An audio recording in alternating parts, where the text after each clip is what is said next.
The House will come to order. The Pledge of Allegiance will be led by Representative Slaw. Thank you, Madam Speaker. Please join me in the Pledge of Allegiance. I pledge allegiance to the flag of the United States of America and to the republic for which it stands, one nation under God, indivisible, with liberty and justice for all. Mr. Schiebel, please call the roll.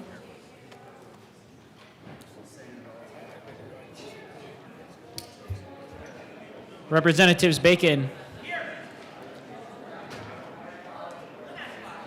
Oh. Barone. Basenecker. Bottoms. Bradfield. Bradley. Brooks. Brown. Representative Brown. Caldwell. Camacho. Carter. Clifford.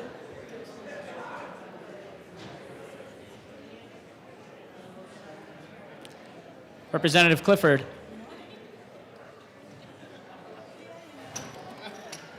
Is excused. Rep. DeGraff is excused. Duran. Excused. ML Duran. Oh. English. Representative English. Excused. Espinoza. Foray. Flanell. Froelich. Representative Froelich. Excused. Garcia.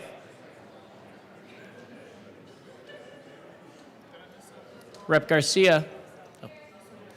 Garcia Sander. Gilchrist. Okay. Goldstein. Gonzalez. Hamrick. Here. Hartsook. Jackson. Johnson. Joseph.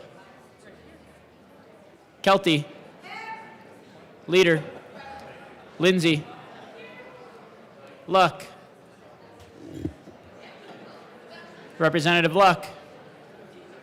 Excused. Lukens. Mabry. Representative Mabry. Excused. Marshall. Representative Marshall. Excused.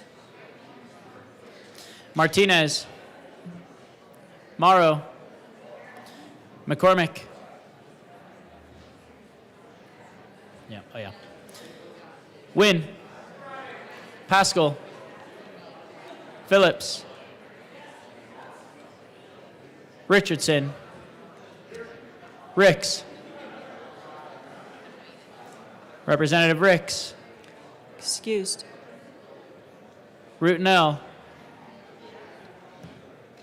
Can we get that switched to Zoom? Rep. Rutinell. Is excused. Ryden. Sirota. Slaw. Smith.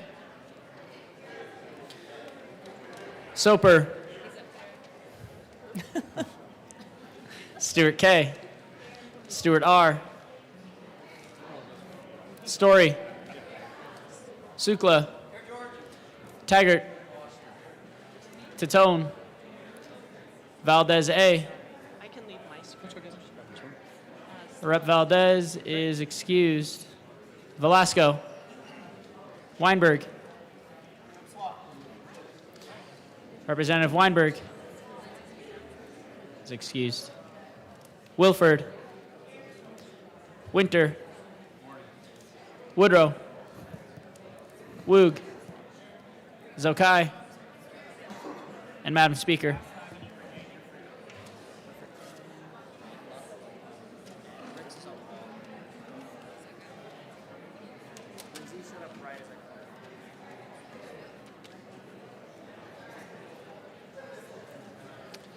With 58 members present, 7 excused, we have a quorum. Representative Slaw. Thank you, Speaker Pro Tem. I move the Journal of Thursday, March 19, 2026 be approved as corrected by the Chief Clerk. You have heard the motion that the journal be approved as corrected by the Chief Clerk. All those in favor say aye. Aye. All those opposed, no. No. The motion is adopted. Members, announcements and introductions. Any announcements or introductions? Representative Goldstein.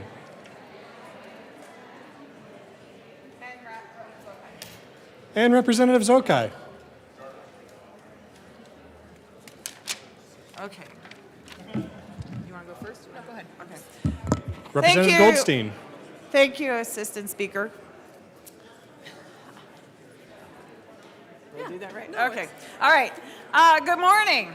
Good morning. So, some of you might have noticed on your desk cards, I actually paper clipped my card to it so that I wouldn't destroy it with a staple. This is the traditional lion and sun flag of Persia, otherwise known as Iran, to mark Nowruz, the Persian New Year. Nowruz has been celebrated by the Persian people for 3,000 years with the intention of bringing in the start of spring. Festivities will last slightly under 2 weeks, and nearly 300 million people worldwide will participate in celebrating the new year. It also honors the Iranian American community whose rich cultural traditions and contributions strengthen and enrich the state of Colorado. It further acknowledges the Lion and Sun movement in Iran, which reflects the aspirations of many Iranians for secular democracy, human rights, gender equity, and environmental stewardship through regime change. Representative Zokai. I'll come back. Take a break. Thank you, Mr. Speaker Pro Tem. And members, Eid Shoma Mubarak. The new year started today at 8:45. We rang in the new year. And many of you don't know this, but Nowruz starts at the spring equinox, and that time changes every year. So sometimes we get up in the middle of the night to celebrate, but this year we got to do it during the Appropriations Committee.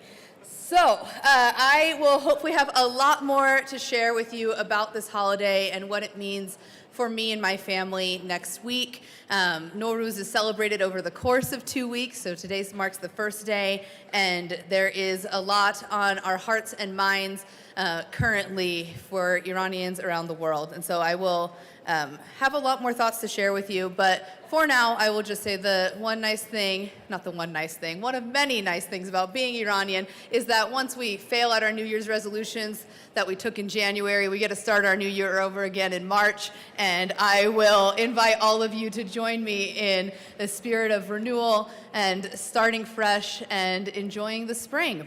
And Nowruzatun Piruz. Representative Goldstein. Thank you, Speaker Pro Tem. And on behalf of my constituent, Nusheen Ferrari, she'd like to invite you to come to the West Foyer Monday morning for a light breakfast and to meet her and her friends with the Persian Cultural Circle. And stop by and let this card, keep this card. It serves as a reminder of standing in solidarity with those fighting for freedom and human rights. And members of the Persian community will be here Monday morning in the West Foyer to ring in the Persian New Year. So thank you. Thank you, representatives. Further announcements or introductions? Representative Stewart. Representative Sukla. Representative Stewart. Thank you, Mr. Speaker Pro Tem. Today is Ute Day at the Capitol, and I would very much like to welcome the Southern Ute and Ute Mountain Ute tribal councils and royalty. They came a long way to be here, so please stand and be recognized.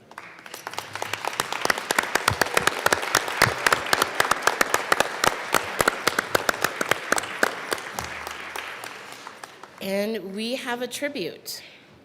So the state of Colorado, the House of Representatives, convened in the 75th General Assembly, hereby extends sincere commendations to the Southern Ute Indian Tribe, Ute Indian Tribe, and Ute Mountain Ute Tribe.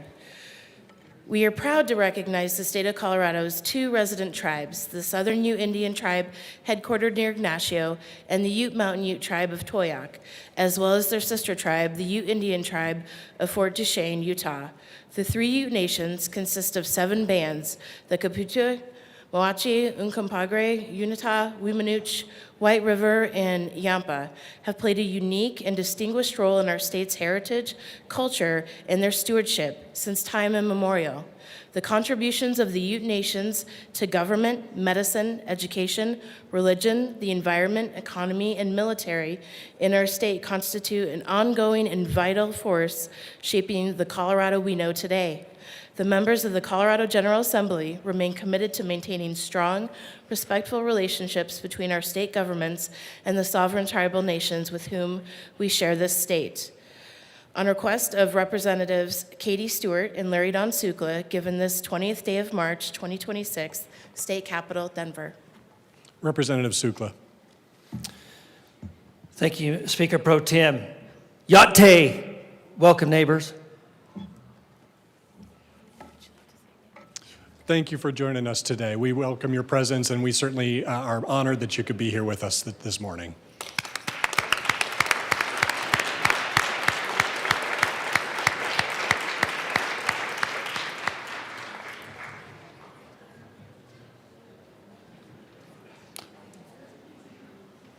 Representative Woodrow. Thank you, Mr. Speaker Pro Tem. Members, just a real quick reminder, Shabbos candles, wine, and challah in my office, 10 minutes upon adjournment or when I get there. Thank you. Representative Leader.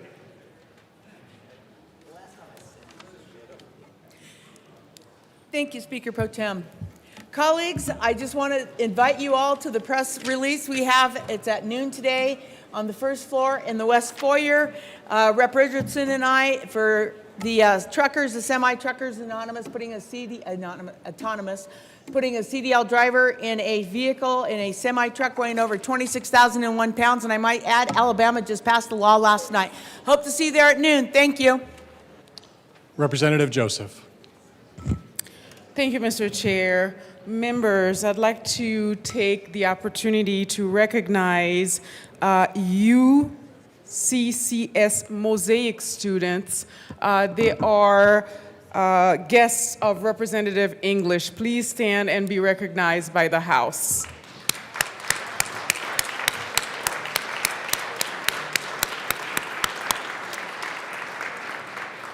Thank you, members, and thank you for being here. Further announcements, introductions. Seeing none, Majority Leader Duran. Thank you, Mr. Speaker Pro Tem. I move to proceed out of order for consideration of resolutions. Seeing no objection, we will proceed out of order for consideration of resolutions. Mr. Schiebel, please read the title of House Joint Resolution 261017. House Joint Resolution 1017 by Representatives Stewart Kaye and McCluskey, also Senators Simpson and Roberts, concerning calling on the federal government to fulfill their obligations to the Southern Ute Indian Tribe and the Ute Mountain Ute Tribe regarding water rights. Representative Stewart. Thank you, Mr. Speaker Pro Tem. I move House Joint Resolution 1017 and ask for the summary to be read. Mr. Schiebel.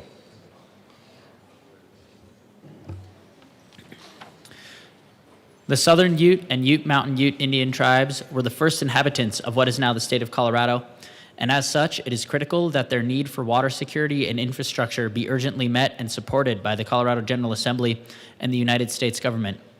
The tribes have demonstrated the need for additional flexibility and federal funding, including the release of federal grant funds, to fully utilize their settled and quantified water rights.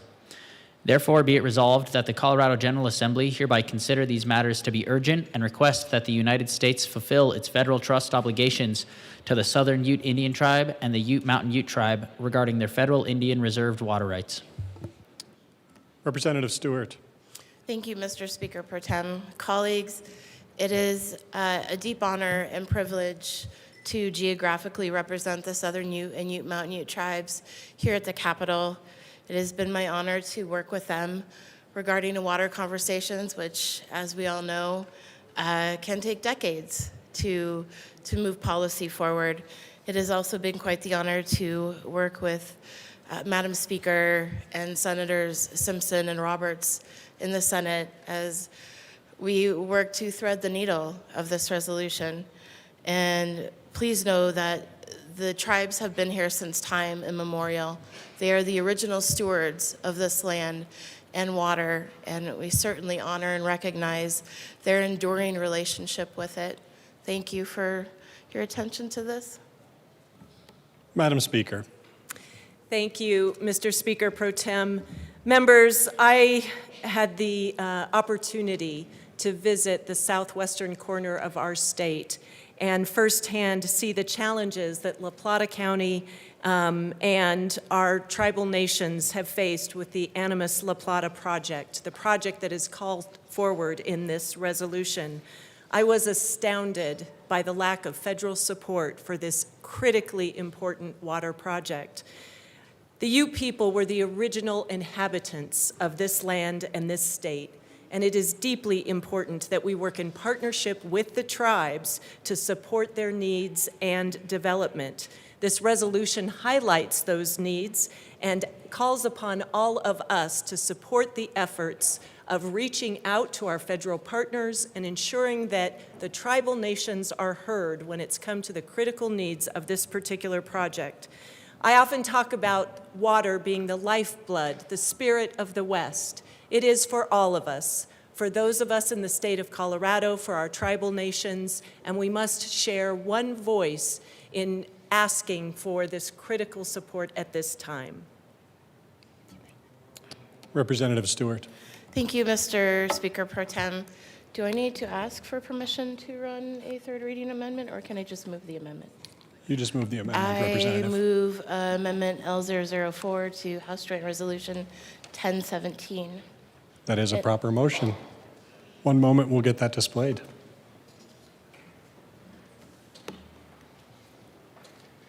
Rep. Stewart, the amendment is before us if you'd like to tell us about it. Yes, thank you, Mr. Speaker Pro Tem. I ask for your support on this amendment. As I had stated earlier, this is a very delicate needle to thread. There was many conversations with Water Commissioner Becky Mitchell as well as both tribes, and we were able to successfully thread that needle. So I ask for your support. Thank you. Representative Sukla. Thank you, Speaker Pro Tem. So I'll put it this way. The tribes have a right to use their water. They have not been able to use their water for a very, very long time. This resolution will put us on a path forward. They have that right to develop and use that water, and I would say that this is a very good amendment, and we should vote yes. Seeing no further discussion, the question before us is the adoption of Amendment L4 to House Joint Resolution 1017. Mr. Shebo, please open the machine. Members, please proceed to vote.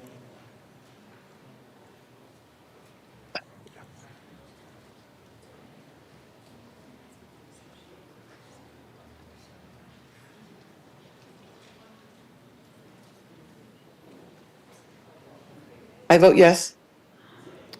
Oh, thank you, Rep. Hamrick. Rep. Hamrick votes yes. Representative Ricks, how do you vote? Yes. Representative Rutenell votes yes. Representative Ricks, how do you vote? Representative Ricks, if you can hear us, we just need you to unmute and voice your vote. Representative Ricks is excused.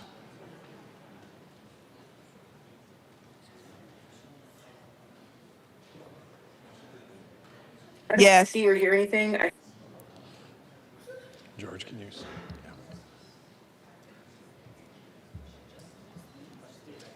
Representative Ricks, could you vote one more time for us? Yes. Representative Ricks votes yes. In this case? Please Yes. close the machine. With 60 ayes, 0 no, and 5 excused, the amendment is adopted. We are back to the resolution. Representative Stewart. Thank you, Mr. Speaker Pro Tem. I move House Joint Resolution 1017 as amended. That is a proper motion. Members, the question before us is the adoption of House Joint Resolution 261017 as amended. Mr. Schiebel, please open the machine. Members, please proceed to vote. Representative Hamrick, how do you vote? I vote yes. Representative Hamrick votes yes. Representative Rutenell, how do you vote? Yes. Representative Rutenell votes yes. Representative Ricks, how do you vote? Yes. Representative Ricks votes yes. Lord, is there anything?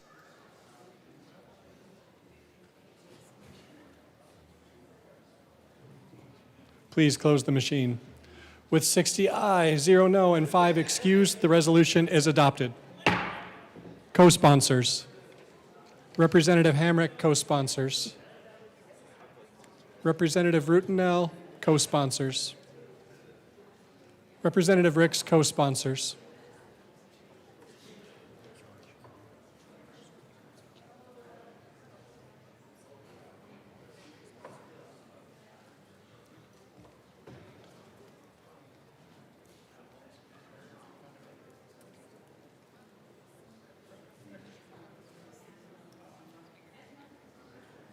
Please close the machine.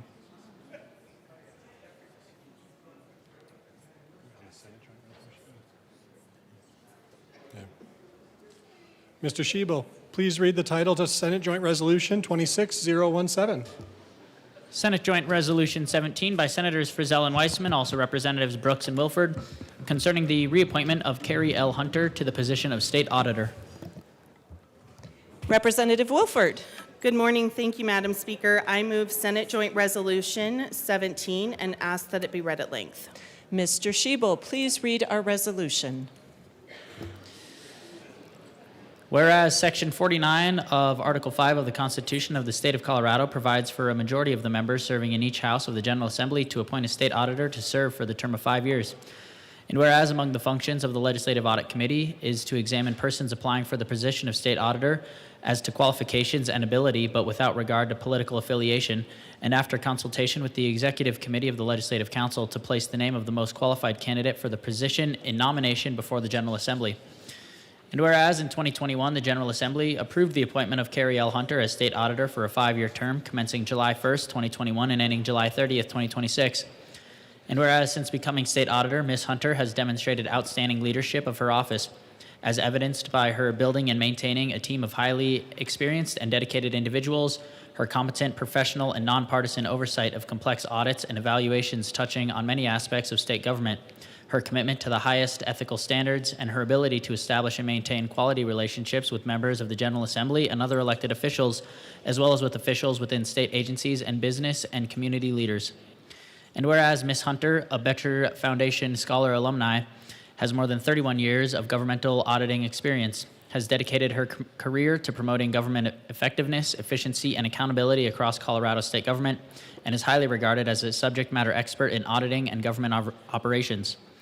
And whereas in 2023, 2024, and 2025, Ms. Hunter and her staff received multiple National Impact Awards from the National Conference of State Legislatures in recognition of her high-quality work. And in 2021, Ms. Hunter was the recipient of the Pro 15 Northeast Colorado's 2021 Alumni of the Plains Award for Professional Excellence.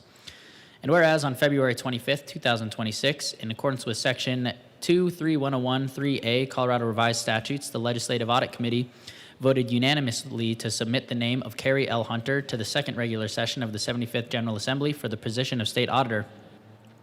And whereas, in accordance with statutory requirements, the Legislative Audit Committee consulted with the Executive Committee of the Legislative Council with respect to the reappointment of Ms. Hunter, and the Executive Committee concurs with the reappointment.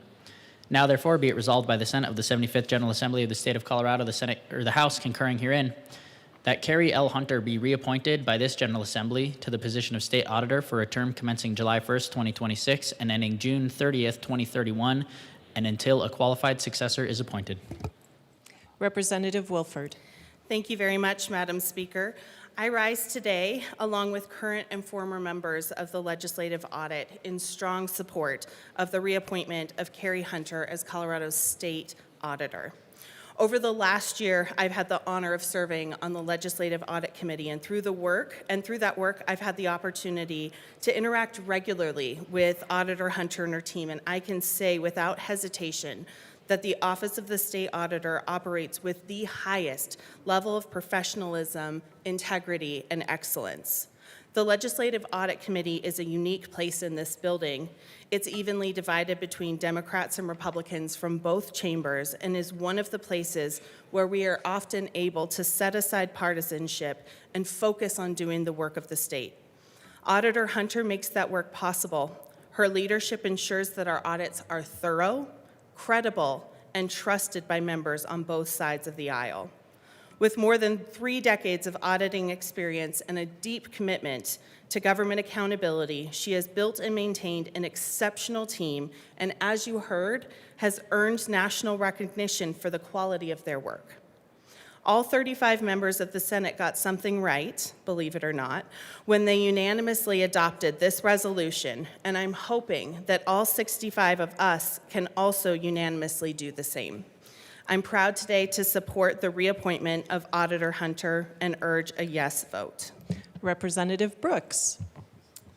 Thank you, Speaker. Honestly, between the resolution itself and my good colleague's comments, there's not a whole lot to add. I just want to point out that you have here with the 4 of us, the current Legislative Audit Committee out of the House, and then, you've got the other chamber over there that contributes a little bit as well. But it is truly a very unique, as my colleague said, a unique committee where it's bicameral, it's bipartisan, and I'll tell you that it was a slam dunk on the reappointment of Carrie Hunter. There was no dissension, hardly any discussion with it, aside from just a lot of support for somebody who works very hard in a department. Oh my goodness, guys. This department that she runs is just, it's top notch. They do a really, really good job. It's an honor to sit on that committee, and I absolutely support bringing Auditor Hunter back for another 5 years. Seeing no further discussion, the motion before us is the adoption of Senate Joint Resolution 17. Mr. Schiebel, please open the machine and members proceed to vote. Representative Hamrick, how do you vote? I vote yes. Representative Hamrick votes yes. Representative Rutnell, how do you vote? Yes. Representative Rutnell votes yes. Representative Ricks, how do you vote? Yes. Representative Ricks votes yes.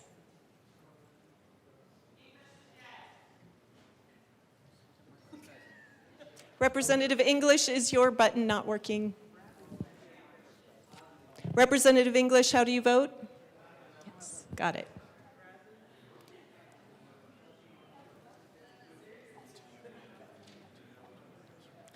Representative Bradley and Kelty, please close the machine. With 62 ayes, 0 no, and 3 excused, the joint resolution is unanimously adopted. Representative Wilford or Representative Brooks? Representative Brooks. Speaker, thank you.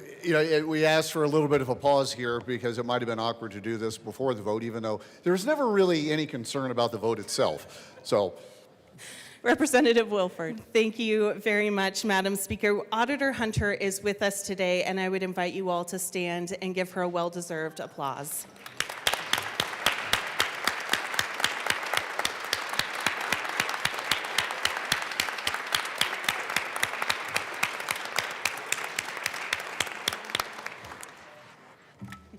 And with that, co-sponsors. Congratulations, Auditor Hunter.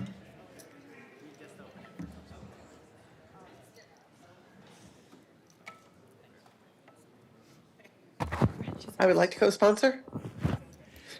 Representatives Rutnell, Hamrick, co-sponsor.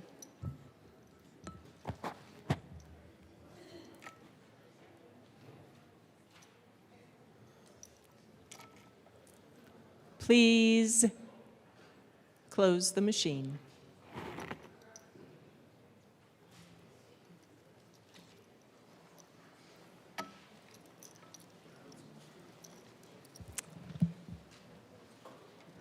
Members, Representatives Brown, Sirota, and Taggart are excused at such time as necessary for the Joint Budget Committee meeting. Mr. Schiebel, reports of committees of reference. Thank you. Committee on Appropriations, after consideration of the merits, the committee recommends the following: House Bills 1006, 1109, 1123 as amended, 1181, 1183, 1184 as amended, 1186, 1188, 1197, 1214, 1242 as amended, 1260, 1331 as amended, 1332, and 1333 be referred to the Committee of the Whole with favorable recommendation. Committee on Finance, after consideration of the merits, the committee recommends the following: House Bill 1233 be amended as followed, and also amended be referred to the Committee of the Whole. House Bills 1251 and 1274 as amended be referred to the Committee on Appropriations with favorable recommendation. Madam Majority Leader. Madam Speaker, I move the following bills be made special orders on March 20th, 2026 at 9:37 a.m. Senate Bill 39, House Bill 1311, House Bill 1184, House Bill 1305, House Bill 1234, Senate Bill 50, Senate Bill 84, House Bill 1186, House Bill 1181, and Senate Bill 21. Seeing no objection, the bills listed by the Majority Leader will be made special orders today at 9:37 a.m. Representative Zokai.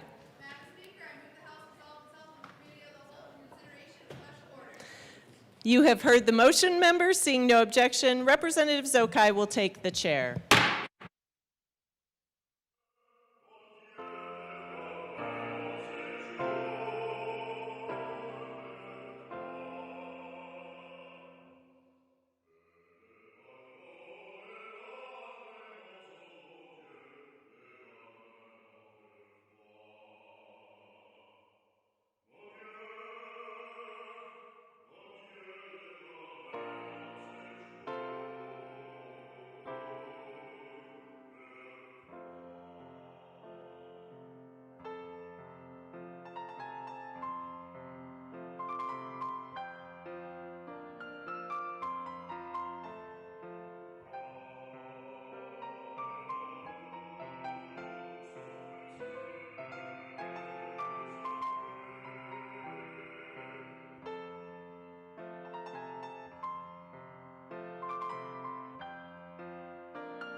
You're going to split it again the same way? You take one, I take two? Yeah, that's great. The committee will come to order. With your unanimous consent, the bills will be read by title unless there is a request for reading a bill at length. Committee reports are printed and in your bill folders. Floor amendments will be shown on the screen on iLegislate and in today's folder on your box account. Bills will be laid over upon motion of the Majority Leader, and the court rule is relaxed. Mr. Schiebel, please read the title of Senate Bill 39. Senate Bill 39 by Senators Snyder and Pelton B. Also Representatives Basenecker and Taggart, concerning the administration by the Fire and Police Pension Association of Disability and Survivor Benefits. Speaker Pro Tem Basenecker. Thank you, Madam Chair. It's an honor to serve with you. And an honor to serve with you, sir. Madam Chair, we move Senate Bill 39 and the Finance Committee report. To the committee report. Speaker Pro Tem Basenecker. Thank you, Madam Chair. In the Finance Committee, we simply made a technical cleanup due to a statutory reference that needed to be fixed. We asked for a yes vote. Is there any further discussion on the committee report? Seeing none, the question before us is its passage. All those in favor say aye. All those opposed, no. The ayes have it. The Finance Committee report passes. To the bill, Speaker Pro Tem Basenecker. Thank you, Madam Chair. I move L3 to Senate Bill 39 and ask that it be properly displayed. That is a proper motion. One moment, please.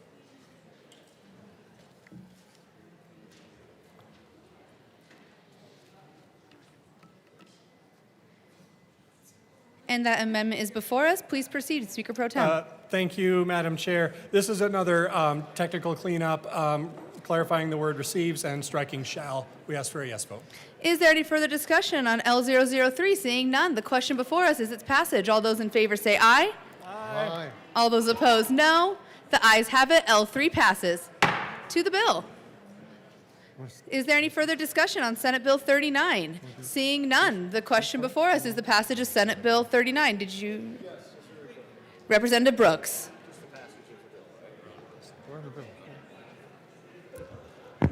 Chair, thank you. Look, I just feel a little bit of a compulsion to come up because of me sitting on the committee. And one of the very, very easy bill, it came out unanimously. Support the bill all the way. Just wanted to come up in case there's any questions from any of my membership about the bill itself. So just wanted to say support. Excellent. Any further discussion on Senate Bill 39? Seeing no further discussion, the question before us is the passage of Senate Bill 39. All those in favor say aye. Aye. All those opposed, no. The ayes have it. Senate Bill 39 passes. Mr. Shebel, please read the title to House Bill 1311. House Bill 1311 by Representatives Duran and Carter, also Senators Bright and Snyder, concerning the use of a bond in lieu of retainage in construction contracts. Madam Majority Leader. Thank you, Madam Chair. I move House Bill 1311. To the bill. Madam Majority Leader. Thank you, Madam Chair. I'd like to move Amendment L002 and ask that it be properly displayed. That is a proper motion. Give us one moment. Thank you.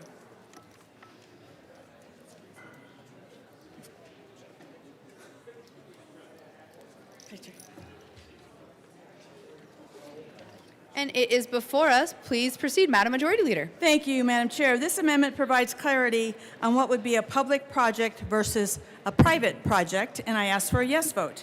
Is there any further discussion on Amendment L002? Seeing none, the question before us is its passage. All those in favor say aye. Aye. All those opposed, no. The ayes have it. L2 is adopted. Members, if you can hear me, clap once. If you can hear me, clap twice. Wow, if you can hear me, clap 3 times. I think we got it. If we could try to keep the volume down. To the bill. Is there any further discussion? Representative Carter. Thank you, Madam Chair. This bill is specifically, we spoke about it during committee. Did we already move the minute? We spoke about it during committee.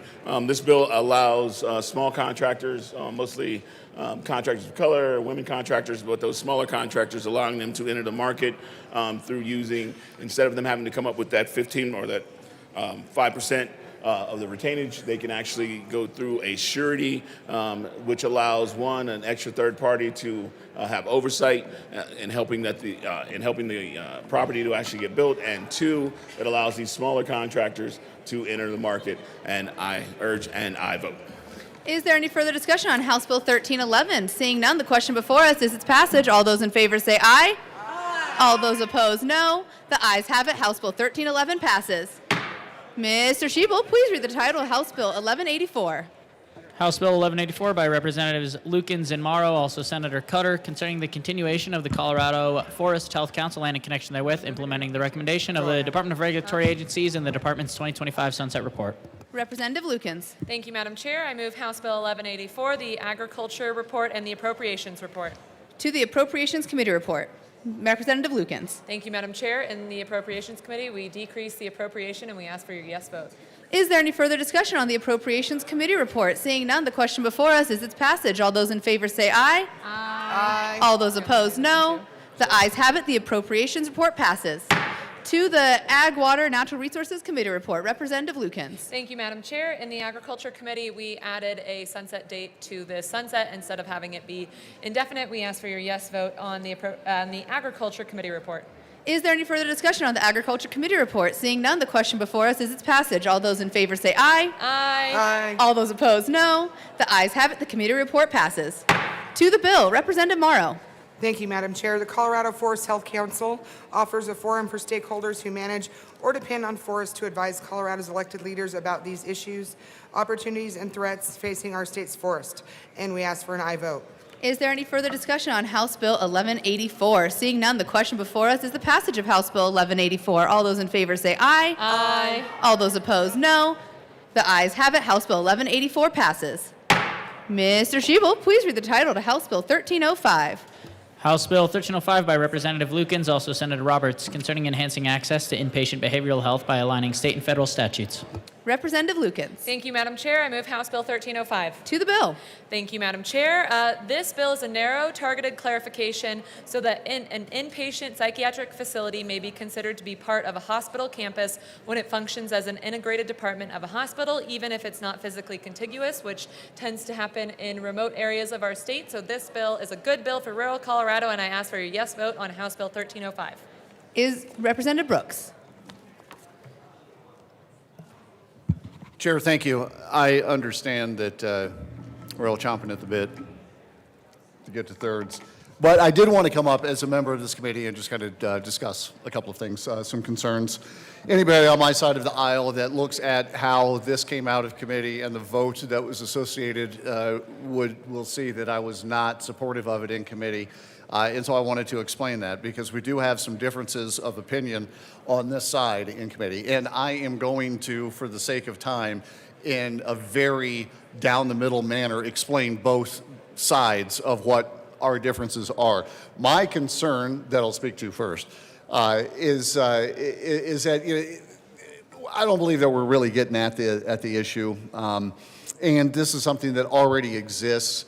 This is something that the centers themselves can already do. It doesn't mandate the release of video if there was an instance. It simply mandates that there is some sort of disclosure about the policy. Honestly, child care centers most of them are doing this already. It's further regulation on an industry that sometimes is home-based. No, this is yours. It's because you're on so many different bills. Ma'am, this is great, and I'll save my powder for another opportunity. That sounds like a good I generally idea, Brooks. always try to oppose the bills that come from my good, but also Eagle, Moffett, and Rio Blanco. And so I will keep my powder dry to be able to do that because it certainly will be deserved when it comes.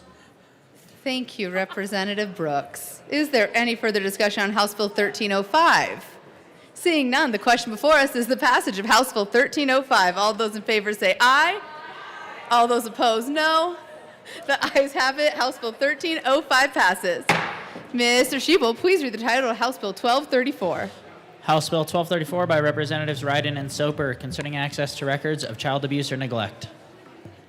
Representative Ryden. I move House Bill 1234 and the Judiciary Report. To the committee report. Representative Ryden. We passed unanimously out of committee. The focus of this bill really is making sure people, if you're named as a victim in your abuse and neglect record, that you have access to that. Is there any further discussion on the Judiciary Committee report? Seeing none, the question before us is its passage. All those in favor say aye. Aye. All those opposed, no. The ayes have it. The Judiciary Committee report passes. To the bill, Representative Ryden. I move Amendment L002 to House Bill 1234 And ask that it be properly. and ask that it be properly displayed. That is a proper motion. Give us one moment.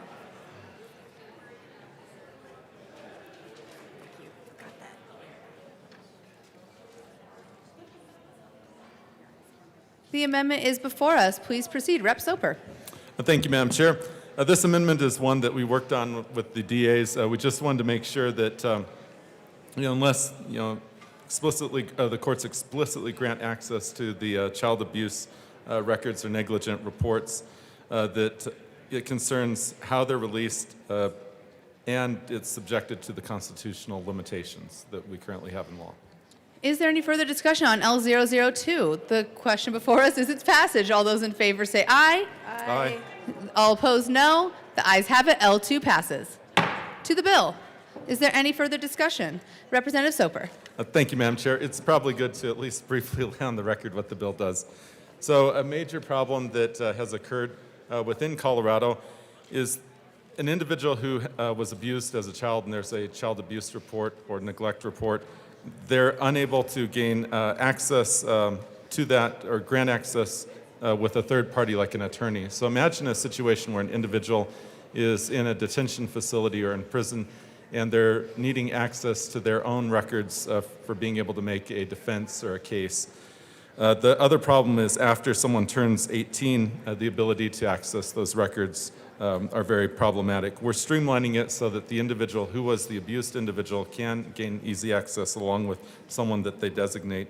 And then while we were in this area of statute, we discovered that we had some gaps that we just needed to fill because we had passed some major legislation in the last several years and accidentally had deleted some statutory references, so we're adding those back in.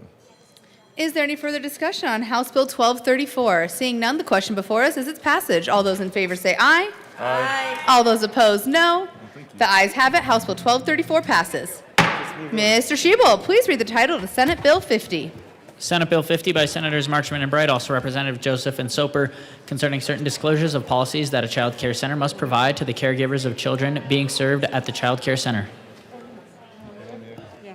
Representative Soper. Thank you, Madam Chair. I move Senate Bill 50. To the bill. Representative Soper. Thank you, Madam Chair.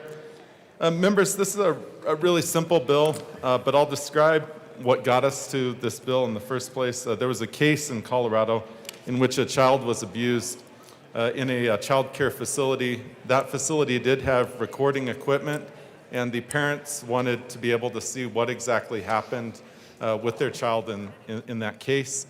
They were told no and denied access to that video information. The bill tries to rectify a lot of that, and I'll let my co-prime sponsor walk you through the details. Ooh, okay.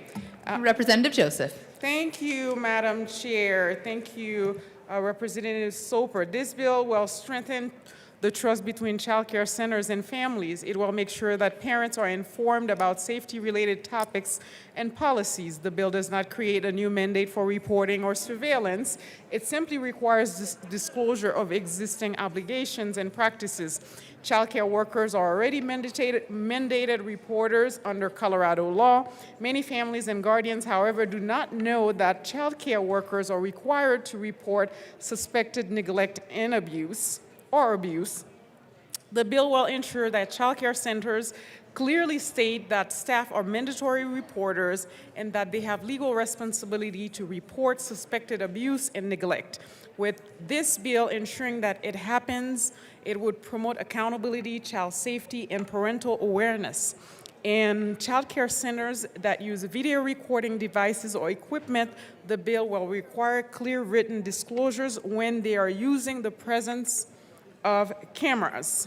Additionally, it will require written disclosures of how footage is used, privacy protections and limitations, as well as parental and legal access to footage. Additionally, any other policies or procedures the child care center develops in relation to the use of video recording equipment and the generated video footage.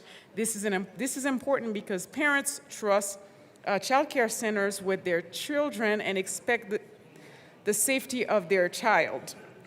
As well, transparency would build trust with the parents. Clear policies would reduce misunderstanding and legal disputes.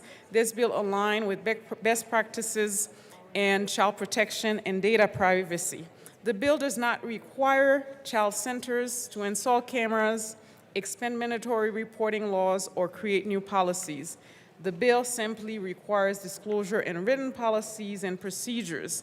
This is practical, common sense transparency bill. It ensures that families are informed about their child safety and how video monitoring is handled when it exists. By promoting clarity, openness, this bill reinforces trust between families and child care providers. And I feel like my talking points are probably longer than the bill itself, and I ask for a yes vote.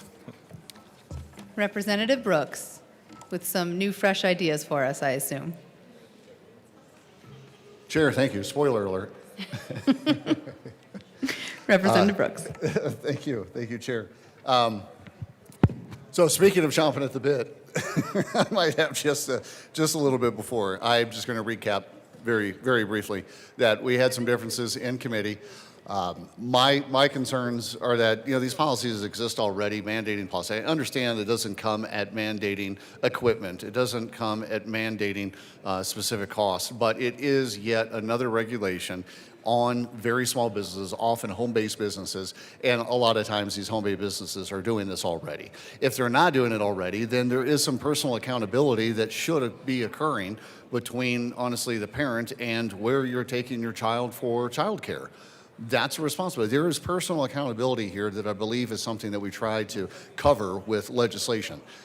Step in, have the conversation. If it's an issue that this disclosure is not there or the child care center is not doing this to your satisfaction, you certainly have the ability to choose someplace else. Now, I will tell you that we did have a robust discussion afterwards and some disagreement within the committee because there are times that I think in our collective, which goes back a couple of years, child care experience, that we wouldn't have known about this.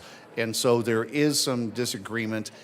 If anybody's looking at the scorecard, I do not believe, because also I've kind of spoiled my ability to have any sort of, speaking of authority on this for now, that there is going to be a split with how we look at this. But I just want to make sure that everybody's considering the various angles on this. Is there any further discussion on Senate Bill 50? Representative Kelty. Thank you, Madam Chair, and I sat on this committee as well, and to my colleague, there was some disagreement. When it comes to the daycare facilities, it's not just saying, hey, daycare facilities, you need to disclose to the parents of your facility that you have video and that you are mandatory reporters and information like that. But it also provides information to the parents how to get access or get the ability to get copies of a video if it need be. Like we had heard, there have been some abuse cases in daycare centers, and the parents need to know that if something happened to their child, they need to know how they can then get access to these videos to be able to utilize to be able to defend their own kid. As a parent, I was a single parent and still am. But my kids are not in daycare anymore, thank God. But when they were, this is information I didn't even know back then. So for new parents, a parent, that is brand new to the daycare, this helps them out because it says, hey, daycare center, you just need to let the parents know, you're a mandatory reporter, that you do video, and this is a way they can access or get access to get copies of their video of their child if something were to happen. So, because I can tell you right now, there's nothing that a parent wouldn't do to protect their child. Even after something tragic happens, they need to have the ability to fight for their own kids. So I am definitely a yes on this bill, and thank you. Is there any further discussion on Senate Bill 50? Seeing none, the question before us is its passage. All those in favor say aye.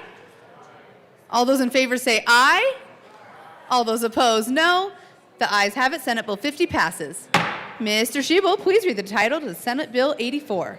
Senate Bill 84 by Senators Weissman and Frizzell, also Representatives Brooks and Wilford, concerning the preservation of privileges for certain state entities in connection with information made available to the Office of the State Auditor in the performance of its statutorily prescribed duties related to the state's fraud hotline. Representative Wilford. Thank you, Madam Chair. I move Senate Bill 84. To the bill. Senate Bill 84 comes directly from the Legislative Audit Committee and passed the Senate unanimously. It is a straightforward, good government bill that helps ensure that the state auditor's staff can do their job effectively when investigating tips submitted through the state's fraud hotline. When state agencies cooperate with an investigation, they may need to share sensitive legal information, things like attorney-client communications or internal deliberations. This bill simply clarifies that providing that information to the state auditor does not waive those legal privileges. Without this clarification, agencies may hesitate to fully cooperate out of concern that sharing information with the auditor could expose them in other legal contexts. This bill removes that uncertainty and ensures that the Legislative Audit Committee and the Office of the State Auditor have access to the information they need to investigate potential fraud, waste, and abuse. This bill is about transparency, accountability, and making sure our oversight tools work as intended, and I respectfully ask for your yes vote on Senate Bill 84. Representative Brooks. Chair, thank you. Not to spoil the bipartisan moment that we shared here not too long ago, but I do want to just clear up some confusion for members because I've had this question several times. I just had this question not more than a minute ago or so. I do understand that my name is on this bill. It was on at origination, as my colleague described. This is a legislative audit bill, one that is more assigned rather than anything, because through the Legislative Audit Committee process, you're not actually sitting through testimony, you're not sitting through what we understand as a traditional committee process. I was on the bill. As I learned more about it, I started to have concerns about this particular piece of legislation. I have been removed from the bill at a permission slip that I received from the Speaker. Just wanted to clarify that for any of the confusion with my name still remaining on it, but I am removing myself from this particular policy. Thank you. Is there any further discussion on Senate Bill 84? Representative Luck. Thank you, Madam Chair. I think the best way to do this is probably to move an amendment. So I move Amendment L002 and ask that it be displayed. That is a proper motion. One moment.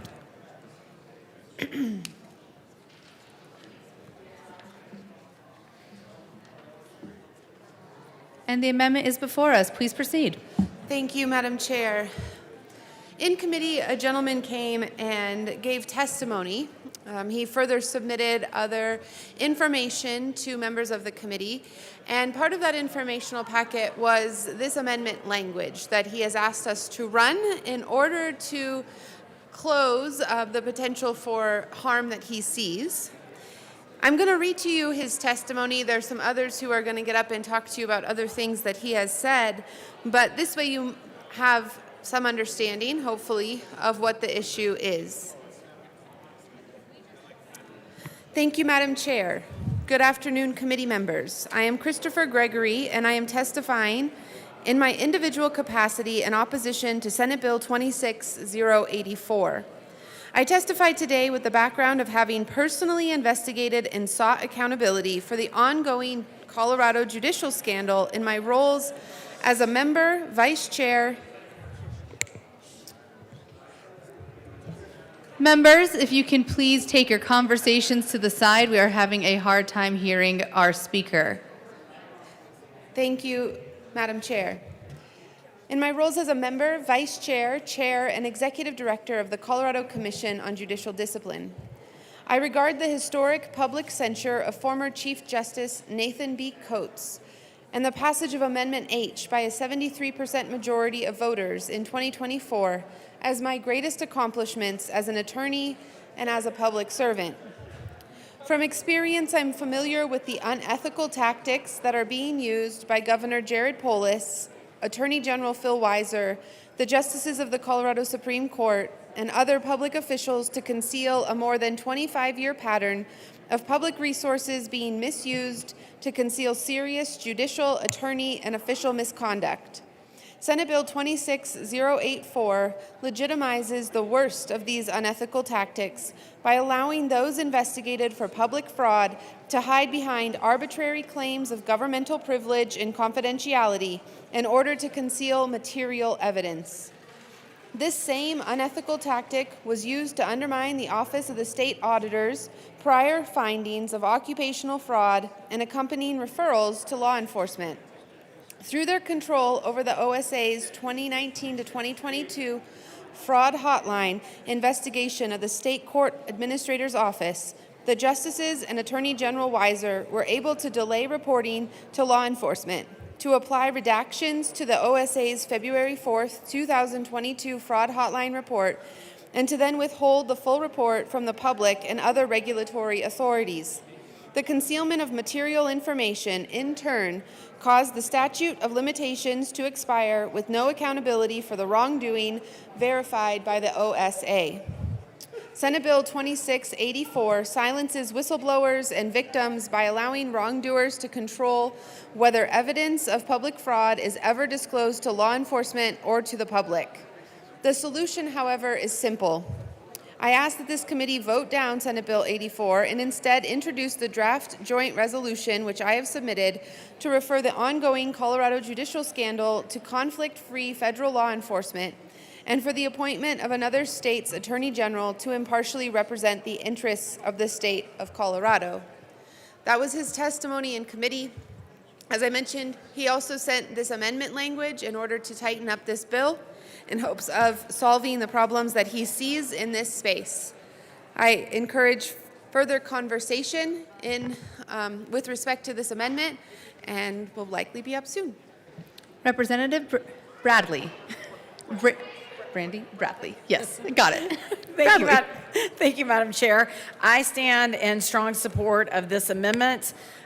We had a gentleman who was very deeply involved, and thankfully he sent us all his points and he sent us all his testimony, and he came to the Capitol and he provided testimony from up north. And this is a real problem. And if this goes through without this amendment, this is going to be a significant problem to the whistleblowers of Colorado. And so I'm going to read through so my caucus understands what this bill will do and why this amendment is so very important. This bill is presented as a necessary change to encourage greater access to governmental information as part of a fraud hotline investigations. If the reservation of claims of privilege and confidentiality is in fact necessary, it can be accomplished through a much simpler amendment of the fraud hotline statute.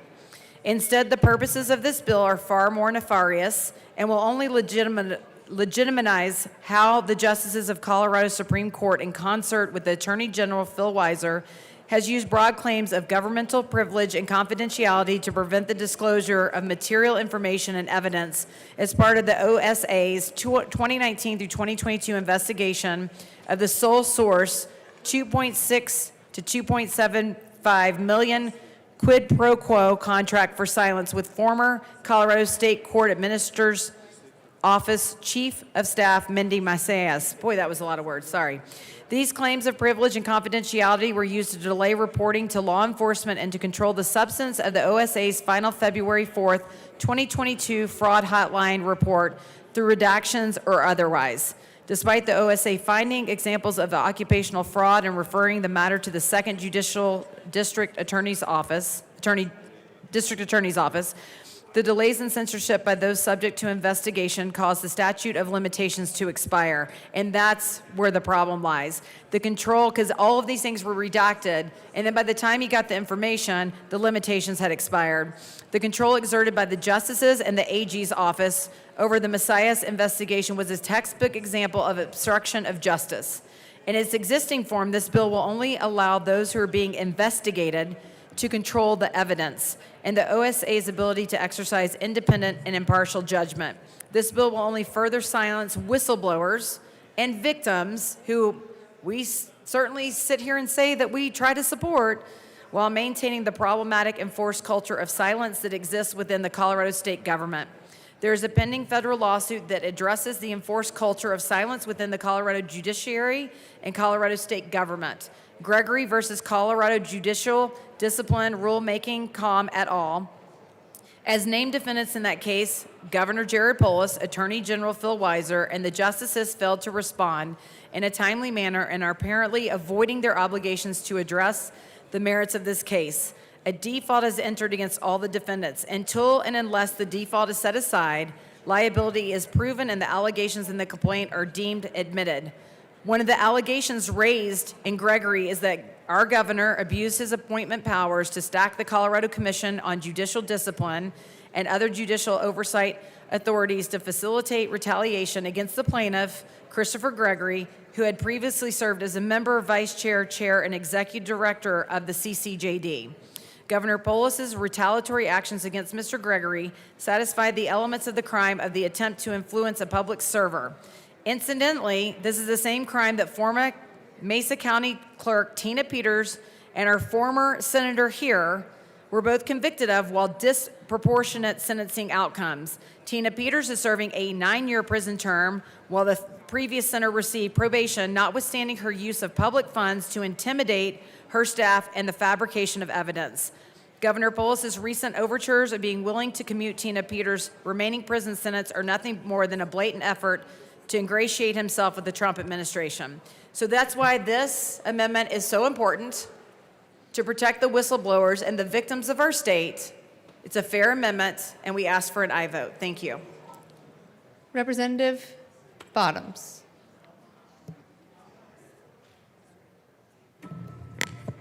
Thank you, Chair. I want to start off by saying I don't think the sponsors of the bill first realize the full impact of this, but I don't think they have nefarious intentions. I think the result becomes that. So after we heard some of this testimony, I've been getting emails for quite a few months from some of the people that testified in committee about this. So after committee, I went and talked to some of the people that were involved, and specifically Mr. Gregory, that had made some of these complaints. And his complaint basically was this: if this bill gets passed, it actually hinders we the people from having legitimate investigation and recourse into corruption in judicial settings. And Now, with that Representative being Bottoms, said, I just want to make sure you are speaking to L002. yes. Okay, please proceed. So after the committee, I went and investigated on my own some of this, some of the claims that were brought, and then actually dug deeper into this, that this has already been turned over to the DOJ, that there are formal complaints about this on many, many different levels. And as I began to talk to some different lawyers that were involved, I talked to some of the complainants and some of the pieces of the case of the corruption with our judicial system. This was said to me by a few different people, and this is why this amendment is necessary. Actually, what I would like to see is the entire bill go away, because it's going to cause major, major problems. But this is what I was told by a handful of people that are involved directly with this case that has been presented to the DOJ, that this is probably going to go down as the biggest corruption case in the history of Colorado, as this is all being uncovered. And the DOJ is actively involved right now with this. I saw many of the pieces of evidence, and I walked through this for quite a while directly dealing with this. Now, as I started off, I'm not trying to put this on the back of the bill sponsors. I don't think they know what's going on here. I don't think they know the bigger picture, but it wouldn't take long to be brought up to speed on the bigger picture. And so I do think this amendment is necessary, but I think in the bigger picture, let's take this bill off the table and let's go back to the investigation. Let's go back to the DOJ. Let's go back to some of the claims of the corruption case that's involved with this, and let's not put this bill as a tiny little messy piece right in the middle of this very big investigation. And guys, we're not talking a little bit of corruption and fraud. We're talking to the tune of $33 to $35 billion worth of corruption and fraud. This bill doesn't understand the bigger picture, and when you're stepping into this, and I'm just saying very politely to our bill sponsors, I think you need to back off on this, pull this bill away, and let this flower out before this little bill gets in and causes some problems that will have to be adjudicated later as part of a major corruption case involving our justice in the state of Colorado, including the Supreme Court in the state of Colorado. And all of this can be found and talked to if you want to investigate this with the lawyers, with the DOJ, and with a gentleman to start the conversation named Christopher Gregory. This is where we need to start with this. So I just suggest yes on the amendment, pull the bill, just pull the bill. This is pretty important right at this moment. Is there any further discussion on L002? Rep. Wilford. Thank you very much, Madam Chair, and thank you to my colleagues for engaging in this robust conversation. I do really appreciate it. The claims that were made by the gentleman in committee have been investigated by at least 5 different bodies who are independent of the judiciary. Nothing in this bill will negatively impact whistleblowers. Investigations can still happen. This bill simply ensures that the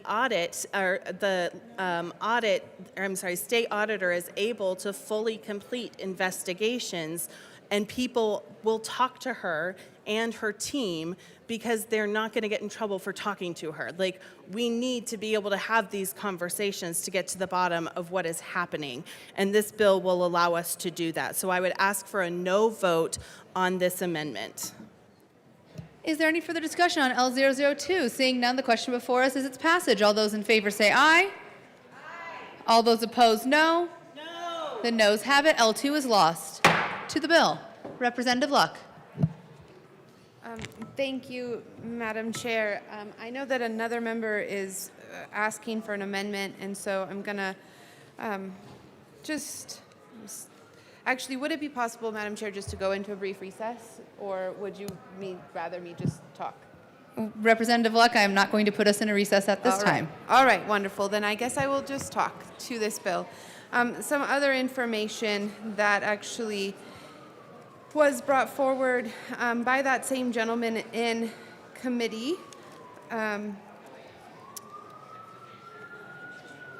includes this case.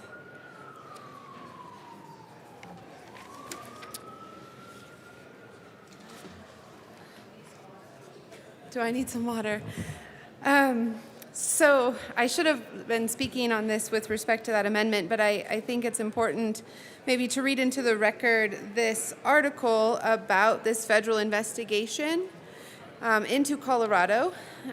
It says, on Monday, April 28, 2025, Colorado Politics reported that the Colorado Commission, tasked with disciplining state judges, has dismissed a significant anonymous complaint alleging a long-standing conspiracy to conceal judicial misconduct. This decision emerged during a state Senate Judiciary Committee hearing focused on confirming the reappointments of Mindy Suter and Jim Carpenter, who serve as chair and vice chair of the Commission on Judicial Discipline. The complaint, which spans 330 pages and includes over 3,100 pages of supporting documents, was filed anonymously in October. It claims a comprehensive conspiracy involving various judicial figures aimed at hiding years of alleged misconduct, including lying, retaliation, and improper use of public funds. Former Commission on Judicial Discipline Director Christopher Gregory, who had previously urged federal investigators to look into the matter, testified at the hearing, highlighting the need for further inquiry into the allegations. Senators were taken aback when it was revealed that the Commission had dismissed the complaint without publicly addressing its contents. Senate committee members, including Senator Lisa Frizzell and Senator John Carson, expressed a desire to delay the vote on the reappointments to gather more information on the serious issues raised by Gregory's testimony. Gregory warned the committee about a persistent scheme of public corruption that he claims has been ongoing since the scandal first came to light in 2019. He alleged that former Chief Justice Nathan Ben Coates was involved in approving a controversial contract aimed at maintaining silence regarding judicial misconduct. This contract, which Gregory referred to as a contract for silence, has been a focal point of the scandal since early 2021. During the hearing, Gregory emphasized the importance of a federal investigation, stating that the issues at hand are significant and warrant a thorough review. He articulated concerns about conflicts of interest within the state's judicial system, particularly noting that a senior member of the Department of Justice's Denver office is married to Colorado Supreme Court Justice Melissa Hart. Despite his efforts to engage with federal authorities, Gregory claimed he faced obstacles and was ultimately ignored by the Denver DOJ, office. Senator Julie Gonzalez, a Democrat from Denver, mentioned that she had read the entire complaint and found it deeply troubling. She described it as holding a mirror to the institution, reflecting missed opportunities for accountability. The complaint suggests that high-ranking officials, including members of the Colorado Supreme Court and the Attorney General's office, have been involved in actions to obstruct investigations and conceal evidence of misconduct. The Commission Director, Ann Mangiardi, stated that the anonymous nature of the complaint limited the Commission's ability to provide updates or comments on its status. Despite the serious allegations, Souter and Carpenter were reappointed by Governor Jared Polis, which has raised concerns among some legislators. Gregory, who was dismissed from his position in January of 2024, claimed his termination was in retaliation for his commitment to integrity and accountability within the judicial system. He argued that the Commission's previous handling of complaints has been inadequate, emphasizing the need for reforms that go beyond the measures already implemented through Proposition H, which aim to change the disciplinary framework for judges in Colorado. The controversy has intensified calls for oversight and reform within the Colorado Judicial Department. Gregory pointed out that the Commission has historically handled only a few complaints each year, but that number has surged since the media began reporting on the ongoing scandal. I will leave it there. Representative Espinoza.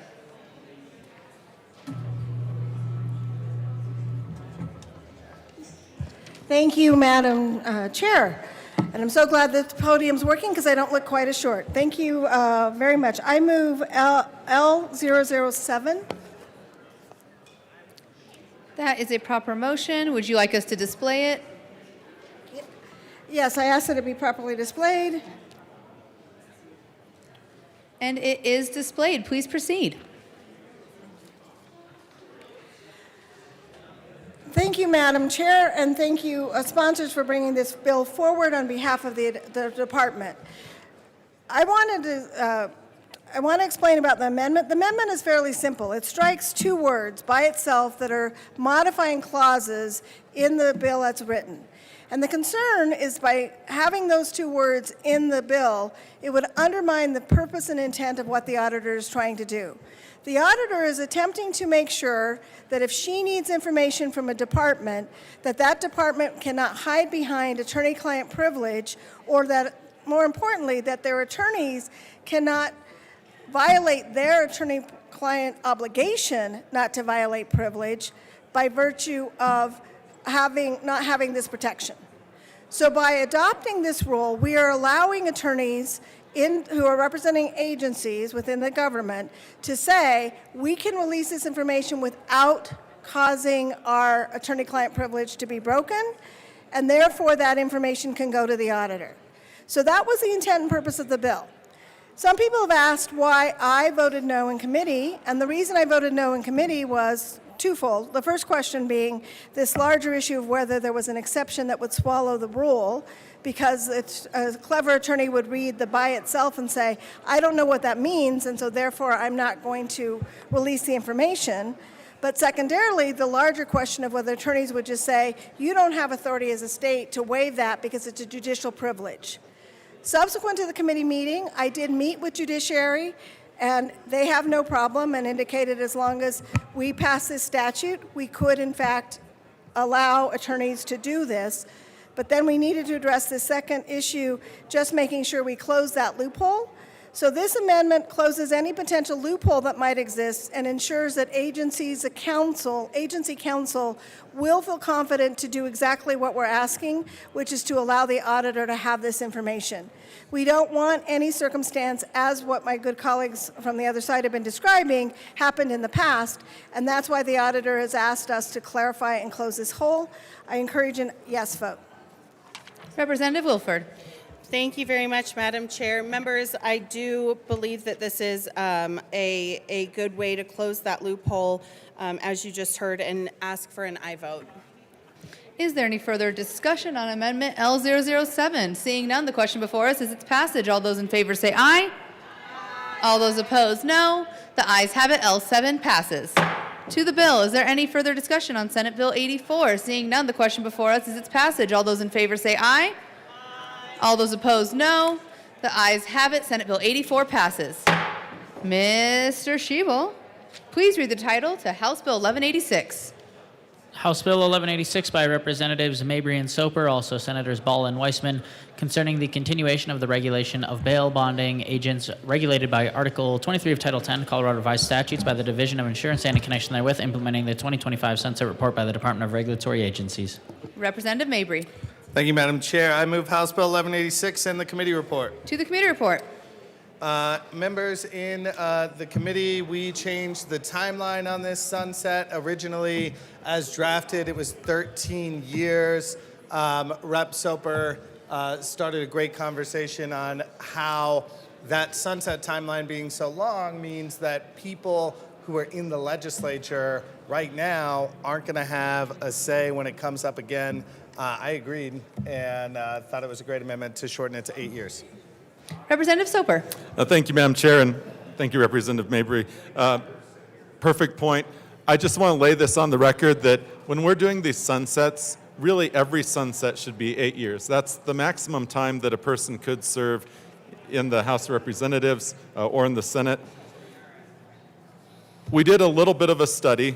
So right now, the average tenure of a House member is just under 4 years. It's like 3.6 years. And the average tenure of a senator is just over 4 years. It's like 4.2 years.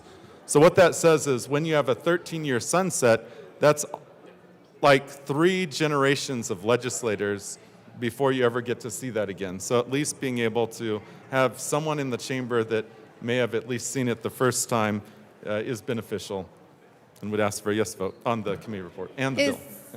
Is there any further discussion on the committee report? Seeing none, the question before us is its passage. All those in favor say aye. Aye. All those opposed, no. The ayes have it. The Judiciary Committee report passes. To the bill. So, do we need the appropriations? Is there any further discussion on House Bill 1186? Rep. Soper. Yeah, that's true. Go for the bill. Rep. Soper.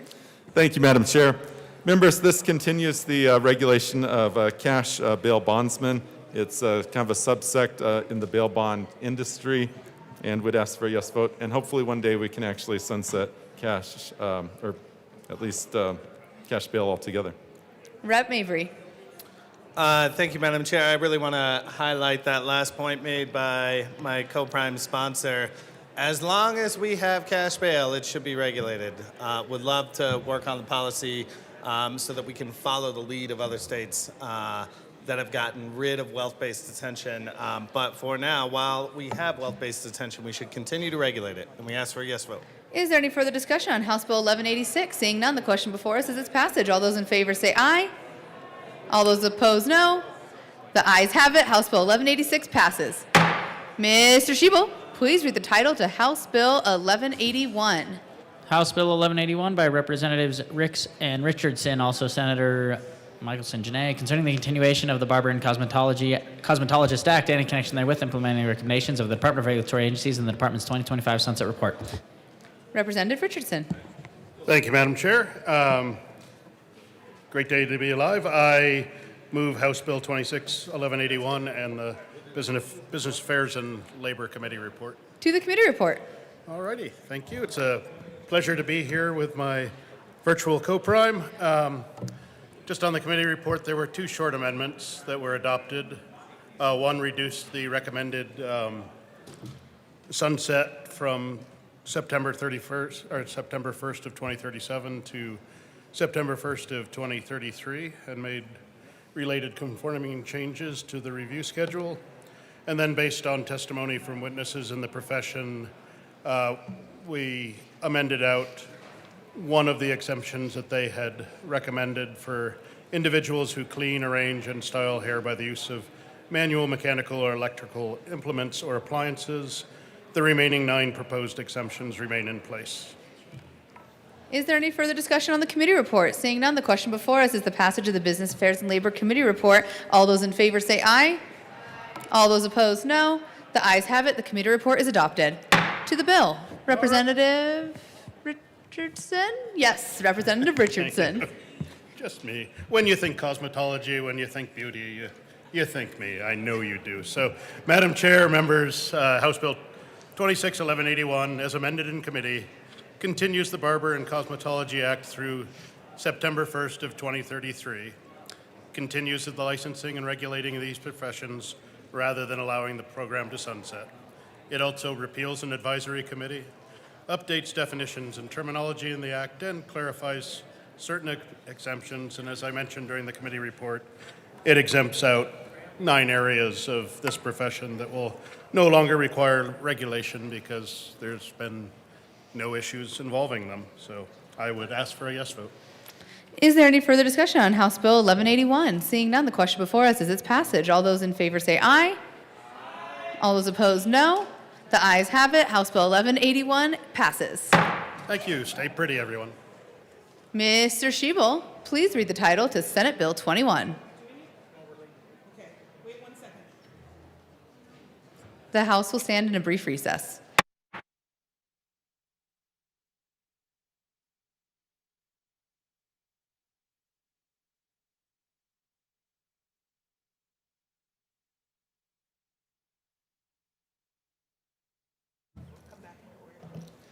Madam Majority Leader. Oh, I'm sorry. The committee will come back to order. Thank you, Madam Chair. I'd like to lay over House Bill 1181 and Senate Bill. Madam Majority Leader, we have passed 1181. Madam Majority Leader. Thank you, Madam Chair. Yes, I know. I'd like to withdraw my motion. The motion is withdrawn. Thank you. I'd like to lay over Senate Bill 21 until Monday. Senate Bill 21 is laid over until Monday. The House will stand in a brief recess.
The committee will come back to order. Madam Majority Leader. Thank you, Madam Chair. I move the committee rise and report. You have heard the motion. Seeing no objection, the committee will rise and report.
The House will come back to order. Mr. Schiebel, please read the report of the Committee of the Whole. Madam Speaker, your Committee of the Whole begs leave to report it has under consideration the following attached bills, being the second reading thereof, and makes the following recommendations thereon. House Bill 1181 is amended, 1184 is amended, 1186 is amended, 1234 is amended, 1305, 1311 is amended, passed on second reading, ordered and grossed to place on the calendar for third reading, final passage. Senate Bills 39 is amended, 50 and 84 is amended, passed on second reading, ordered, revised, and placed on the calendar for third reading, final passage. Senate Bill 21 laid over until March 23rd, 2026. Representative Zokai. Members, the motion before us is the House adopt the report of the Committee of the Whole. Mr. Schiebel, please open the machine and members proceed to vote. Representative Hamrick, how do you vote? Yes. Representative Hamrick votes yes. Representative Rootnell, how do you vote? Yes. Representative Rootnell votes yes. Representative Ricks, how do you vote?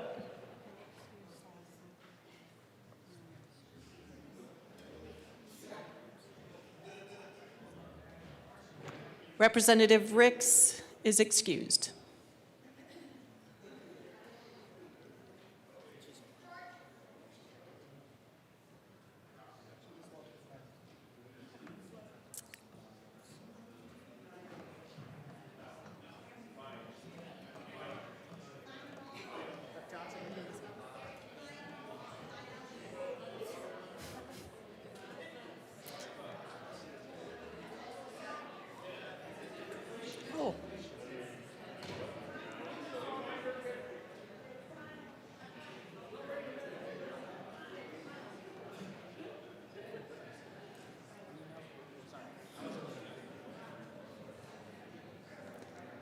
Rep. Weinberg, thank you. Please close the machine. With 42 aye, 18 no, and 5 excused, the report is adopted.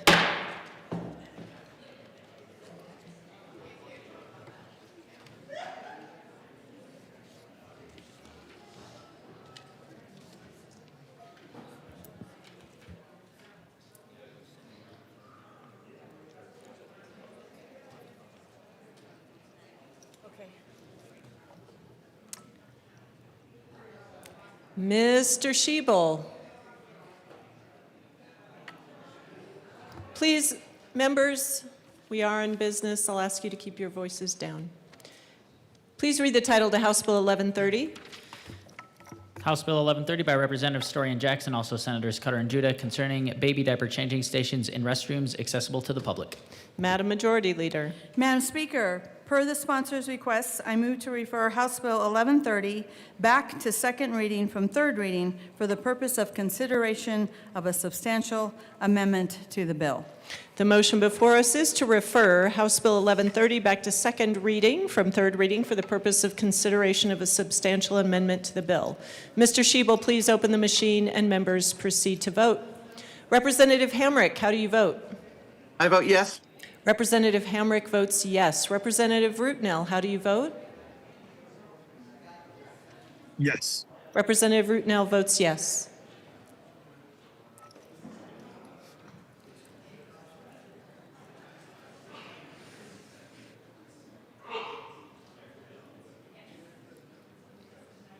Please close the machine. With 59 aye, 3 no, and 3 excused, the motion is adopted.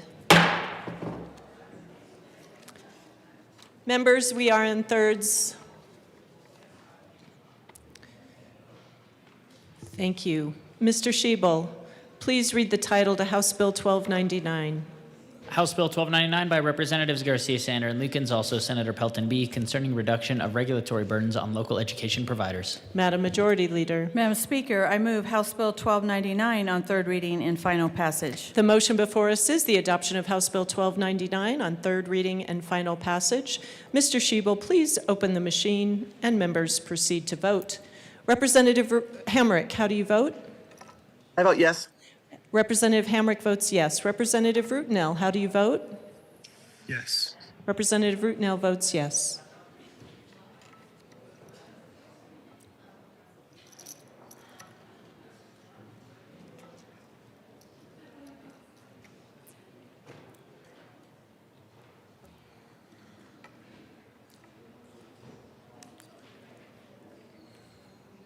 Please close the machine. With 63 ayes, 0 no, and 2 excused, House Bill 1299 is adopted. Co-sponsors.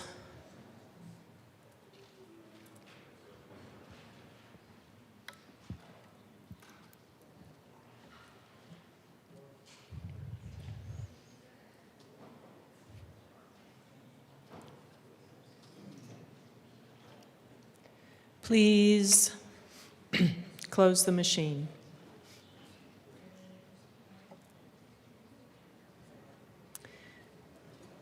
Mr. Schiebel, please read the title to House Bill 1102. House Bill 1102 by Representative Lindsay, also Senator Snyder, concerning the funding of the Colorado Drives Vehicle Services Account in the Highway Users Tax Fund. Madam Majority Leader. Madam Speaker, I move House Bill 1102 on third reading and final passage. The motion before us is the adoption of House Bill 1102 on third reading, final passage. Mr. Schiebel, please open the machine and members proceed to vote. Representative Hamrick, how do you vote? Regrettably, no. Representative Hamrick votes no. Representative Rootnell, how do you vote? Yes. Representative Rootnell votes yes.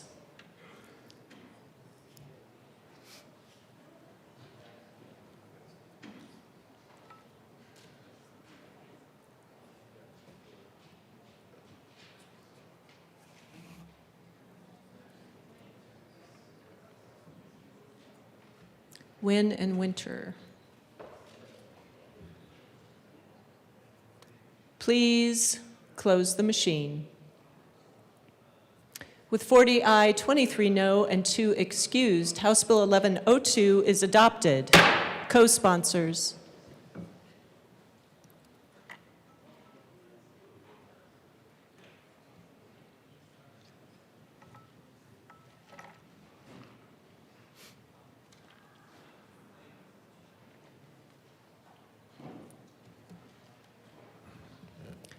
Please close the machine.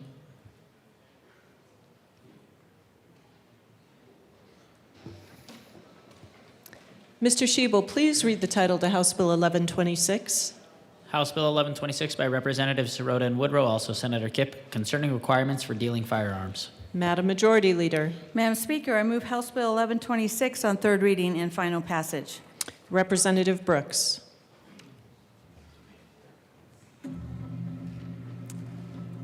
Madam Speaker, thank you. I know we had quite a bit of debate yesterday, and I believe that everybody's probably pretty clear. That'll be a no.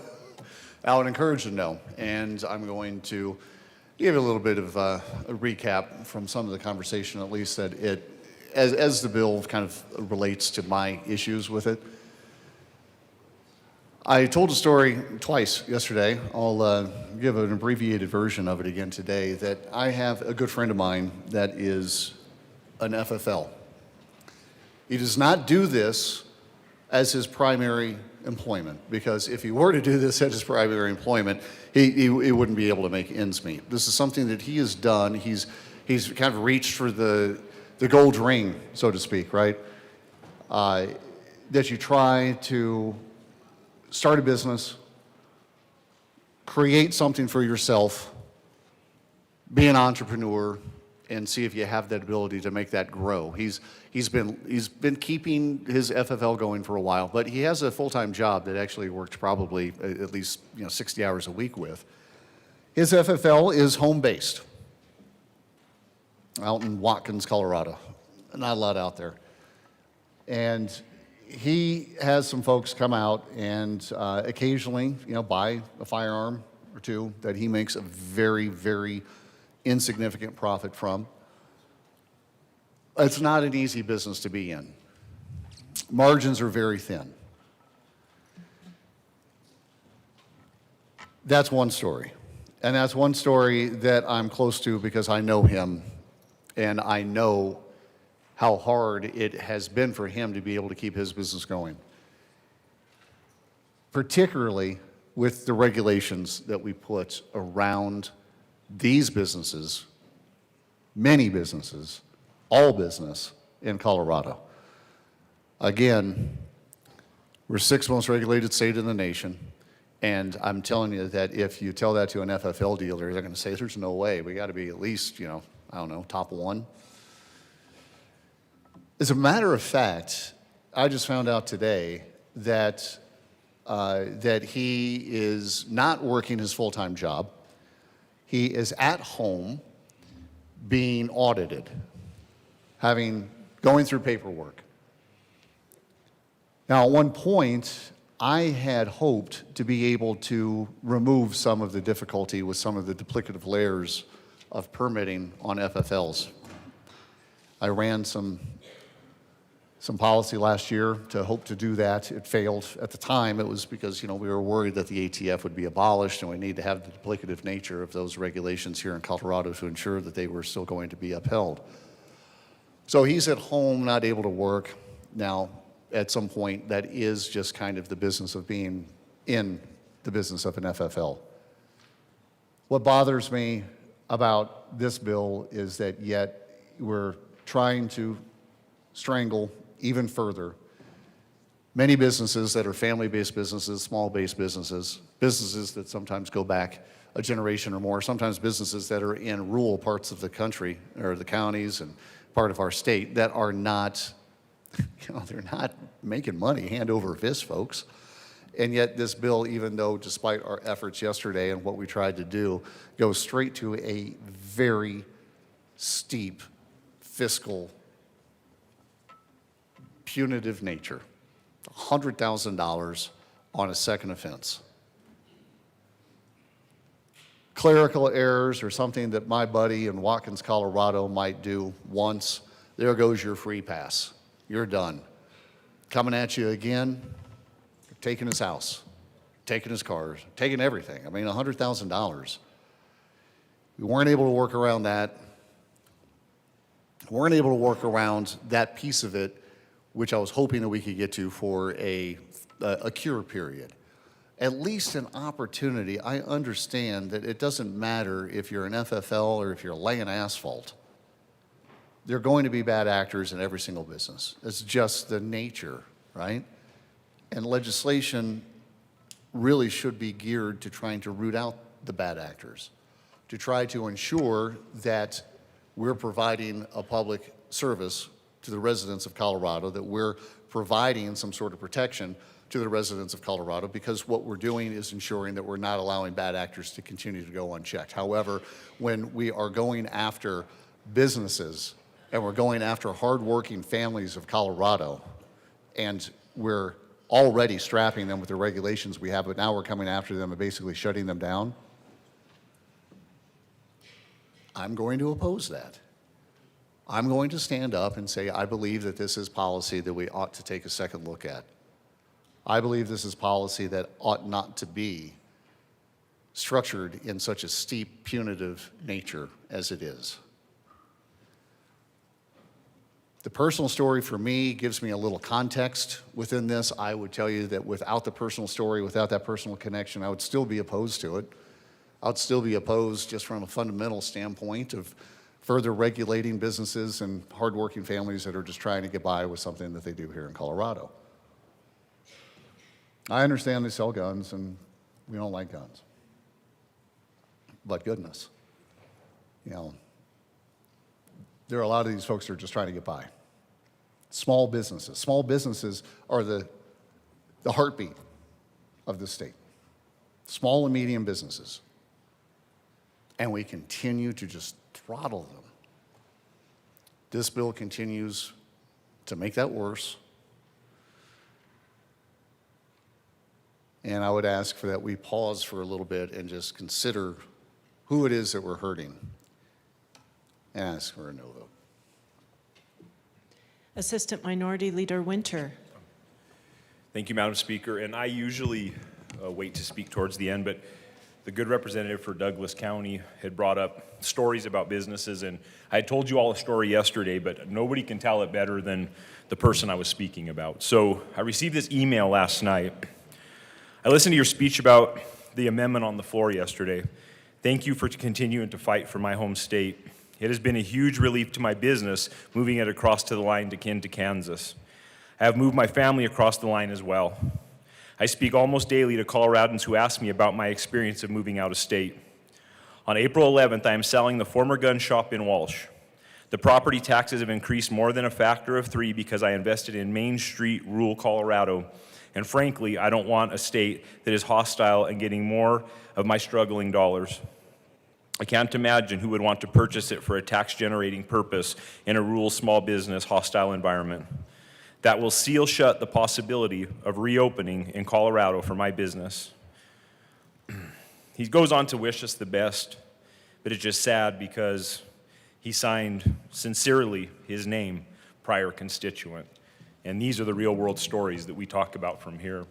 This is a family who has lived in the southeast corner forever, and it is a family who has had his business run out of the state and has hurt my district. That's why I stand up here and fight for House District 47.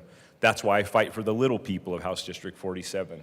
And I just wanted you to share or hear that straight from him. It's the story I referenced yesterday, and it was just crazy. He emailed me last night. So as we make these decisions, please think about Mr. Wright, who used to be a citizen of Colorado. Representative Weinberg.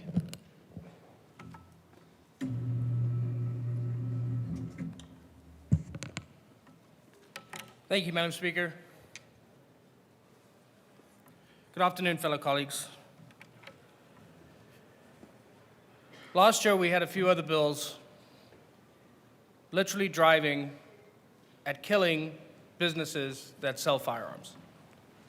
Last year, those that you were here heard the story of my constituent, Foundation Firearm, 40 years in Loveland. literally have to close his shop. That was the 4th business in my city, small mom and pop, selling to my constituents for 40 plus years that moved out to Texas. Big stores like Shields and Bass Pro, they can afford these changes. The changes that were implemented a year ago, Shields, where you get to lock down the whole area, they can afford it. It doesn't hurt them. The mom and pop that sells the first .22 caliber to a kid learning how to compete shoot, those are gone. We are killing businesses. This industry specifically. Again, every single year, we receive signatures from constituents. I'd place a wager that all of you have 10,000 plus petitions sitting at your office today from people of all walks of life. Democrats, unaffiliates, Republicans, all asking you to take a step back and look into the business aspect that is not being conducted here. I am saddened for the 4th year in a row to have another bill that I'm going to have to go back and explain to House District 51 of why we let this happen. We are squeezing businesses. Gun legislation, we've heard you. Colorado's heard you. And now they're saying it's enough. I urge you to take those signatures that you received today, take them to heart, find out who they are, and vote no on this bill. Representative Flannel.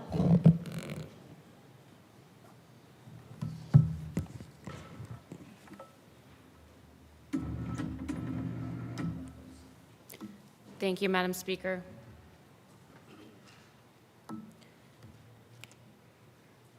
As my colleague just said, this is an attack on small businesses. It's not just firearms, though. A lot of the legislation that comes out of this building is an attack on buildings, whether it's small or large, and it imposes regulation that does not make the public safer. This bill does not make the public safer. It allows the Department of Revenue to act like ATF.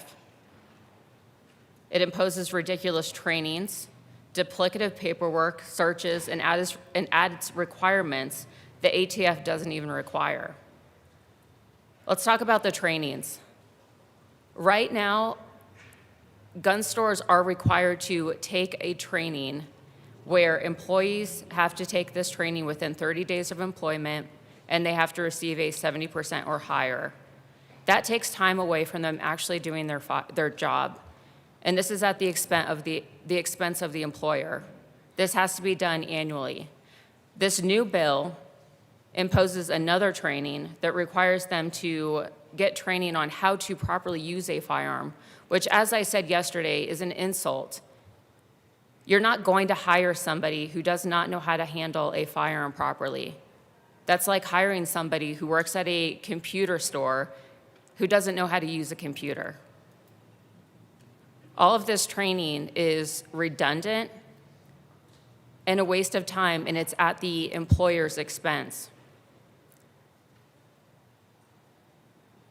The paperwork that is required, I want to go over just some of the paperwork. So ATF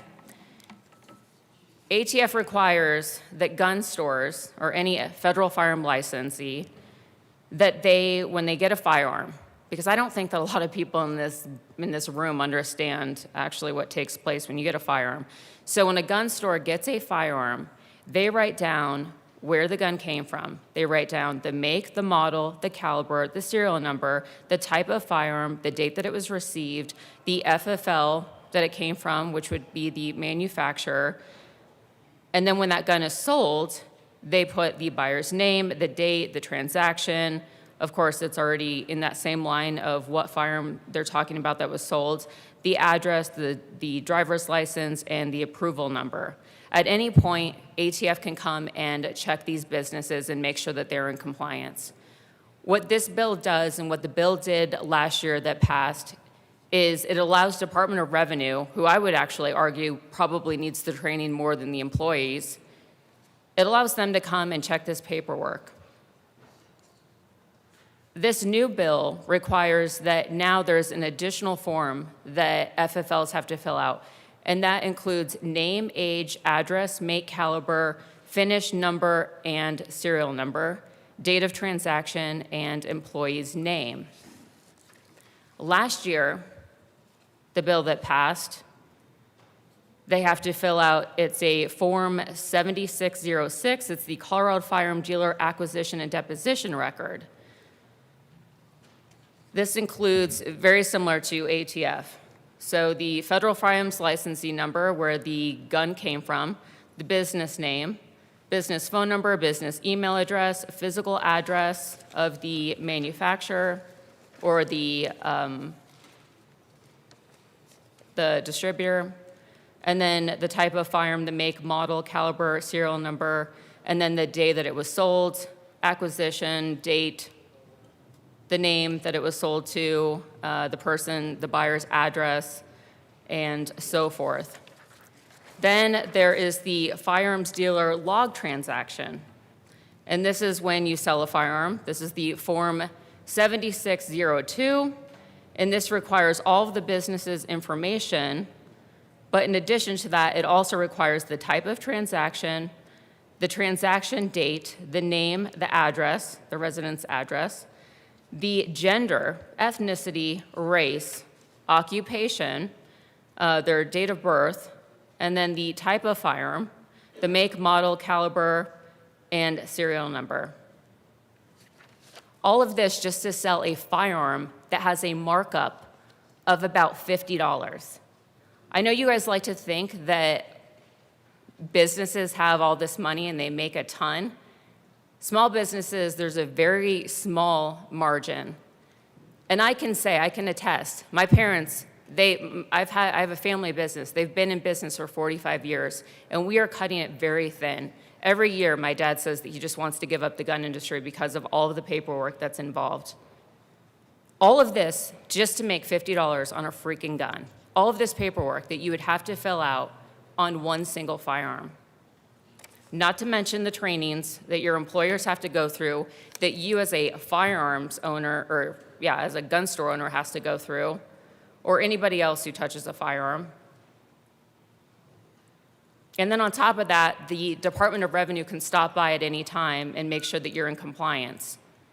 And I will say that gun owners, FFLs, firearms instructors, all of these people are probably the most law-abiding citizens that I've ever met. They have to take incredibly detailed records of all of the stuff that they do. My father had to employ 2 additional employees just to keep up with the paperwork. There's a reason why Colorado stands 6th for most regulated. I urge a no vote. Thank you. Representative Garcia Sander.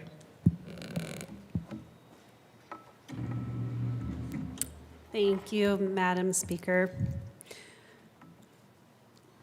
This morning, I was listening. I actually really listen, usually pretty well, to all the happenings.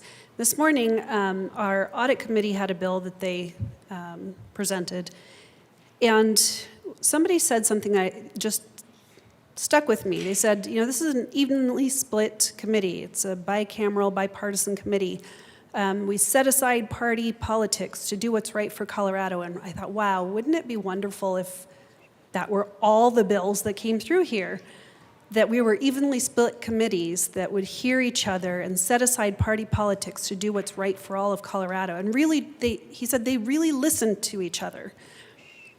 When the original bill passed regarding regulating of FFLs, citizens spoke and FFLs spoke and their representatives spoke, and they were warning about issues with the bill that now here we are with a cleanup trying to fix, because at that time, the eye was on pushing through the legislation regardless of opposing voices that had merit, that have merit.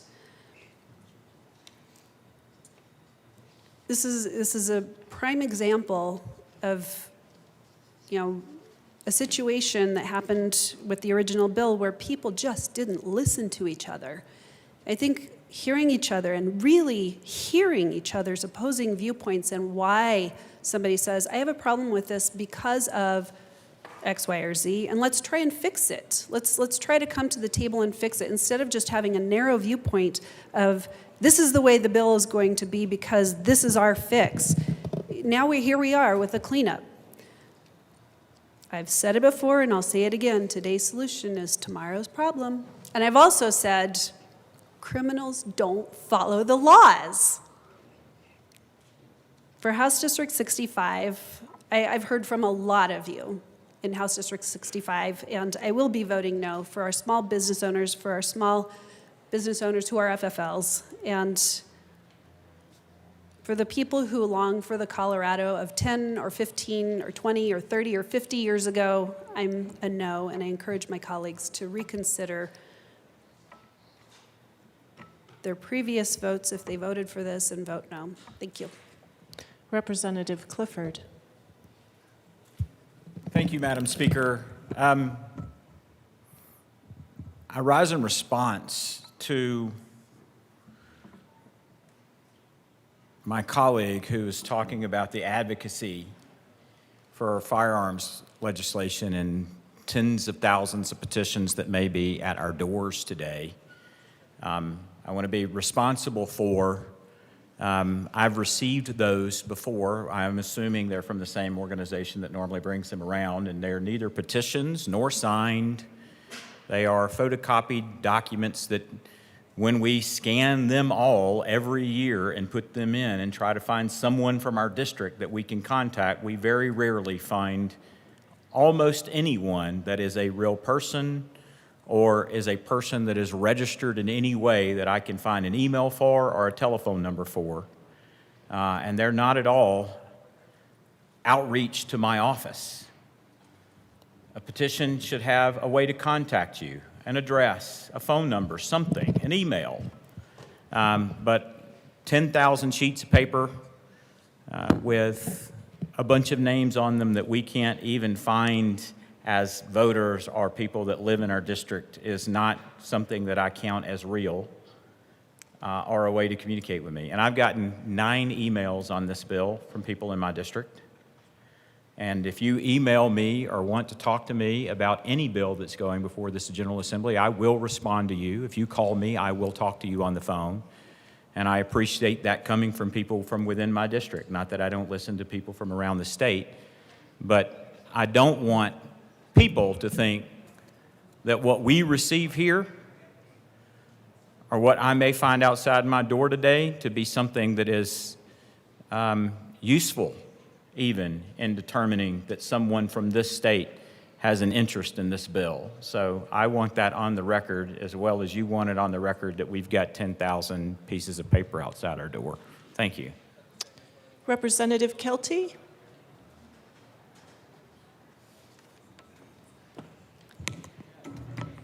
Thank you, Madam Speaker. And we had a large debate on this yesterday, and not everyone was here in the room to listen, unfortunately, but I know the colleagues on my side, we were all here, and we were fighting very hard.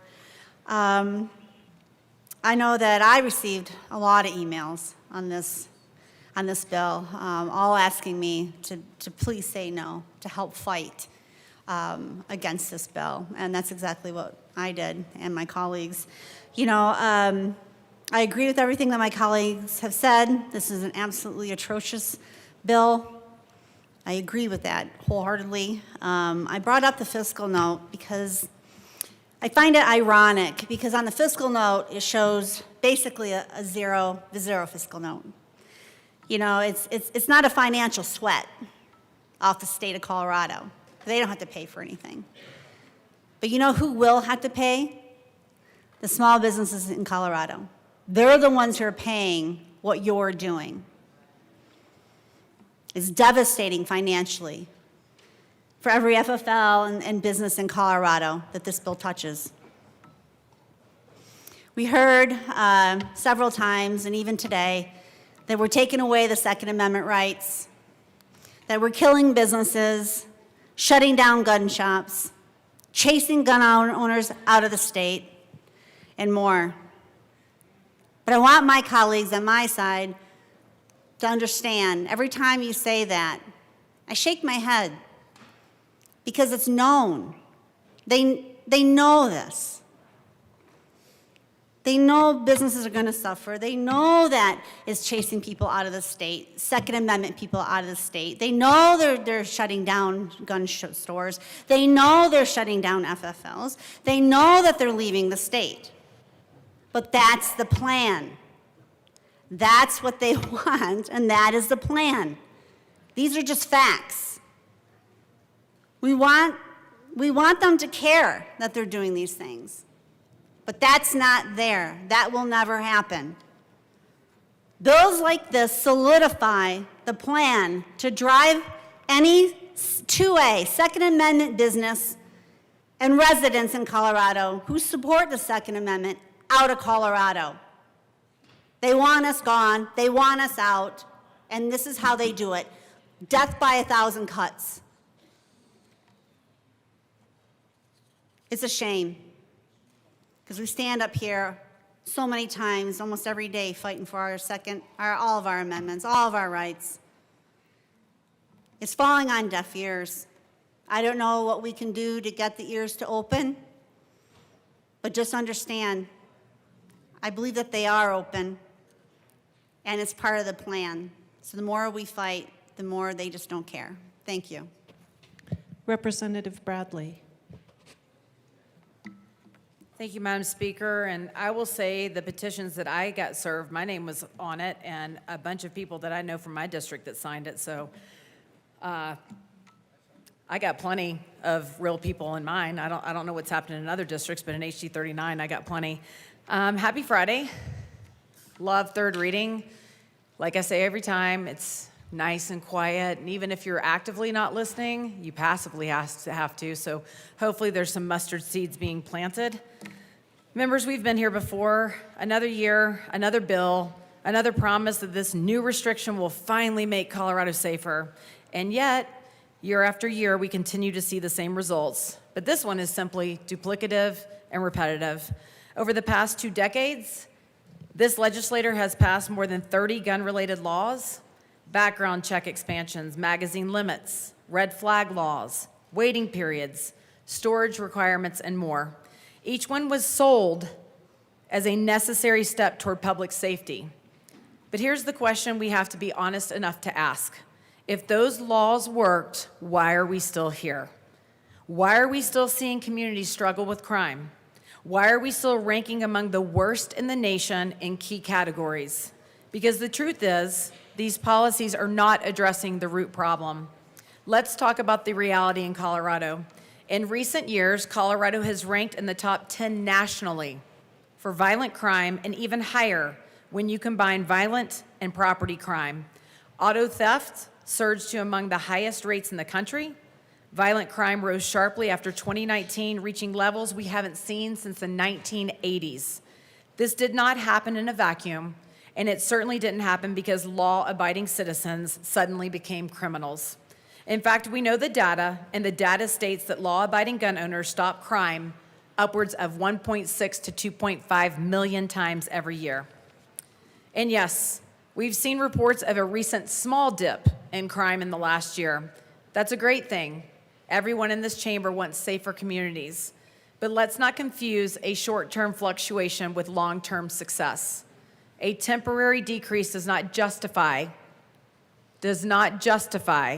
permanent restrictions on constitutional rights that shall not be infringed on.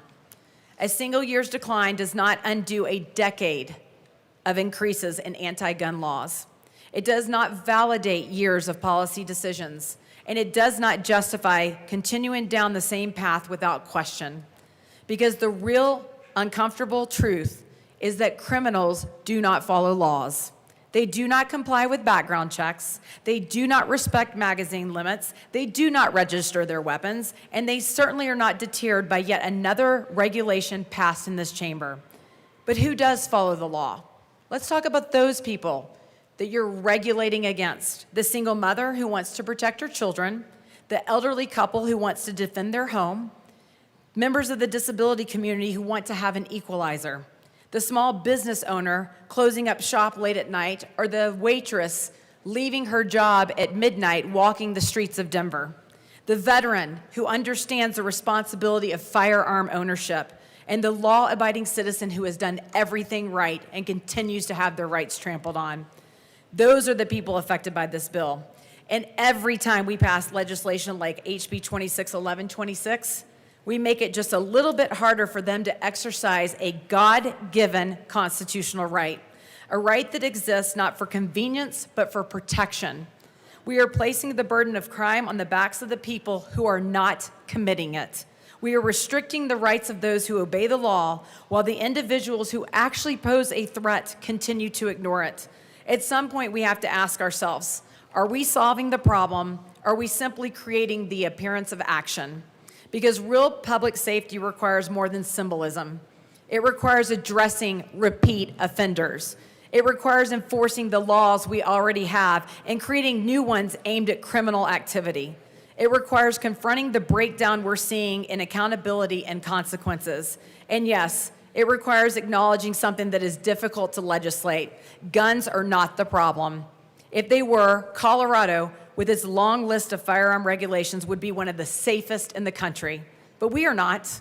The issue is not an inanimate object.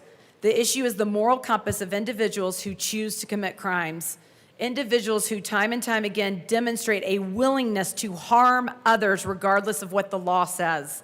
And no amount of additional regulation or responsible citizens is going to fix that. What it will do is continue a dangerous thread, a trend where the rights of law-abiding Coloradans are steadily chipped away, piece by piece, in response to actions that they did not commit. And in the end, they are the ones paying their price. Members, we all want safer communities. The goal is not partisan. It is shared. But repeating the same approach and expecting a different result is not sound policy. It's the definition of insanity, and for good reason.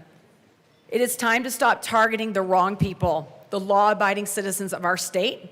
It's time to start focusing on real solutions, and it's time to stand up for the rights of the citizens we represent and swore an oath to protect and defend. I will be a strong no on this bill. Representative Slaw. Thank you, Madam Speaker. I'm somewhat sorting through which emotion I feel the most about this. I'm not going to use the mad emotion about it because I don't know that that's effective. I would implore you, though, to listen to me for a minute. I, too, received the petitions that everybody's going to receive.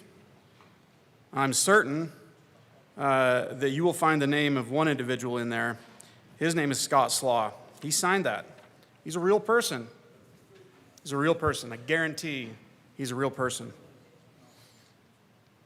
I found his petition in my box, along with other people who I know personally. They signed that. They are begging you to reconsider this for many reasons.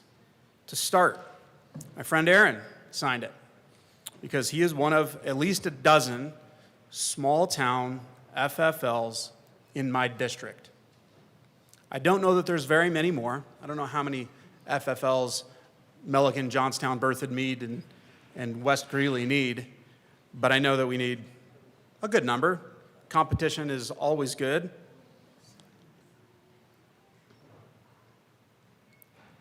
I know that there's significant consideration that he and others, at least one other that I know for sure in my district, are considering leaving, even though Colorado is their home, because they don't expect that they will be able to continue to be as viable in their businesses as they have been in the past after one more law is passed. Consider that. You're driving out real Coloradans. These are not fake made-up name people, despite what some others may say. They are real people. This government should not deny, impede, or discriminate against the exercise of a federal or state right. Shouldn't do that. That's exactly what's happening. We all know what the Second Amendment says, and we all know what the Colorado Constitution says about the right to keep and bear arms.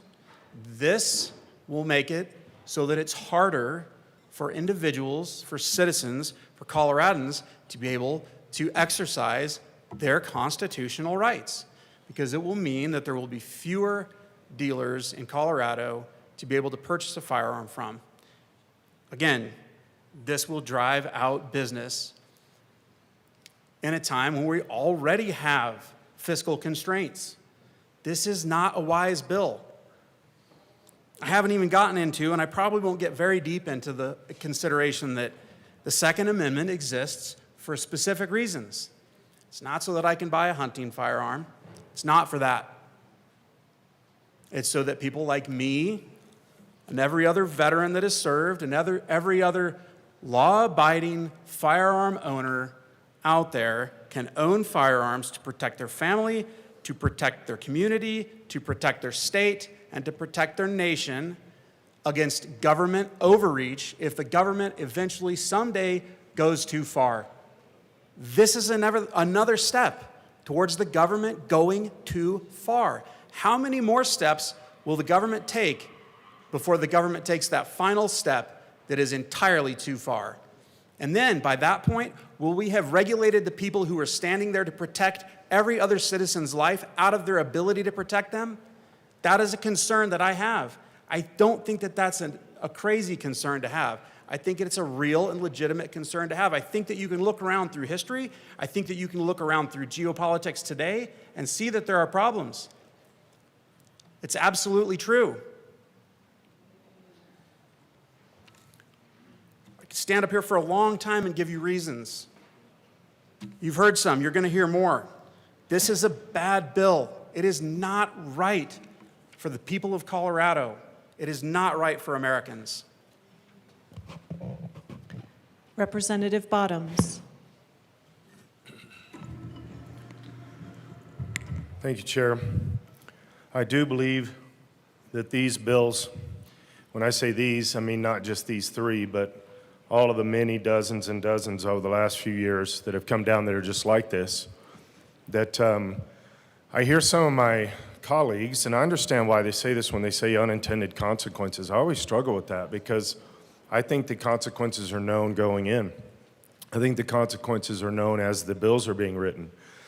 This continues to destroy companies, continues to destroy gun shops, continues to destroy the mom and pop shops, continues to destroy the FFLs that are operating out of their house, all of these different groups.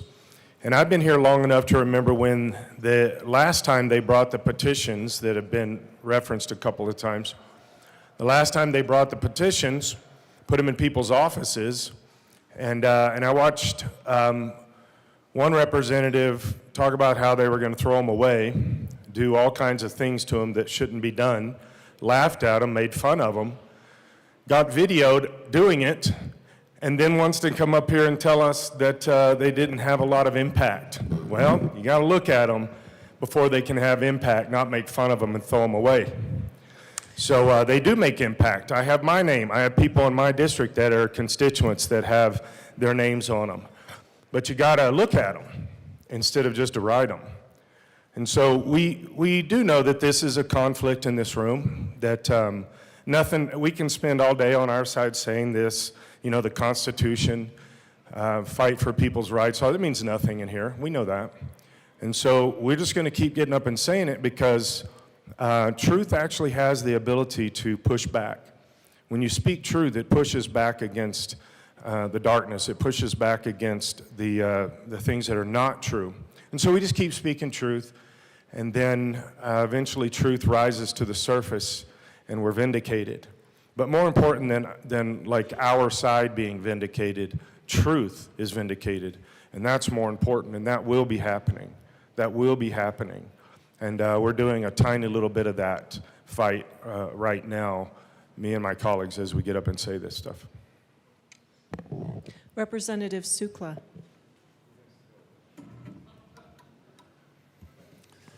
Thank you, Madam Speaker.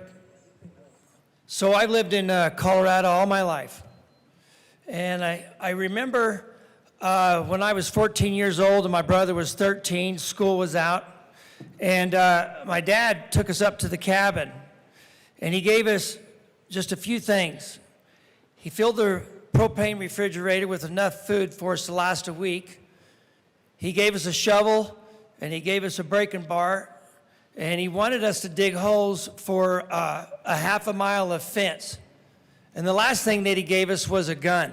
So I was 14, my brother was 13. My dad had something going on. He wasn't going to be there for a week, so he left this 14-year-old and this 13-year-old and a gun and a shovel and a pick to dig these holes for this fence line that was a half a mile long. And he said, I'll be back in a week, and the gun is for your protection. Why I'm telling this story is, when I was, I think, 9 or 10, I don't remember for sure, he gave me a gun. I lived on a big ranch, and he said, you can go out there and you can hunt if you want, as long as there's no people around. And so I go out there and I see a cottontail rabbit, and I shot that cottontail rabbit. And then I broke down and I bawled my eyes out because it bothered me so bad that I had killed that rabbit. And I never wanted to kill anything again in my life after that happened to me. Well, when I was about 12, my dad had a horse, and that horse had distemper. If anybody knows what distemper is, it's an incurable disease. And it was up there in the corral, and it was laying on its side, and it was suffering. And it was kicking, thrashing, and it was dying. And it was in extreme pain. And my dad says, I love that horse so bad. He says, I want you to go up there. I can't do it, son. Will you go up there and will you shoot that horse between its eyes and put it out of misery? And I did. I went up there. It was one of the hardest things I ever did, and I bawled my eyes out. I could tell you instance after instance where I've had to do that with a tool. We think they are a tool. The gun is a tool where I live. And I think I've figured it out. I think digging those holes made me stronger than I probably should have been. And I'm watching what's going on, and I think there's a lot of people in here that are making decisions that maybe haven't had adversity or something. It's pretty soft here. I mean, my gosh, we live in a beautiful place here in the city, and everything's handed to you as long as you got $10 in your pocket. It's not really that hard. If some guy on the internet all the time, what's his name, David Goggins, says, stay hard, stay hard. We've lost that hardness in this state. We have lost taking care of each other and doing the hard things. But what you're doing here on restriction for the firearm dealers, because them are our friends, them are the people that we go when we need more shells so that we have to do the hard things that we don't want to do. And I'm going to be honest right here, I haven't hunted in 15 years. I killed a deer, I killed an elk, and I don't have any desire to do that. But I do have that desire to keep them guns in place because I have daughters, and I need those girls to be able to protect themselves. They both know how at a very early age to do that. I see what's going on here. Has anybody ever seen Australia? They took their guns away, and how's that going? Every one of them had to wear a mask and have a vaccine. And then we see what happened in Britain. They took all their guns away, and what do? They're stabbing each other.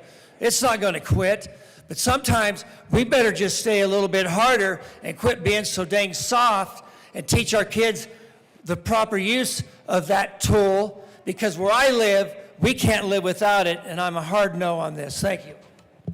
Representative Barone. Thank you, Madam Speaker. Members, I want to speak to this bill and as a business owner, in the business owner aspect. Of course, this bill doesn't affect me directly as in my business, but it does affect business, 100%.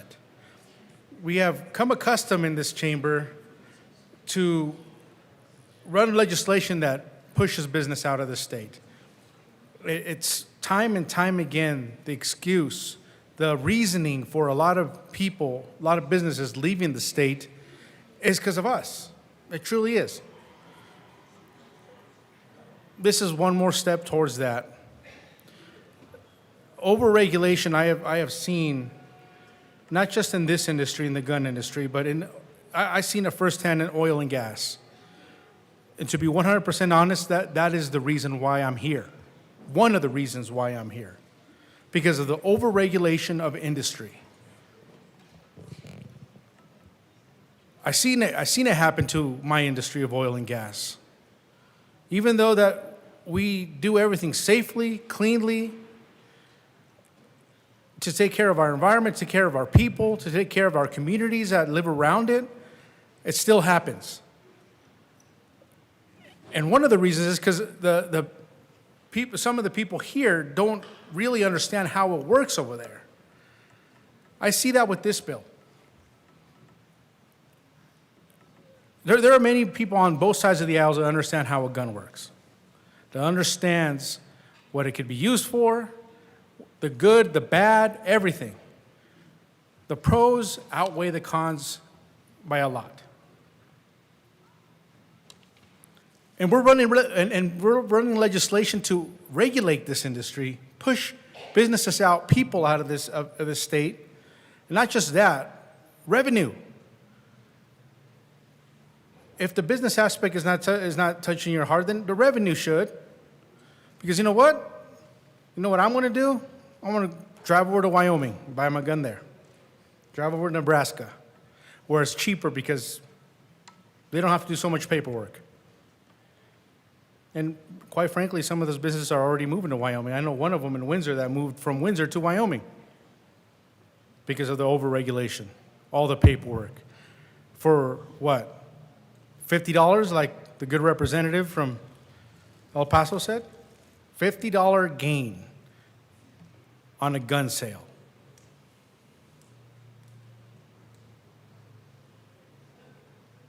It just blows my mind how simple it is, how simple this legislation is being passed here. Simply, this legislation is being passed here, and how much of a big effect it actually happens out in the state. Big box stores, like some of the other representatives that came up here said, they can afford it because, you know what, they do business outside the state too. That's where they get their money. That's where they get their big margins. Here they continue to operate for the smaller margins and they can afford this. But the small businesses, my favorite gun store is in Brighton, Rocky Mountain Pond. I'm afraid they're going to be leaving. That's where I go to get shot for my guns. And don't get me wrong, I don't buy very many. They are expensive. And I'd rather spend that money on my family. But I sometimes enjoy having a new gun, going out and shooting a new gun. And just like another bill that we're going to be hearing here a little bit later, the uppers. I like buying uppers because I can shoot different types of bullets and different types of hunting styles depending on the size of the barrel, which is an upper receiver. Like I said, we'll get to that conversation when that comes. But I'm just saying this one right here, it's going to affect business, and that's the way I'm going to frame this for everybody. Hopefully that understands a little bit better that the business is going to be leaving our state. These small businesses and family businesses are going to be affected big time. I will be a strong no on this one as well. Representative Richardson. Thank you, Madam Speaker and colleagues. We talked a lot on this bill yesterday, mostly amendments trying to make it better or less worse. Most everything failed. I do oppose the bill. This year, like several others, but probably more so this year, has been overshadowed by our budget issues. And it's amazing how many bills we get that have a zero fiscal note. But having a zero fiscal note doesn't necessarily mean it's a good bill. because if you haven't noticed, government doesn't produce money, it just takes it. And whenever we've got a bill without a fiscal note, generally what we're doing is regulating others. And that's what this bill does. It just adds more burden, just like many, many, many bills that have preceded it that are impacting our legitimate businesses. If you look back 4 or 5 years, maybe not even that far, we were running surpluses over our Tabor limit of billions. Now, we had to give a lot of that back, and that's because we should, but it also indicated that our business community was thriving, that revenue was coming in, it was overfilling our coffers. That doesn't happen anymore. It's not happening this year. We're not even hitting the Tabor limit. We have destroyed the businesses that feed this government, and now we're just turning to regulate things that we don't like. There are problems in our state. Our gun dealers are not causing them, but this bill targets them. This isn't a crime bill. It's not a bill that's aimed at violent offenders. It's not a bill that targets those that threaten the safety of our communities. It is a bill that targets people that are operating lawfully, the licensed, the visible, the regulated, the small business owners that are already struggling to comply with things we've passed in previous years. That's who's getting hit. The bill expands requirements, it expands paperwork, it expands training requirements, it expands security mandates, it expands reporting, it expands penalties. Now, originally up to $100,000. Graciously, that was reduced to $75,000. And that is just hitting a business over the head with a slightly smaller hammer. It really doesn't do anything to help. This isn't moderation, it's just a continuation of the pattern. The majority does not need to ban firearms outright. They know they cannot do that. But they keep making lawful commerce that much harder. More expensive, more risky, more vulnerable to technical violations, more vulnerable to punishment by the government, until eventually, as my colleagues have mentioned before, the industry is going to disappear. Businesses are going to move away piece by piece. We will lose the ability to purchase a firearm in this country, this state. Excuse me. That's why so many people look at bills like this and conclude the majority has a clear distaste for firearms. It's not just a concern about misuse. It's not a concern about crime. It's a real hostility to the very existence of firearms in private hands. And firearms in private hands is something that our state and federal constitutions are meant to protect. And because you can't erase that right directly, you're going after the businesses that make the lawful exercise of that right possible. We're going after the dealers. They're going after the transfers. They're going after the records, going after the infrastructure. They're going after the lawful path to gun ownership. Because if you can kill off the industry, you can choke off the right to bear arms in this state. But again, let's go back to what the bill doesn't do.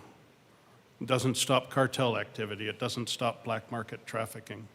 It doesn't stop the violent felon who already ignores every law in the books. I think we all know that criminals don't comply with regulatory schemes. They don't fear paperwork, that's for sure. They don't lose sleep over whether their dealer security plan is going to be approved or over reporting rules. Lawful businesses do that. And in rural Colorado, in the areas that I represent, that matters. In my district, firearms are a part of life. They are tools that are used in the day-to-day activities that take place on farms and ranches. They are used for hunting. They're used for predator control. They're used for self-defense. And as my colleague earlier said, sometimes they have to be used to put down a treasured animal. People in my district don't all live 5 minutes away from law enforcement response. They don't have easy access to services. When this body drives out one more lawful dealer, it's going to be rural Colorado that pays the price first. And that's what makes this bill truly offensive to me. It's not just burdensome. From this building, it's legislative arrogance. It assumes the state should just keep tightening the screws on lawful people because the majority dislikes the subject matter. This is not good governance. But I'll remind you, and we've seen this throughout history, that rights are not destroyed all at once. They're worn down, one mandate at a time, one fee at a time, one record at a time, one penalty at a time, one closed business, one business moving out of the state at a time. And again, what this bill does is punish the lawful, the legitimate. It puts pressure on those that are trying to comply, and it moves Colorado one step closer to this pipe dream of a gun-free Colorado by trying to regulate this lawful industry into the ground. So it's not a bill about safety. I wish it were. If it had a fiscal note, it might show that we were actually finding something worthy of supporting. But we're not willing to put any money out there to do anything. But we are willing to put more requirements on those that are just trying to make a living and feed their kids and serve their communities. This bill just squeezes lawful commerce. We're choking our businesses to death one bill at a time in this building. So regardless of the topic, whether this was gun dealers or any other business, we should not be putting more and more requirements on folks. Maybe if we started releasing some of that, we'd get back to these surpluses of the billions. We'd have money to run our services. People would have more money in their own pockets and wouldn't need as much service from the government. And I know that's frightening to some because it takes away the thing that is important to us as a government, which is having authority and having the ability to direct what people do with their lives by making them subject to us, the government.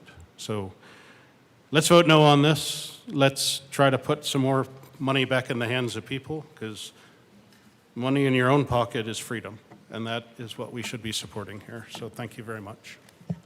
Representative Hartsook. Good afternoon, Madam Speaker, and thank you. Good afternoon. Ladies and gentlemen, I'd like to direct your attention to the title. It says requirements for firearms dealer. The first word is requirements. What does requirements mean? What else do we place requirements on? Some of the things are good. We place requirements on going to school. We place requirements on graduating with an education. We place requirements if you're going to trade school to go to work. And what else has this body done?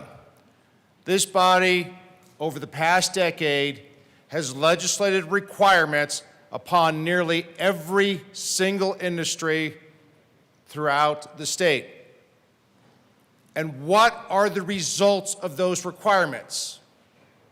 Well, start with oil and gas industry requirements. Industry is dramatically decreased. Our revenue from that is dramatically decreased. What has that brought us? If you saw the headlines today, what does it say? $1.5 billion deficit. $1.5 billion. Who contributes to the economy? You have big businesses, but 90% of it is small businesses. Small businesses are the engine of Colorado. Small businesses are the engine of America. And every single time that we place a requirement on any industry, it has a fiscal cost to it. It has a financial repercussion. We've done it to oil and gas, we've done it to agriculture, we've done it to housing, we've done it to construction. If that said, requirements for automotive dealers, your vehicle, the truck you bought, the car you bought, the EV vehicle you bought, its price would go up because we, this legislative body, put a requirement, and that has a cost. And that drives that price up. It also tends to drive out of business those businesses that are doing it. Your larger businesses can absorb those costs. Your smaller ones, usually not. Agriculture industry, your smaller businesses have closed shop or sold out to the larger ag. Oil and gas, same thing. Construction, same thing. Firearms, same thing. They're not just nameless entities that are out there. These are friends. Some of them are our family members. I have two very good friends that are FFLs. They do this not as their primary business, but as a side. They enjoy doing it. One is, he's brilliant. He's like an engineer. He can design, create things, do all kinds of stuff with it. But the more requirements that we add to it, the more we're going to drive them out of business. Because it keeps setting the cost up. At some point, consumers are going to make it more and more difficult for them to buy it. Because what else goes up for consumers? Everything. Housing industry. More requirements for everything we do. There's a few requirements that are good. Education is a good requirement. We want our kids to graduate with a good education, have a career, become an entrepreneur, create a better mousetrap out there, if you will, come up with an idea. So we need to have requirements to stimulate them, to motivate them. But when we put requirements on businesses, that stifles invention. That stifles innovation. That stifles desire. Because they sit there and they are like, what else is going to hit me? What else is going to impact my business? What's another realm that this hits it heavily in? Healthcare. We pass countless regulations on healthcare. Some of it we need for safety, but others becomes paperwork upon paperwork upon paperwork. And what does that do? That adds costs. Every requirement that comes out of this building adds a cost that is in the end paid for by the consumer. I don't care what it is, where your political philosophy lies, the more requirements that come from this building, the higher your costs go. So requirements to firearm dealers will have one net result. It will drive costs up. The secondary and tertiary impacts of that are your small businesses some of them will look at it and go, this is no longer cost effective. I can't keep doing this because I'm losing money. Others will go, I don't have the simple time in the day to complete all the paperwork. Others will go, I have seen so many regulations, the headaches are no longer worth it. And then what do we as a society lose? We lose the immediate value of our friends that have these small businesses. We lose access to having a selection to go to choose what weapon we want to buy, whether it's for self-defense, hunting, sports shooting, trap and skeet. Heck, some people might go to the Olympics from here. You never know. We're known for skiing, but maybe somebody will pick up the trap and skeet shooting. There's a lot of Olympic sports that have shooting in it. But at some point, we're going to make it so expensive for them they can't do it. Every time we add a requirement to anything, it stifles that innovation. It stifles that determination. Because it's another roadblock. So I ask you, what's the purpose of another roadblock if we're not enhancing the community? Is it to add to the $1.5 billion budget deficit we're facing? Is it to add to putting small businesses out of business? Is it adding because a political philosophy sees things one way? What is the end result? What are we striving towards? Because it certainly isn't the economic vitality of our community or our state. It certainly isn't in defense of the Second Amendment or the First or the Third, Fourth, Fifth. Run through your whole list of the top 10 Bill of Rights. Requirement after requirement adds to costs. It runs things up, consumers pay for it, and we lose. That is neither a smart road to go down, it's neither a fiscally responsible road to go down, as the headlines of a $1.5 billion budget deficit can show you. Because you can't run your business that way, you can't run your home finances that way, but this body legislates that way. That's not good. That's not productive.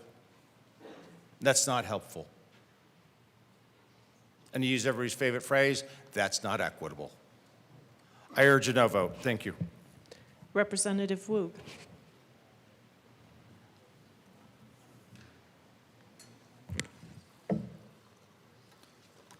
Thank you, Madam Speaker. House Bill 1126 is anti-business.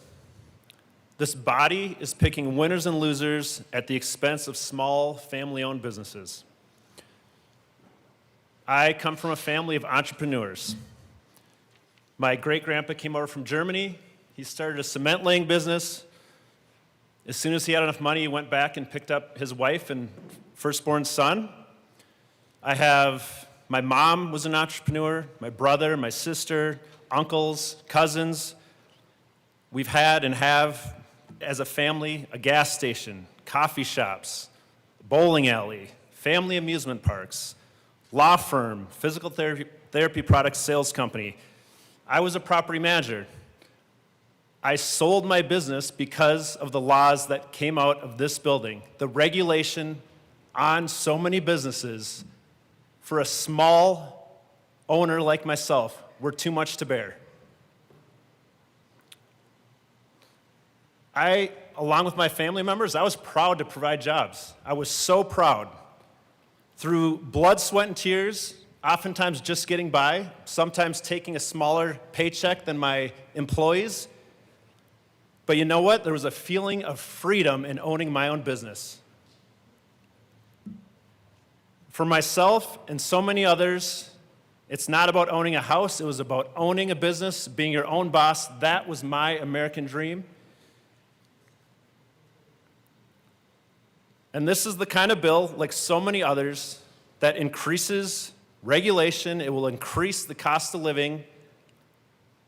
It will increase the cost of doing business. And worse yet, many businesses will close.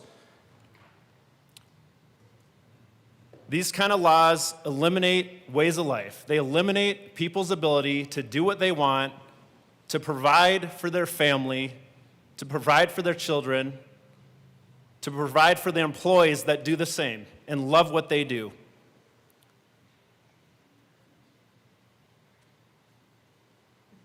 It's over and over again, and we're killing small businesses that make this state go. I urge a no vote. Representative Soper.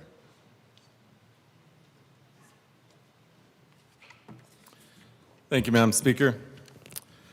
Members, I also rise to encourage a no vote, but my focus will be particularly on page 5 of the bill. This is where the penalties section are laid out. I know we've heard a lot about the Second Amendment today. I'm going to focus more on the Eighth Amendment. Under the United States Constitution, the Eighth Amendment considers excessive fines. That's one of the 3 major provisions of the Eighth Amendment. In 2019, the Eighth Amendment was incorporated to the states through a case called Timms against Indiana. And in that case, it looked at whether the state administratively taking $40,000 worth of a vehicle for a minor drug offense constituted an excessive fine. The court held that indeed it did. A crime becomes unconstitutional when it is grossly disproportionate to the offense. The court will consider several factors, among these the seriousness of the offense, the proportionality. Does the penalty match what's being considered. The harm caused. The greater the harm, the greater the fine. And the defendant's circumstances, such as the ability to pay based on what's happening. We'll start with, is it a fine? I think reasonable minds can say that when it says impose a fine of up to $75,000, it's a fine. So we can move on to the severity of the offense. If we were going to look at, for example, small drug sales, we'd say that's a minor offense for there to be something we're considering. It's non-violent limited harm. Here we're looking at really what we're requiring of firearm dealers. In almost every case will be a paper offense. This will be a form not being perhaps filled out correctly, something missed, or the handling of firearms, it being observed that there was perhaps like a trigger lock not on correctly. The third step in the analysis is to compare the value of the fine. So in the case of taking a vehicle worth $40,000 for a minor drug offense, likely higher than what other statutory fines might be in this category, or the actual harm of the vehicle, or of the action caused. This would suggest a disproportionality. And then finally, the proportionality. Does the penalty match the crime? I mean, we've heard that saying over and over again. The bill does delegate, if you look down to lines 14 through 19 on page 5, it delegates the statutory fine structure, the severity cut points, and any mitigating factors to the Department of Revenue to be able to lay out. However, still within statute, it caps the maximum penalty at $75,000, which contemplates that the General Assembly is expecting the highest fine in this category to be at least $75,000. This is not proportional to Colorado's administrative fine structure, where we regulate professionals, where the cap typically is $5,000.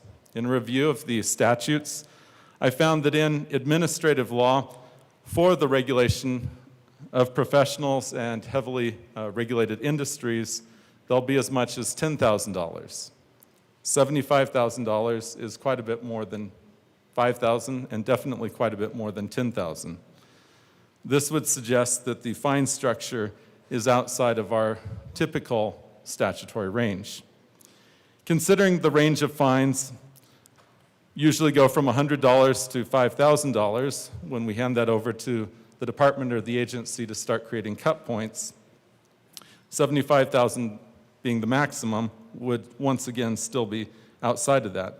So in a comparable value test, it would fall foul of the test. In considering the severity of the offense, the requirements for the firearm dealers and state licensure focus on regulatory compliance. That's what has been asked for when we started the state licensure starting in 2025. The bulk of the compliance we're asking for is record keeping and procedures in the handling of firearms. These are non-violent offenses, I would argue minor offenses. And in almost every case, these are going to be paper offenses. The proportionality of the fine would exceed the severity of the offense. This is the exact reason why our founders enacted the Eighth Amendment, was so that you would not have a scenario where a government could create a fine structure that would actually, to the individual, appear worse than even spending time in prison. Because now you're basically locked into extreme fines that one would never reasonably contemplate could be assessed against them for the action that had occurred. And for the reasons of the Eighth Amendment alone, I will be a no vote. Representative Luck. Thank you, Mr. Speaker Pro Tem.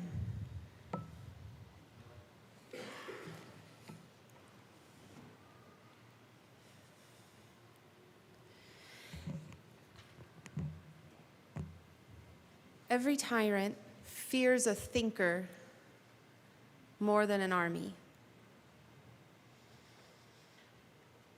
That's what Voltaire said. I'll say it again.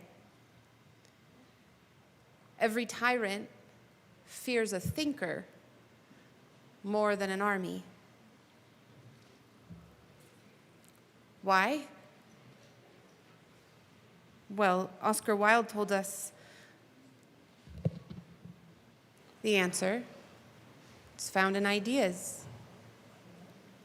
Ideas are dangerous. In fact, an idea that is not dangerous is unworthy of being called an idea at all.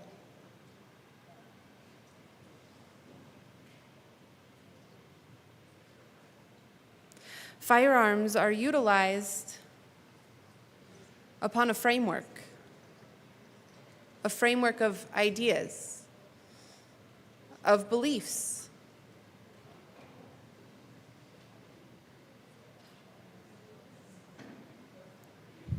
Every action we take, in fact, is sourced in ideas, in assumptions, in principles, in value systems, in expectations. I use this door, not that door, because of an idea, because of an expectation. Every act we take is grounded in ideas. Ideas are more dangerous than firearms. It's ideas that lead people to hate one another and move into violence. And yet, I have yet to see a bill in my time here that regulates bookstores.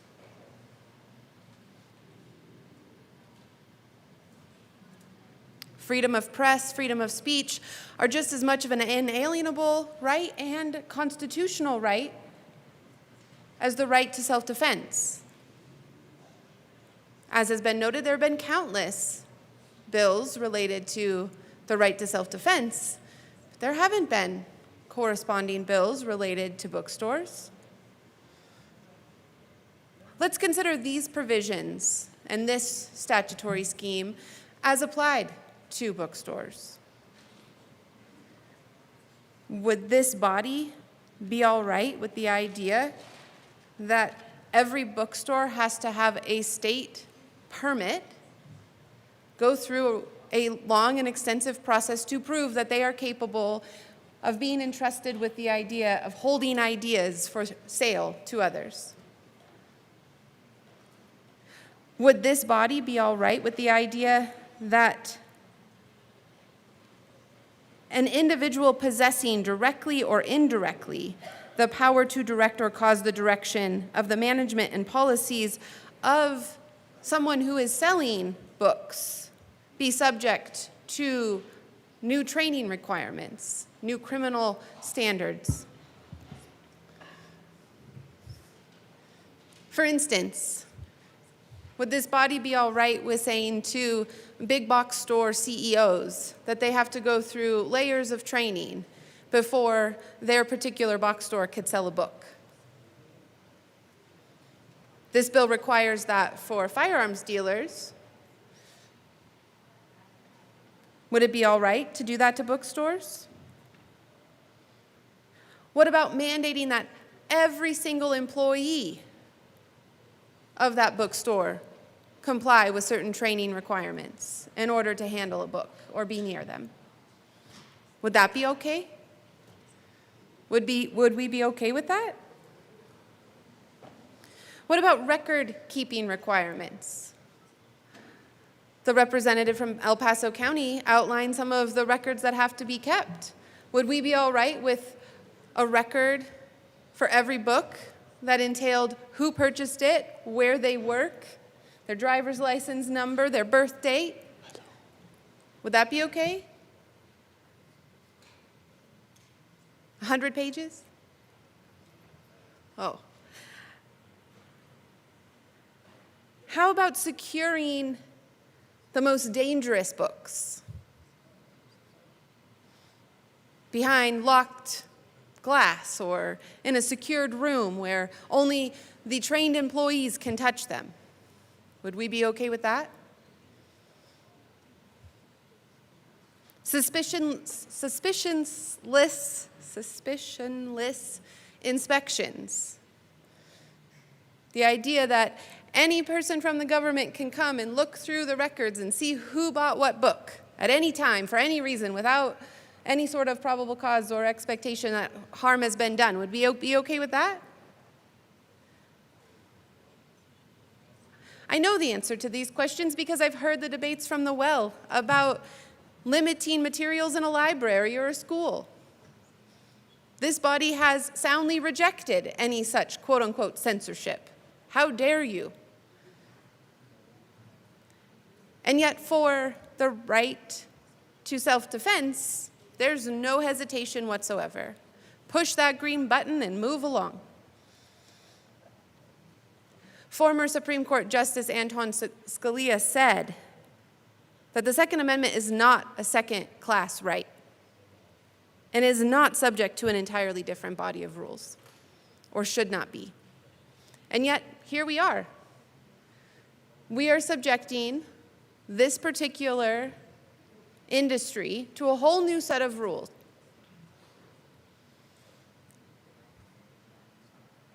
Rules that will put these folks out of business and will make this right in a de facto way impossible to exercise. Due to federal regulation, you can't just go across state lines and buy a firearm.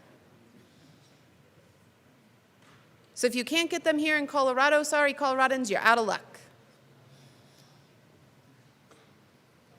Again, beautiful design for the people who sat down years ago and made a checklist and said, these are all of the things we need to do in order to box out this right from Colorado. Beautiful. Check, check.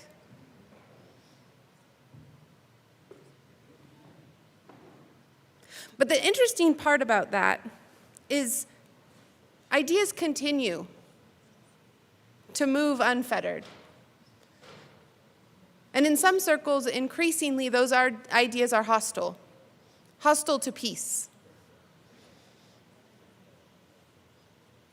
There's no desire to regulate the ideas, and yet there's a desire to regulate the tools which would protect against people acting on their ideas, which then creates an even more unsafe environment for us to live in.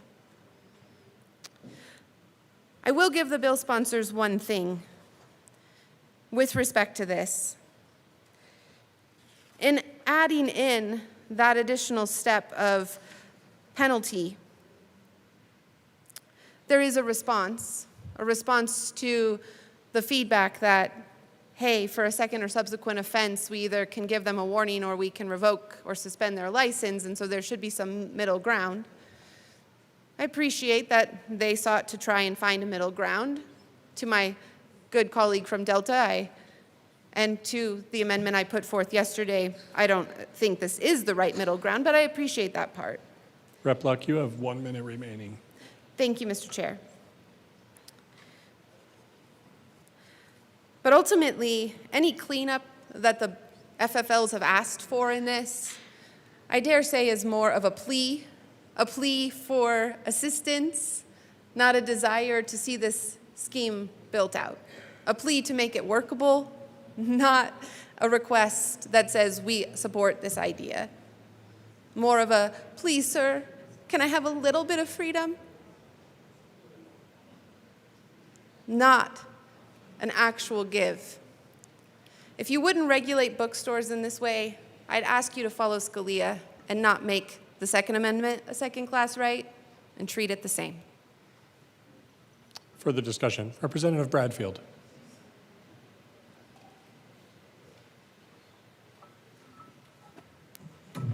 Thank you, Mr. Chair. First of all, I don't want to have anybody have any doubts about how I'm going to vote. I will be a no.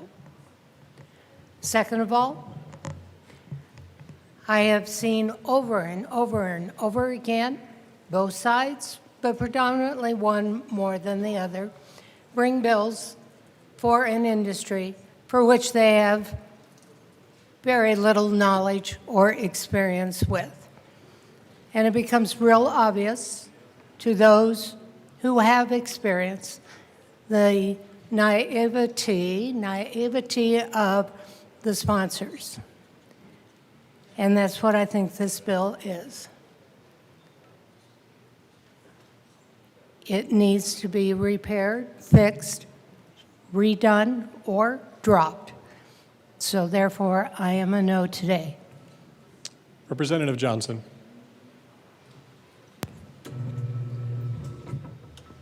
Thank you, Mr. Speaker Pro Tem.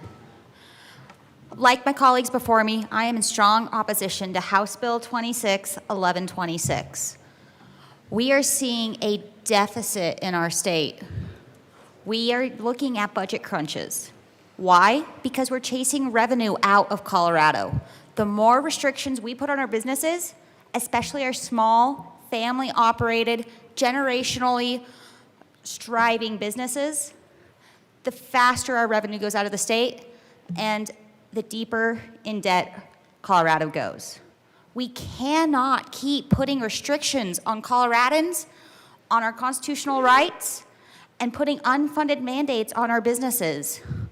Like our good AML from Southeast Colorado, I've had businesses reach out to me who are firearm dealers and small gun shops saying that they cannot survive this. Northeast Colorado, we border Wyoming, Nebraska, Kansas, and it doesn't take that many miles or that long of a drive to go over there for folks to buy different items that we are putting restrictions on here in the state.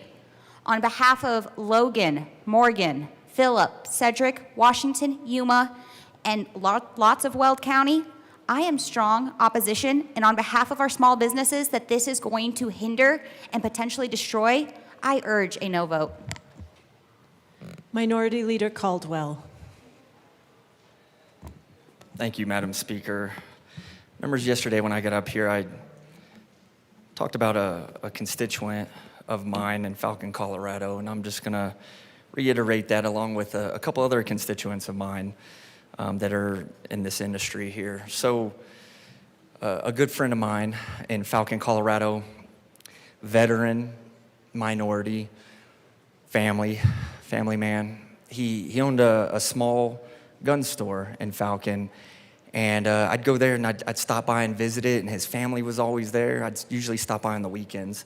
So his kids weren't in school, and they would be there, his wife and 3 kids, very small mom and pop gun shop. And around late 24, early 25, I reached out to him. I said, hey, said his name, and I said, you know, I'm gonna be driving by. I figured I'd stop by. And he said, hey, I hate to tell you this, but, you know, I closed my store.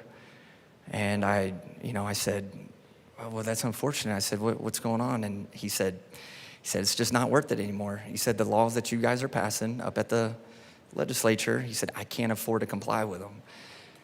And so when we talk about petitions, we talk about signatures, we talk about people, these are real people. I know these people. These are my people. I was in Monument about 3 weeks ago with my family, went to dinner, stopped by the grocery store, pick up a few things on the way home, pulled into the parking lot, and I pulled in next to a lady who had the back of her vehicle open. She was loading groceries in there, and I noticed on the side of her vehicle it said the name of a store. It was a gun cleaning store, and so I do what I do, which drives my wife crazy. I got out and I just struck up a conversation with her in the parking lot, started talking to her, and I said, hey, is this here in Monument, this gun cleaning store?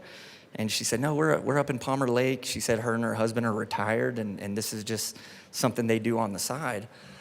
And I said, well, you know, how are things going? And she goes, I don't know if we're gonna do it anymore. I said, well, why is that? She said, because of what the state's doing. And then I told her, you know, what I do, and I told her I'm not the one doing it. And so she appreciated that, and we exchanged cards and information, but I believe they were retired military, and this was their side business. And then I have another friend in Colorado Springs who owns a gun store, and it's actually not in my district, just south of my district. And he, I think about a year and a half, 2 years ago, somebody stole a car and drove it through the front of his gun store and destroyed it. And he spent about $100,000 repairing the front of his store, maybe more than that, repairing the front of his store and then putting in these shutters. And he installed them behind the window. And he did that on purpose because he said before they could start cutting into the shutters, they'd have to break the glass. And then he would be alerted once the glass is broke. And so when I see in this bill that it's requiring the security being on the outside of the window, I talked to him about that and I said, well, you have the shutters. They're just on the inside of the window instead of the outside. I said, how much do those shutters cost you to put on the inside for your whole store? There's a lot of windows. And he said, I believe it was around $70,000. And he said, now I'm gonna have to do this on the outside. And so when I hear people say things like, oh, this is just a cleanup bill from 2024. It's a cleanup bill. It's not a cleanup bill. It's an expansion bill. Because if you consider $70,000, not counting the cameras and all the other things that are in this bill, it's not a cleanup bill. You're expanding the regulation. As my colleague from Parker said, the title says requirements. That's not cleanup. We're not fixing some commas and changing some words and updating some things. We're expanding the requirements on gun stores. And I asked my friend, I said, what are you gonna do? I said, I think he can afford it. And he said, it doesn't feel like it's worth it anymore. And he said, I looked at maybe selling my business. And he said, just in the last couple years, his business, the value of it has been cut in half because of the regulations that we're passing here. Cut in half because of what we do here, which has been his whole life's work. He's invested everything he has into this. And he has a wife and 3 kids and another one on the way. And so I think about that. I think about them. Those are real people. Those are people I know. And when we put these gun stores out of business, we're not putting the gun industry out of business. I mean, if I want to buy a gun, I'm just going to have to order it out of state, have it shipped here, go through FFL. I mean, Colorado doesn't get that revenue. You get your 28-cent delivery fee. Congrats on that, but, with the budget situation we're doing, we're literally closing down businesses here. And then there was the fine, the $100,000 fine, which I appreciate the sponsors agreeing to lower that to $75,000. And when I asked why so high, because under this bill, I think very simple errors can result and be up to that $75,000. And I was told, well, the $100,000 number, that's because that's what liquor stores are, or the liquor industry. And I want to point out, we're not sitting here on a Friday evening debating 3 liquor bills. So forgive me if I think to myself, well, we don't treat the liquor industry the same way we treat the gun industry. I think we'd be much more hesitant to go up to $100,000 on a liquor store as opposed to a gun store, because we're not here debating every single year about liquor stores. I mean, we have had some liquor bills and some of those went away. But I just want to bring it back home to, these are real people. These are families. And what we do here, we're putting them out of business. Their life's work, their life savings. And even if they do manage to stay open for a little bit longer, they've lost all the value of their business, because if you're gonna sell a gun store to another potential gun store owner, they're gonna have to follow all these requirements. And that hurts the value of the store itself. So I want you to think about that here in a second when we push these buttons. I'm sure you probably have one of these gun stores, and you have real people, you have families living in your districts who are saying, when is it enough? You just passed this original bill in 2024. Now here we are. That bill's barely even taken effect, and we've barely seen the outcomes of it. And we're not cleaning up that bill. We are expanding that bill. That's what this bill is. So for that obvious reason, I'll be a no. Representative Sirota.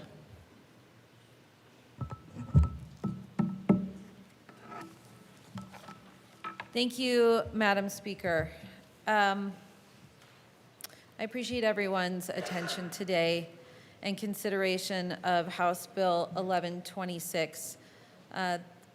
Though it does feel as though what has been debated has largely been the premise of the underlying statute that, that we are seeking to amend in this bill, which is from House Bill 1353, which we passed in 2024, which requires federally licensed firearm dealers who sell at retail to the public to apply for and obtain a state permit to sell firearms in Colorado.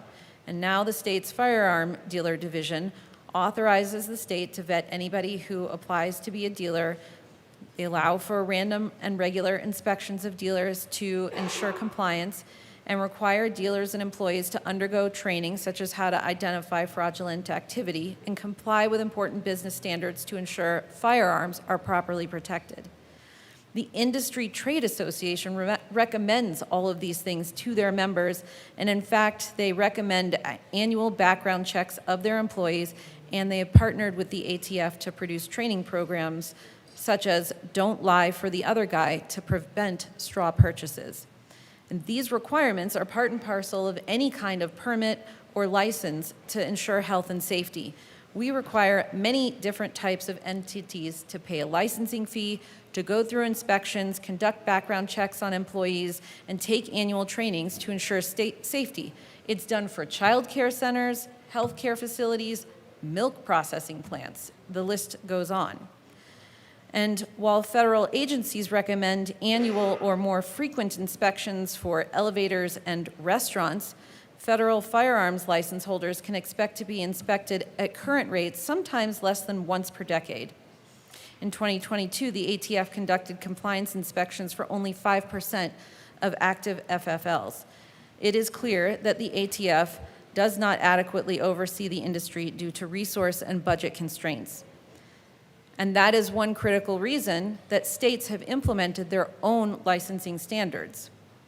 Colorado, when we passed that law, joined 15 other states that have a state license or permit. We are now helping ensure compliance with applicable state laws and preventing theft, burglary, straw purchases, and trafficking from licensed gun dealers. Illegal guns don't often start out that way. Nearly every gun in the United States begins as a legal gun purchased by a consumer from a licensed gun dealer. Oftentimes, however, firearms can end up trafficked, used in crime, or in the hands of individuals prohibited from possessing a firearm. And research has found that states with strong dealer permitting requirements experience a rate of in-state gun trafficking 64% lower than states without permitting requirements. That is why we, the General Assembly, passed that bill 2 years ago. The division has been actively engaging in the compliance work of that law for the last several months since July. But in that process, they have identified a number of gaps to correct for within the regulatory framework. So that is why we're here. We are just fixing some of these gaps in record keeping. We're clarifying definitions. And we are also introducing flexible enforcement mechanisms that prioritize collaborative compliance. We have also listened to stakeholder feedback and have offered amendments both in committee and on second reading to address some of the issues that have come up and ensured we are increasing clarity for everyone involved. We amended the section related to the fine structure, which, yes, does mirror what occurs in liquor enforcement. But now it will be lower. That maximum penalty is set as a maximum, not as something that will be applied to mom and pop shops, but rather we need to have a threshold high enough that it is not just the cost of doing business for the larger retailers. And that fine structure is also there implemented so that it is a midway point between an FFL being issued a warning and then having their permit suspended or revoked. This is a positive for dealers.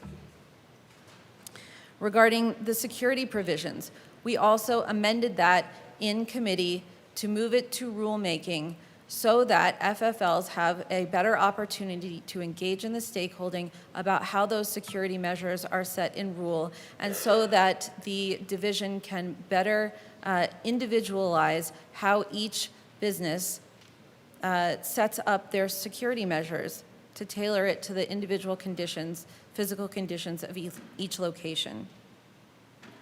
This also is better for the businesses. But those security measures, the department asked for increased security measures in this bill because of what they have seen in the field. That they, after a rash of burglaries, investigated the 4 locations where the burglaries took place. And of the 3 that kept their firearms stored off of the floor, did not result in any theft of firearms. But the one business that did not secure their firearms in an inaccessible way resulted in the theft of many firearms that are now out there illegally. So we are making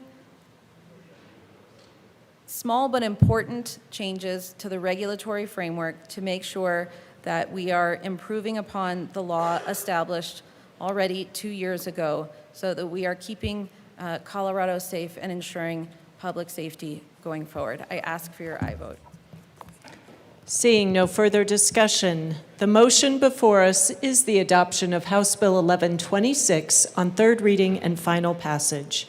Mr. Schiebel, please open the machine and members proceed to vote. Representative Rutenell, how do you vote? Yes. Representative Rutenell votes yes.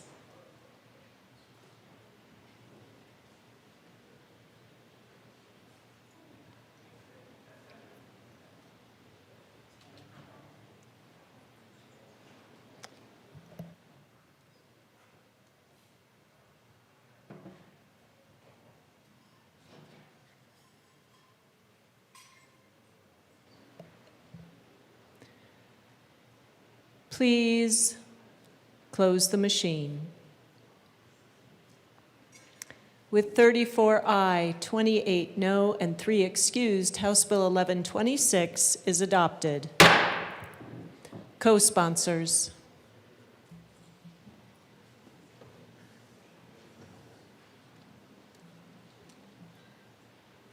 Representative Rutenell, co-sponsors.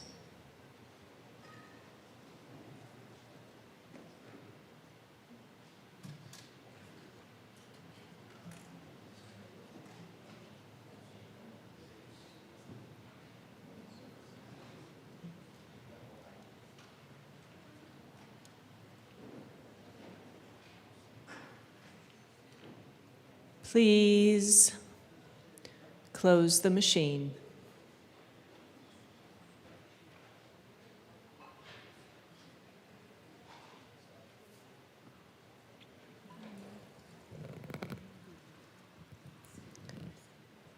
Members, while our machine is thinking, why don't we all say hello to baby Trevor? Hi, Trevor.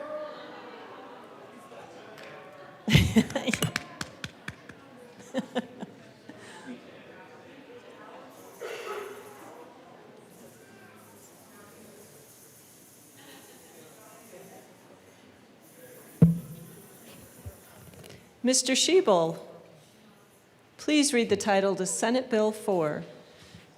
Senate Bill 4 by Senators Sullivan and Gonzalez, also Representatives Froelich and Wilford, concerning who may petition a court for an extreme risk protection order. Madam Majority Leader. Madam Speaker, I move Senate Bill 4 on third reading and final passage. Representative Gonzalez.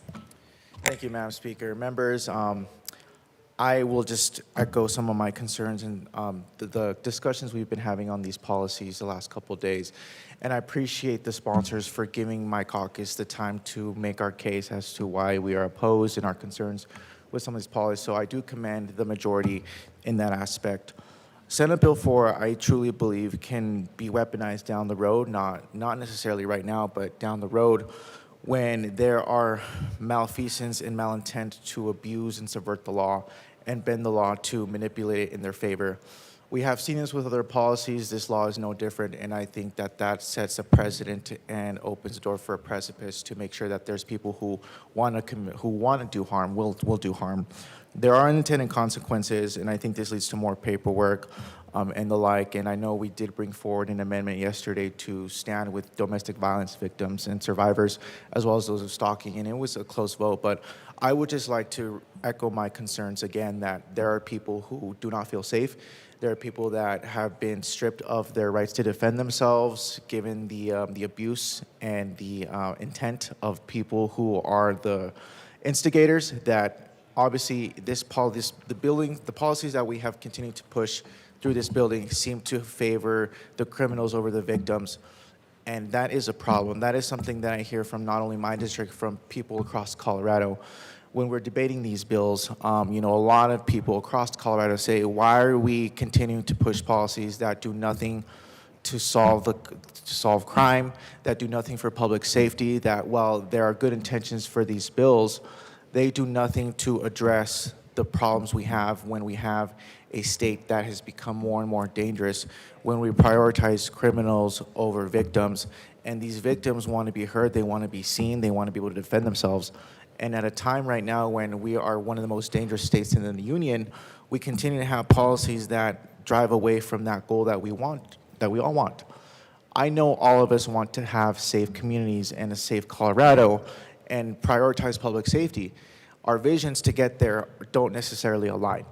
And so speaking for, as you all know, my mother who went through domestic violence, my dad weaponized the law to curb in his favor. And so, my mom was left many times struggling for resources and support because people like him, people like my father, were able to bend the law and abuse the law and subvert the law to their advantage. And it would leave people like my mother, who's a domestic violence survivor, to many times to fend for herself. And so when it comes to self-defense, I think that that's something that we should all really just take into consideration, especially when we go back to our districts and when domestic violence survivors and victims or people who are victims of stalking, when you hear about them, I just hope you hear them out and understand where they're coming from when it comes to self-defense. At the time when we're basically making it harder for law-abiding citizens to arm themselves and protect themselves, and we're basically making it easier for the state to conceal all that power when it comes to weapons, when there's atrocities, people who want to commit atrocities will continue to do so. And so I think ultimately, and the example I will use with extreme risk protection orders is when people you take away the weapon, the firearm, people will find other weapons to do so. They will use knives, they will use cars, they will use bombs, they will use chemical means, because when people want to commit harm, they will commit harm. And criminals, as some of my colleagues have said time and time again, criminals do not follow the law. And a perfect example of that is I will share in Charlottesville back in August, an immigrant from Ukraine in a train, Irina Zarutska. Say her name. An immigrant who was stabbed to death by a person who had an extensive criminal history. That was not used with a gun. It was a brutal stabbing. And people who, while I understand a fight or flight response in psychology, did nothing to prevent it. And a firearm was not used. Irina Zarutska, a 22-year-old girl from Ukraine who was stabbed and left for dead. And it's very sad to see that a person who had extensive criminal history, even if they had an extreme risk protection order, a firearm was not involved. a person who had extensive criminal history who did that without a firearm. And her parents who are still in mourning for the young immigrant from Ukraine who is now gone. There are other cases like that that we don't know about, whether they're immigrants or citizens. There are people who go through this type of stuff time and time again. While I understand the sponsors wanting to make sure that we have extreme risk protection orders in place, and while they argue that, well, these are not abused, it's not a matter of if, it's only a matter of when. Because the law is not perfect, it's not designed to completely mitigate the risk 100%. There's only a matter of time until somebody subverts it and abuses the ERPOs to their advantage. And I have concerns because when we also have former President Biden who said that the Second Amendment is not absolute, that is deeply troubling. Because I guarantee you, my colleagues, if the current president said that, a lot of you would be up in arms about that. We have to be consistent because every single amendment is absolute. Whether it's the first, the 10th, the second, or the 5th, they are all absolute. All of us took an oath to defend the US and Colorado constitutions, and with it is the right to bear arms. Now, we are all free to have a firearm or not. That is your prerogative, that is your choice, and I believe in freedom of free will. You can decide what you want to do, owning a firearm or not. But I believe that people who wish to do harm will continue to do harm. And I think that this policy, however well-intentioned it is, will only make things worse. And so I have concerns about that from people who have brought it from my district and across Colorado, that I cannot in good faith support this. Now, I really would have loved to see the amendment yesterday that my colleague from Douglas brought forward, at least to amend it to make it less troubling for me and to my colleagues, because there are victims who are concerned about the right to defend themselves. And so I strongly encourage a no vote on this bill. Representative Kelty. Thank you, Madam Chair.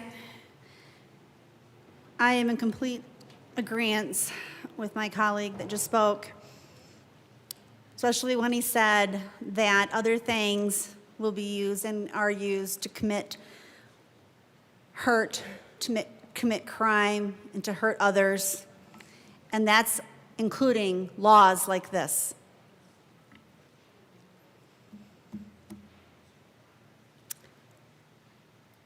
This bill will not make others safer.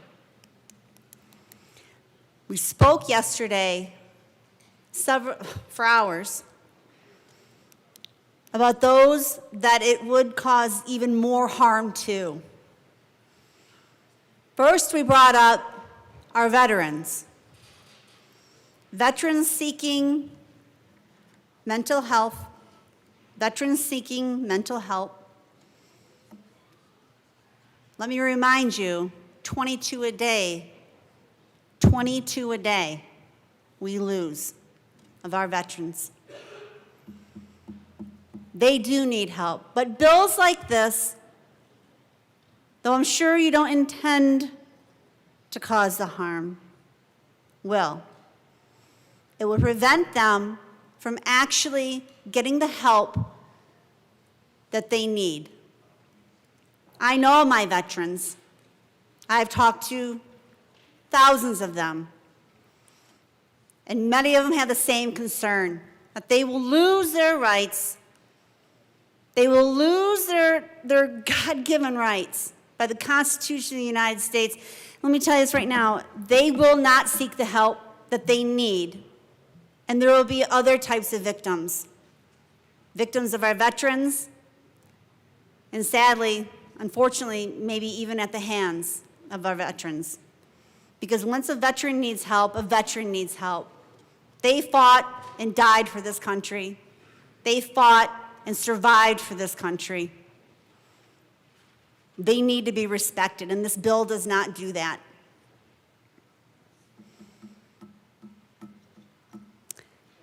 The sponsor, Senate sponsor of this bill, has been very, very vocal on his opinion of veterans. And it's not a favorable one. And seeing his name on this bill is not surprising. The way this bill is written, it's going to harm others. The way this is written, it's not just veterans that will harm. We also brought up amendments to keep the harm away from domestic violence survivors. The way it's written, it can and will cause more DV victims, for them to be further harassed, abused, and victimized. This is a fact. This bill in itself is a weapon. This bill in itself will cause harm. And in my opinion, voting for it will as well. I ask for a no. Representative Barone. Thank you, Madam Speaker. Members, I know a lot of my colleagues on this side of the aisle, we come up on these bills one by one in groups, but it's not to punish anybody. It's not to really just waste time or anything. It's because we really think this is important. And we honestly, in my opinion, I have high hopes that I can maybe convince 3, 4 on the other side of the aisle, myself, to really think about the consequences of bills like these. Now, it's not talking down to the bill sponsors either. I'm not doing that. Their intentions are good. We all agree that we must protect our citizens. We must be able to protect the people that really need mental help. But the difference where we disagree is the way we go about it. On a lot of this legislation, that's the difference that we have between both of us. It's just the way we go about it. The intentions we can agree on. And my colleagues and I on this side of the aisle, we come up here one by one simply to hopefully help 2 or 3 of you understand what we're talking about. Understand that the intentions are there. The path we are getting to there is incorrect. And it will have dire consequences. The consequences I'm talking about in this bill is that it opens the door for misuse by allowing an institution, under the name of the institution, to accuse somebody that they might do harm to themselves or others is not the way to go about it. The accused have a right to know who his accuser is, his or her accuser is, by name. That way they can positively defend themselves. The expansion of this is not what we should be going about. So, like I said, I'm not talking down to the bill sponsors. Your intentions are great. We can agree with that. It's just the way we're going about it. And I really do hope that a few of you can actually understand my train of thought. And I know we're going to have some more of my colleagues coming up here, and it's not to punish anybody. It's just to help. It's just to hopefully we can change your guys' minds for a little bit. So I urge a no vote. Representative Woodrow.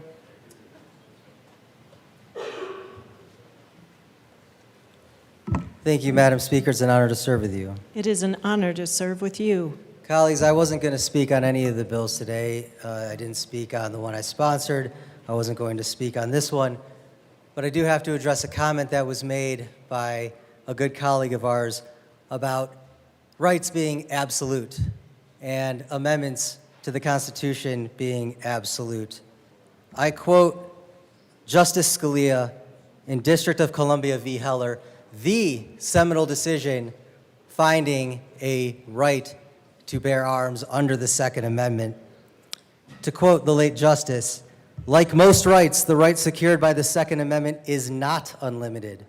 From Blackstone through the 19th century cases, commentators and courts routinely explained that the right was not a right to keep and carry any weapon whatsoever, in any manner whatsoever, and for whatever purpose. For example, the majority of the 19th century courts to consider the question held that prohibitions on carrying concealed weapons were lawful under the Second Amendment or state analogs. Although we do not undertake an exhaustive historical analysis today of the full scope of the Second Amendment, nothing in our opinion should be taken to cast doubt on longstanding prohibitions on the possession of firearms by felons and the mentally ill, or laws forbidding the carrying of firearms in sensitive places, such as schools and government buildings, or laws imposing conditions and qualifications on the commercial sale of arms. He continues, we also recognize another important limitation on the right to keep and carry arms. Miller said, as we have explained, that the sorts of weapons protected were those, quote, in common use at the time, unquote. We think that limitation is fairly supported by the historical tradition of prohibiting the carrying of, quote, dangerous and unusual weapons. Colleagues, this podium, this chamber, is protected by the Speech and Debate Clause. This microphone is actually one of the only places in the state of Colorado where you have an absolute right that is protected to say whatever you want. Think about that. You could literally come up here and defame people, and you can get away with it because we have immunity under the Speech and Debate Clause. That is absolute. Outside this microphone, you do not have that right. You do not have the right to go into a theater and scream fire. You do not have the right to defame people. And just like the First Amendment has its limitations, so too does the Second. And it's important that when we do come to this microphone, that we be accurate about that. And that's not me telling you this. That is Justice Scalia himself. Thank you. Assistant Majority Leader Bacon. Thank you, members. There are three circumstances that I think about often in support of this bill, and I did want to speak because I know we've been sharing stories.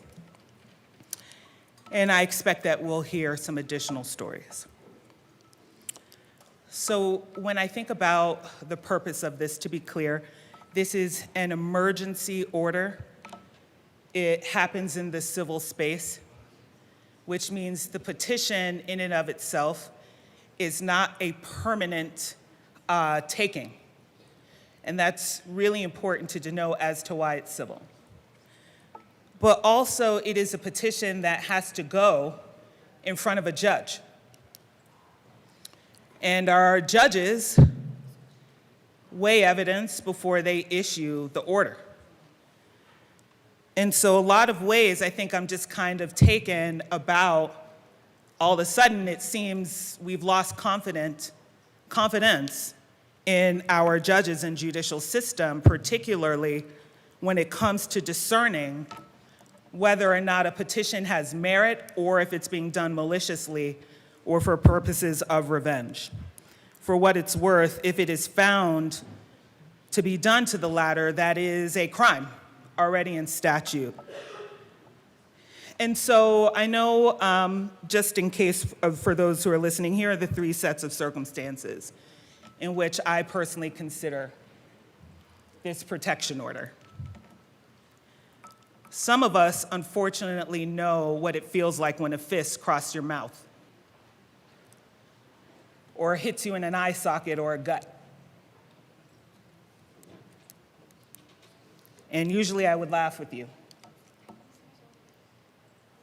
And the thought of knowing that a person who did that to you might also be armed and not being able to say they have demonstrated their intent towards their feelings of me. And I don't have a means of not only asking for that separation of space, but thinking about the separation of their weapons is what this is for. Some of you may also know, and I don't wish it on anyone, what it's like for people to say and follow you and call you, show up at your house and say because of your skin color or your gender that you don't belong in a place, and that they might come and find you and kill you. And the interesting thing about this narrative is when we hear it from other people, we recognize it, we want to support them, and we stand for them. I have experienced not only the first scenario I shared with you, but also this one. And to know that people have identified themselves as armed, and they have identified themselves as meaning to cause you harm, and we don't have a tool that is vetted by a judge to help keep ourselves safe, bothered me, and that's why I sponsored this same version of this bill 3 years ago.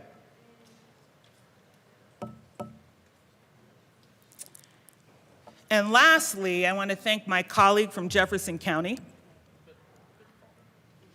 because last week, sitting in Judiciary Committee, we heard students, teachers, and parents say to us, support us in getting a warrant so we can look at these profiles of our shooter posting guns and naming that he would like to harm us. And the key question is, even in the event that you or they were able to get that warrant, what would they have done? If a crime was not committed, they couldn't arrest him, but they could question whether or not he might have been a harm. And what would the tool have been to keep him from shooting at his classmates? It is an extreme risk protection order. And so when children, teachers, parents come into this building and say, what would we do if we knew earlier how to prevent the harm? Well, we answered that, and that is what this is. And not only would the teachers probably have spoken up, not only would the neighbors probably have spoken up if they could find it, the school district, and you know how I know that? Because they told us in this building when they asked us, what would we do if we knew early, before students were shot? And so given, if we're going to talk about it, the things that we want to protect for, I want us to talk about it in earnest because we're talking about lopsided data. Way more than people who wanted to target folks have applied for this. And when people were alleged to have targeted folks, those orders were denied because a judge who has been vetted to know how to sift through information can see that. But for me, if anyone remembers that sting across your face, I would rather that somebody help me before I feel a sting of a bullet. If any of you have heard or felt that sting of being told you are less than and you'll be followed, I'd almost rather feel that than a bullet. But if I don't have a tool, it almost makes me wonder. That means we have to wait for a crime to occur. And I hear everybody in this building saying that that is the thing we want to prevent. And so if we are talking about mental health, guess what? We have civil holds for that. If we're talking about mental health and you know they're armed, guess what? We have holds for that. If we're going to talk about prevention,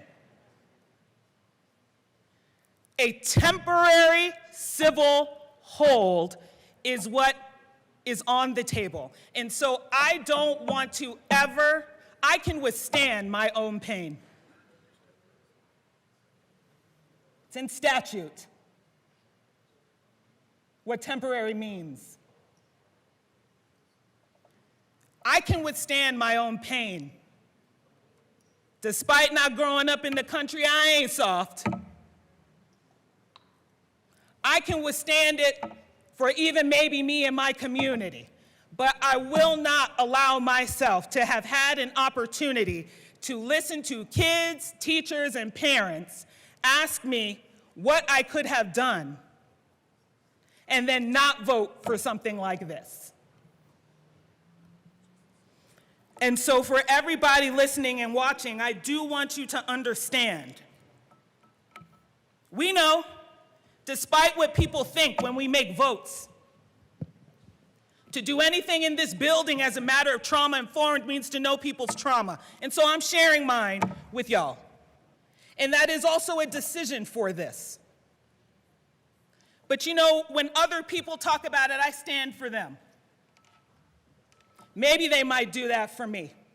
But what this represents is getting in front of what I know to be harmful through the court of law that we seem to always ask for when we want to make things crimes. And so to those families, when you ask me, what would we do if we knew? We would ask to hold on to those weapons until we vetted that kid. That's what we would do. And that's what this is for. And that's what this came from. So thank you anyone who would support it. Unfortunately, pain is universal, but to the extent we can get ahead of it and trust some good people around us, we should try. We should try. Please support this bill. Representative Weinberg. Thank you, Madam Speaker. Fellow colleagues, I know this is a controversial bill, and I'm going to try and be as grounded as I can. This bill is not about safety. It is about expanding who has the power to take away a constitutional right. I was born and raised in a third world country.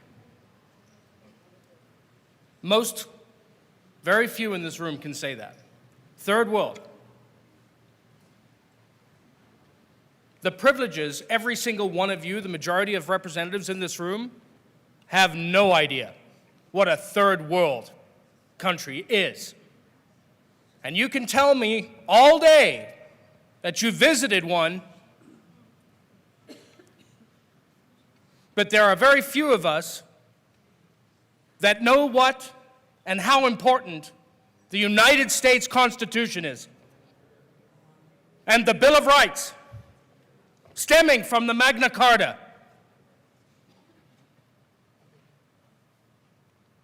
I will not be preached to.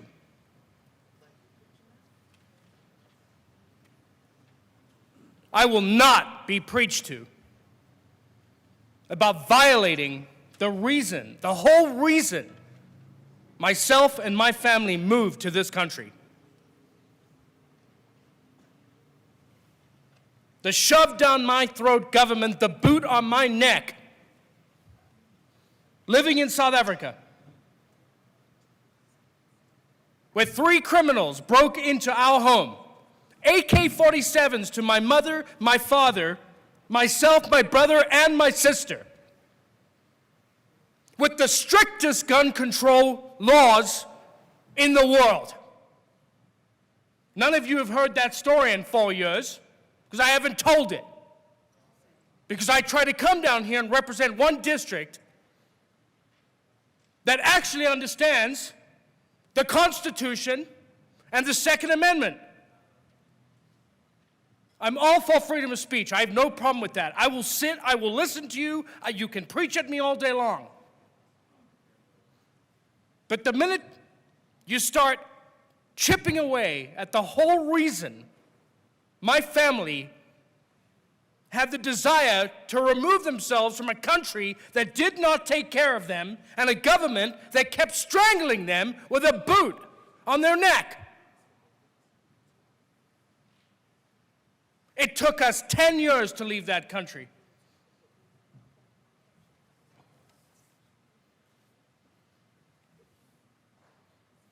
This bill replaces due process with preemptive action. You're expanding government. Let me give you a second phase of my life.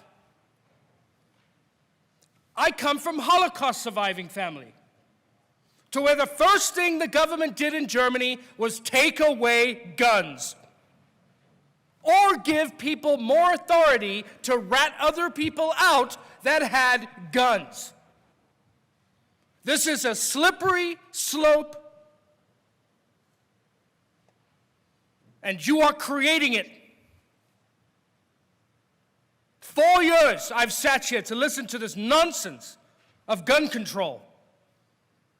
When I stood with my Jewish colleague from the other side of the aisle, to where a gun saved a whole synagogue of people because there were explosives in a car and he was taken out. Say the other side. Don't make it convenient for you when a gun saves your child or your people in a school.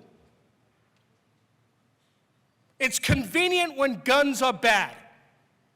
It's convenient when somebody has to literally rat somebody out. I cannot stand it. We all want to prevent harm. That is not on my radar. And you know that, and you know my heart. We must do it without sacrificing the very rights we are sworn. We lift up our hand and we put it on, I put it on the Bible. This bill goes against everything we swear to protect every year we swear in this building. It is time to reject this anti-Second Amendment nonsense and get back again to what actually matters in the state of Colorado. Our roads are the worst in the union. Our crime is up. Our businesses are leaving. Why are we wasting our time on nonsense? Get back to what matters to your constituents, regardless of whether they're Republican, Democrat, unaffiliate, Green Party, Libertarian, I don't care. We all share the same problems. We're discussing a 1% problem that affects 1% of you. 99% of this state is angry at the way we're managing it. And they don't know what we're doing in this building.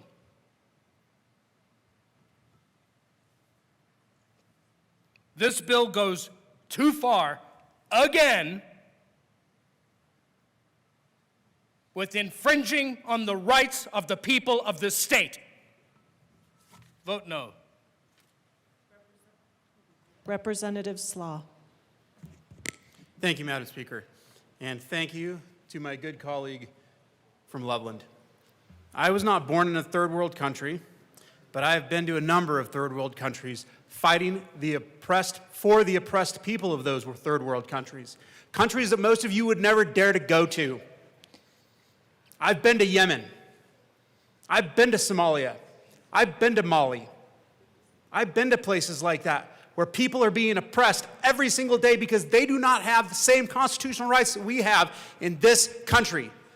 We hear the words slippery slope often. Well, the slope doesn't seem super slippery when you slowly make it very not steep. When it's just a little bit at a time, it's not as slippery and you can walk down it. But that doesn't change the fact that eventually you'll get to the bottom of that slope where rights have been eroded enough that people can no longer defend themselves and we lose the freedoms that some of us have fought for, that some of us have very good friends that have been killed for, that some of us have had family. No, it's okay. Thank you. I appreciate it and I understand. But it's okay. Some of us have had family for hundreds of years since the foundation of this nation that fought to make sure that we never get to the bottom of that slippery slope. They would stand and do the same thing today. I will stand every single day and fight for the rights of every single person in this country, whether they agree with me or not on things. But I can't do that. Other people can't do that if they have their rights infringed. A mother who doesn't have any other way to protect themselves and their children, that has their firearms taken away, they can't protect themselves. We had an amendment yesterday about collecting data. We also heard some numbers yesterday that I seriously question. We don't have good studies for the data, for the implications of these orders. We don't. We don't collect the data. We should, because I think that we would learn that they're not doing what some people say they're doing, and I think that we'd learn that they are doing more harm in many cases than what some people would like to say. We should have collected the data. We should also make sure that we're not putting people like my wife, who works for a hospital, an institution, that's an important word for this bill, in harm's way. Because maybe there's some person who has had their firearms taken away because of one of these orders. And now they're at a grocery store where my wife is shopping, picking up cereal for our 4 kids, and maybe some milk and who knows what else. And she's wearing her scrubs that have the name of the hospital that she works at on them. And that individual is triggered because he knows, or she knows, that that's the institution that took his firearms away or her firearms away. And they attack her in the shopping aisle. I used my wife as an example. It could be your wife, your husband, your son, your daughter, anybody else. They become targets because of the institutional part of this bill. This bill will do absolutely nothing. It will do nothing to protect people the way that you say that it does. In security training, in survival training that I've been through multiple times, one of the first questions that gets asked within the first hour of every training thing is, get in teams, make a list of everything in this room that can be used as a weapon. And you do it, and you come up with a list a page long. There's a lot of things. This is not going to protect people the way that you want it to protect people. There's no data that shows that it really does that. In some anecdotal instances, sure, maybe there are some instances. But there are just as many anecdotal instances where it did not protect people or it put people in more harm's way because of it. Slippery slope, yeah, it's not so inclined, so maybe we don't feel it. But the day will come when we continue to pass bills and laws like this, that we'll be at the bottom of that slope. And many of you will recognize that it's things like this bill, the previous bill, the next bill, that it put us at the bottom of that slope where we're in danger. My good colleague from Loveland mentioned a very well-known historical instance of this. Millions of people died. Millions of people died. I've been to those places that they were rounded up and put into. They couldn't fight back for themselves. I know that we also hear, if only one person is saved. Well, how about 6 million plus people? How about we make sure that the 330 plus million people in the United States, or the 6.5 million people who are growing in Colorado, are protected? Let's make sure we do that. I can appreciate that we want to protect the one. I will always be there to protect everybody I can, even the one, anytime I can. To the laying down of my own life if necessary, happily done. But these kinds of laws make it so that it's harder for people to do that.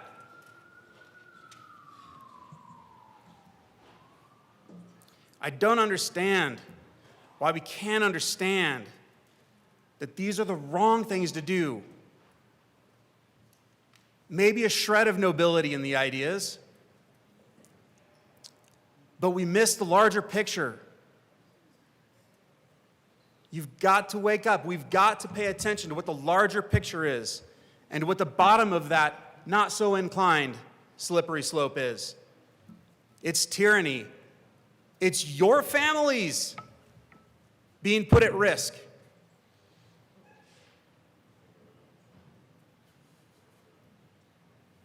It's your communities being put at risk. Is that going to happen in 2026?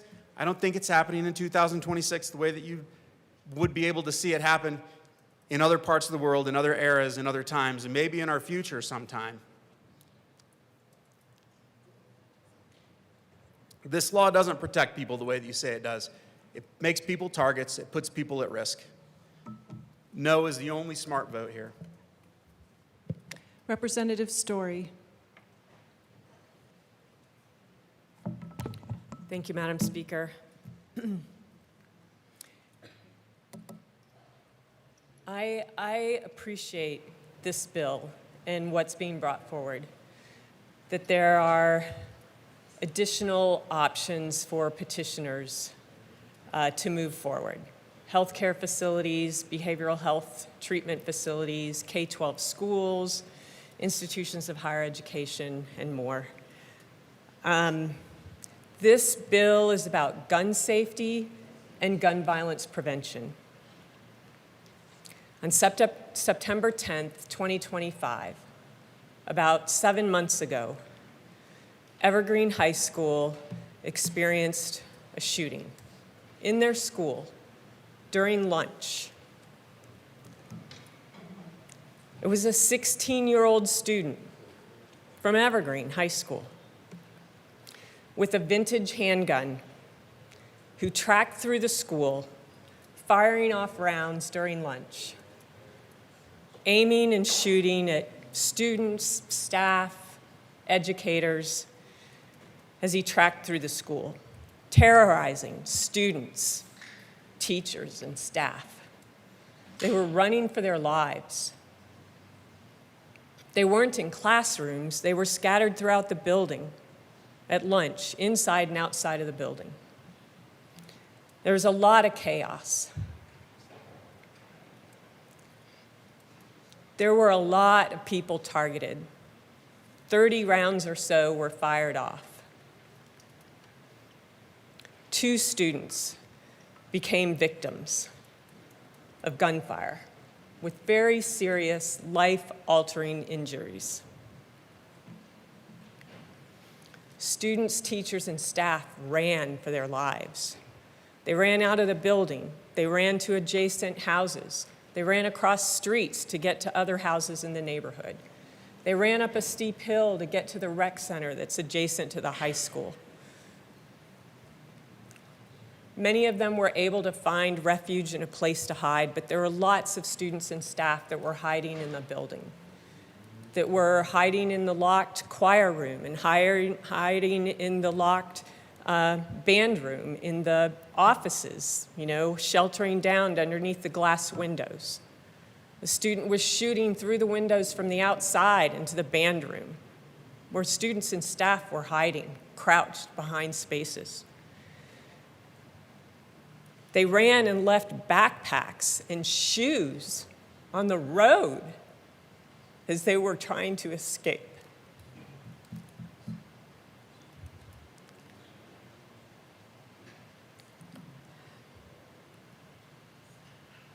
On Wednesday, in committee, students and educators and parents shared about their personal experiences from this shooting.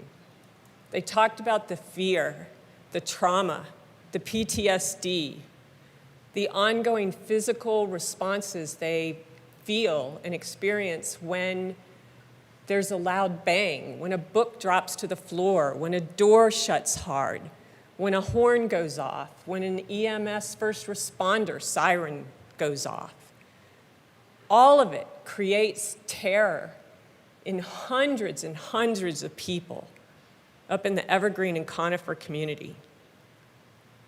Students at Conifer feared calling their parent that's an educator at the school when they knew what was going on, because they feared that the phone might go off of their parent and then somebody might know where they're hiding. So they didn't do it. There's students that share a single team between the 2 schools for softball, for swim team, and maybe others. It's a single team of 2 high schools because they can't field a team without both schools working together. And they're friends and like family, like any other high school team. And the kids at Conifer didn't want to call their friends at Evergreen again for fear that their phones might go off.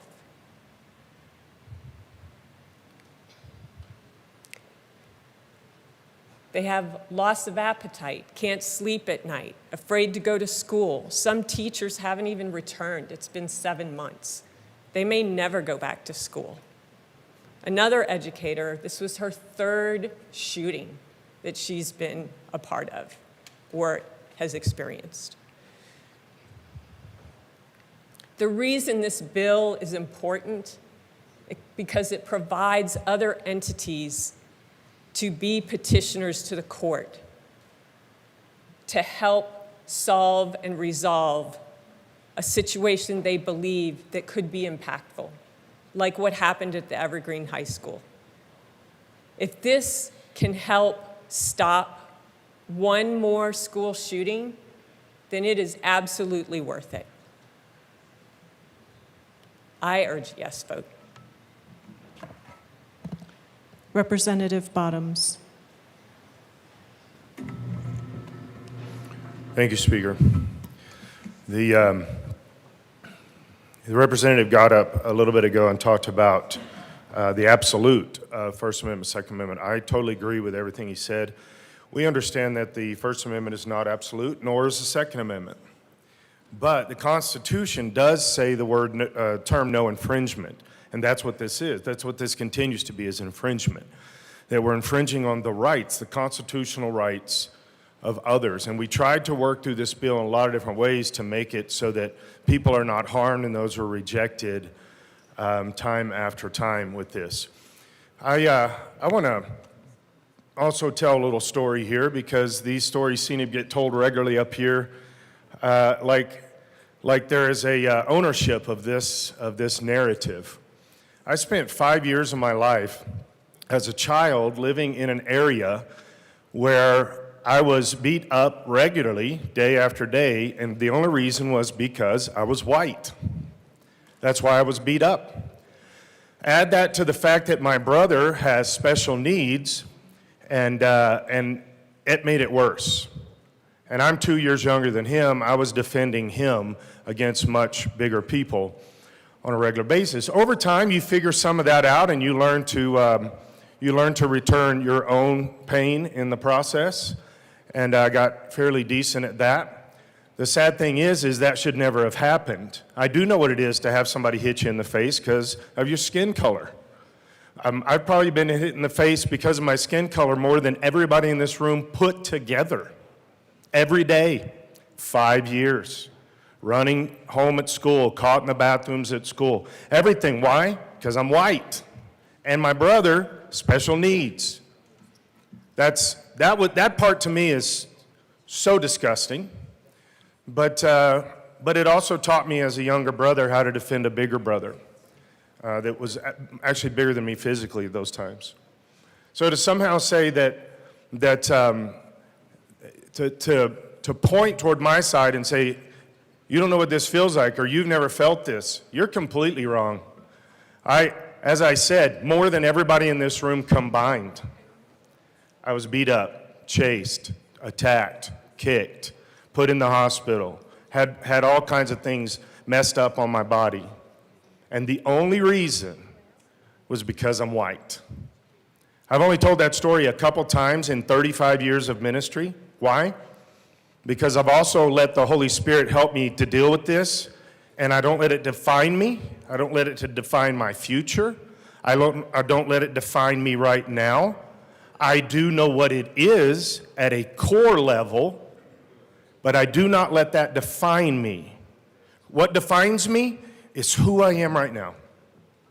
Who I am right now and who I can be in my Savior, Jesus Christ. And so, yeah, I hear the stories. I don't pick on anybody. I know people have been attacked and messed up because of their race or I don't think there's gender. There's only two sexes, no genders, but I don't agree with that.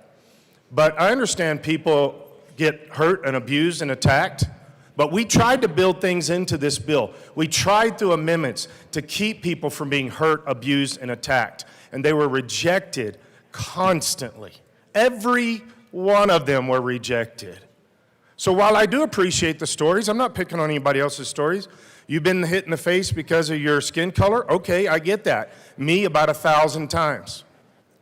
But that has nothing to do with what we're trying to discuss right now. We already tried to fix some of those things in this bill, and they were rejected. So that does fall flat on my ears when we try to use those examples. Because I've been there more than anybody in this room, and I understand, but I'm not going to let that define me. And I'm definitely not going to try to take somebody's rights away to defend themselves from that very thing, which we did over and over. Knock down the amendments to try to do this. So there's the other side of this same exact story. Representative Joseph.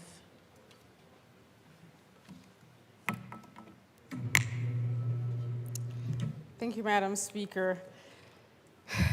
I've been hearing the conversation on this bill, Senate Bill 4.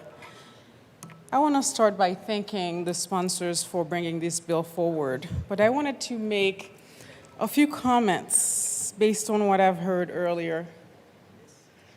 There were colleagues talking about being born or having been to least developed countries. But the United States is not a least developed country.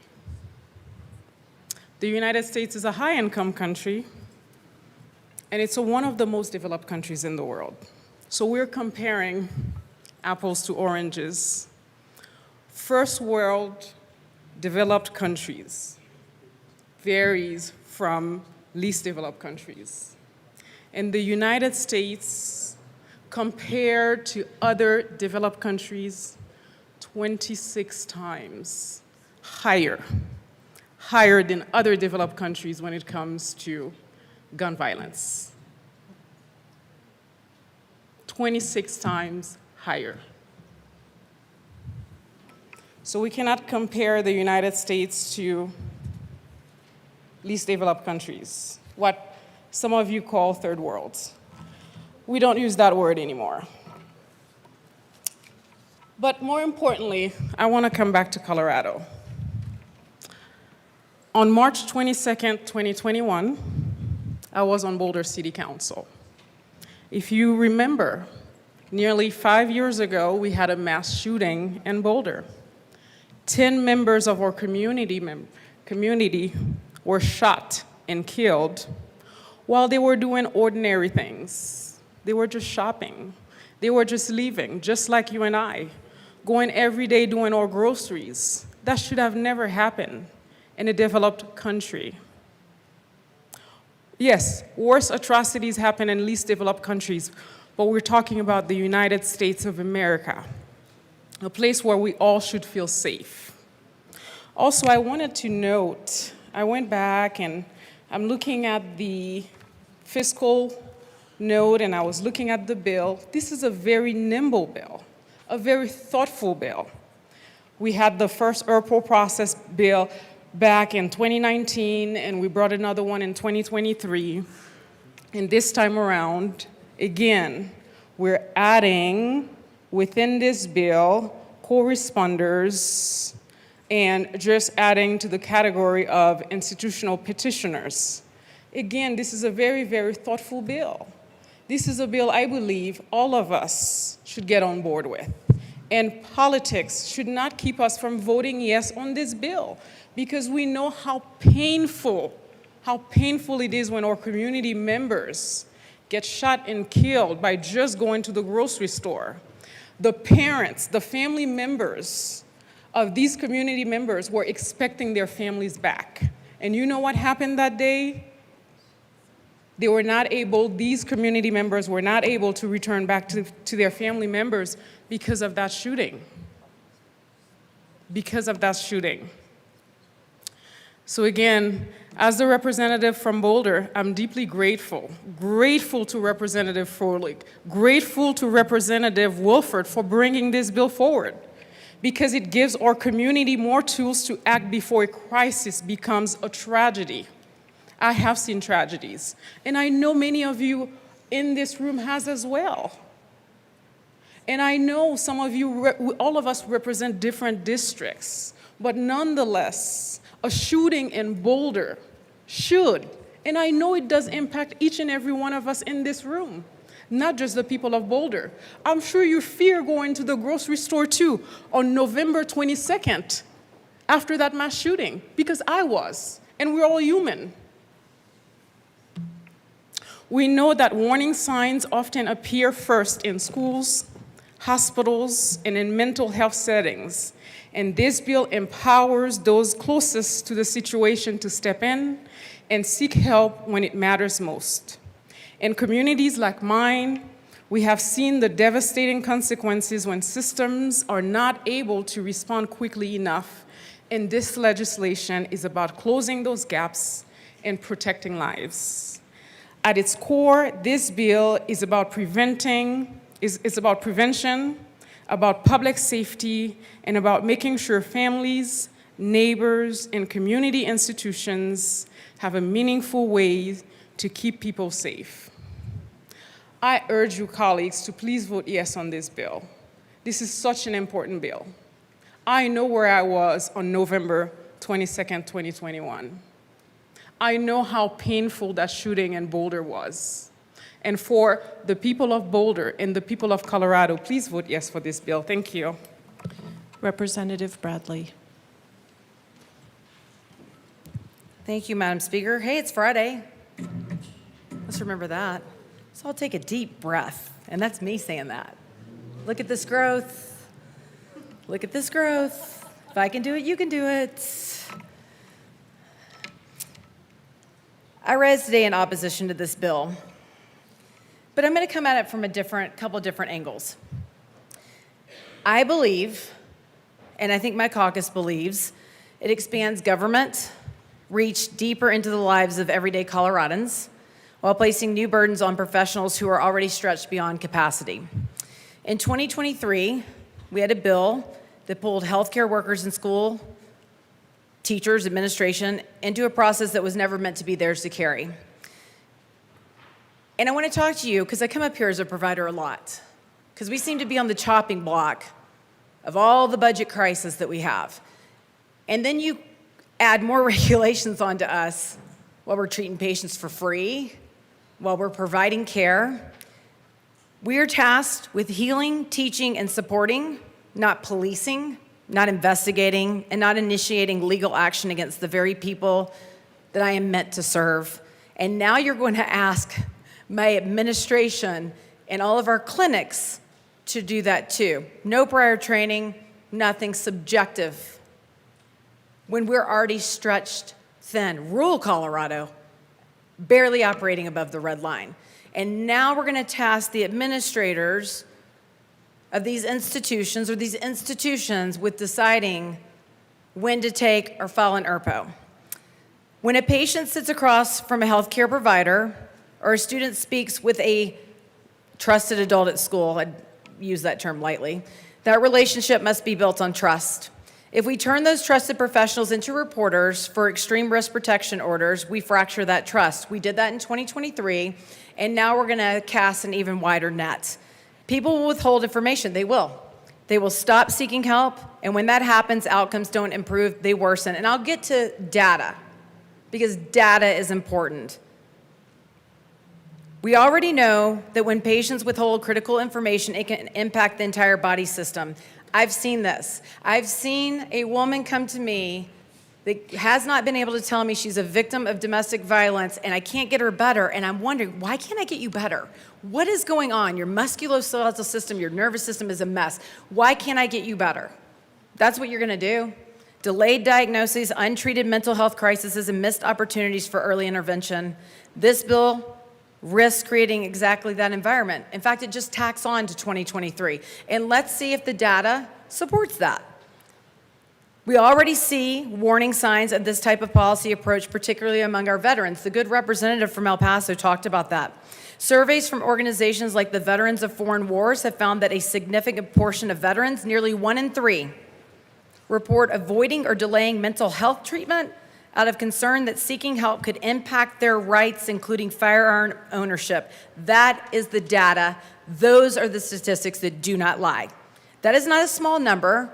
That is a crisis of trust. And for what? We'll talk about how many ERPOs have been filed. At a time when we should be encouraging our veterans to seek care, policies like this risk pushing them further into silence. We're also seeing a breakdown of trust in our education system. According to data from the Colorado Department of Ed, public school enrollment has declined in recent years, with tens of thousands of students leaving the system since 2020. Families are making different choices, whether that's homeschooling, private education, or leaving this state altogether. While there are many factors, one thing is clear. When parents feel that their schools are drifting away from their core mission or becoming entangled in broader government enforcement roles, they disengage. The numbers don't lie.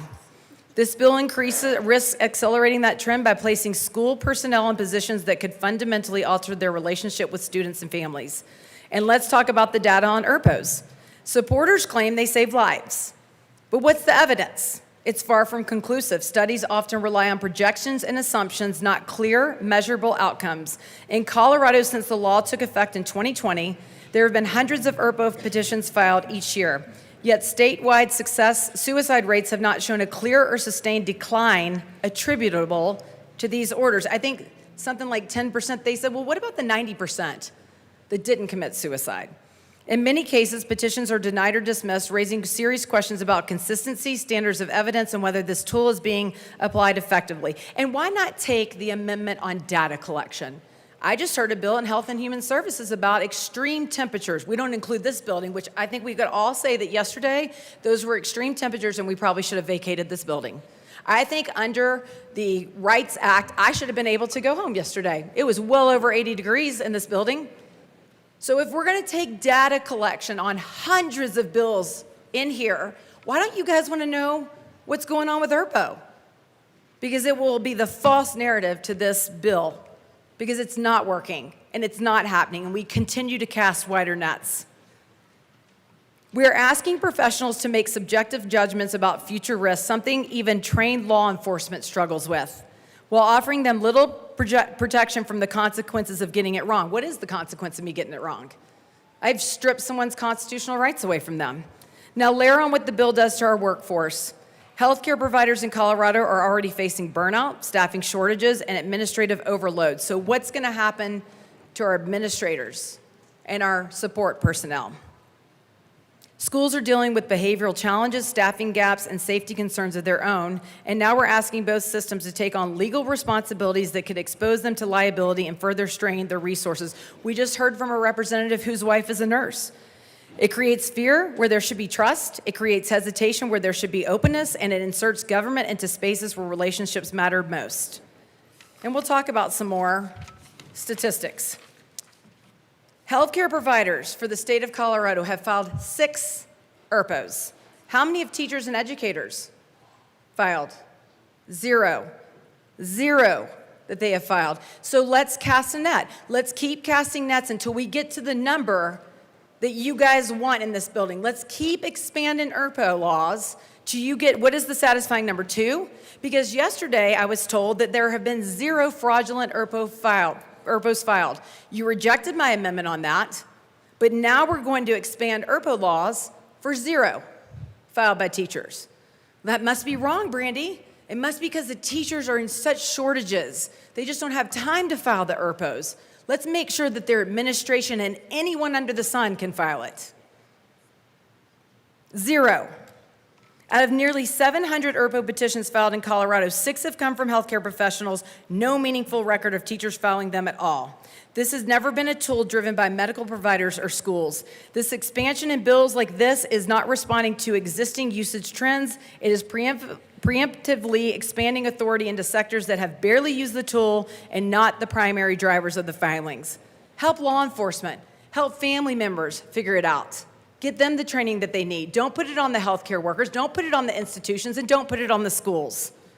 Colorado does not track or report a confirmed number of lives saved from ERPOs. Whoa. Whoa. I thought that you were going to tell me at least 100 lives have been saved.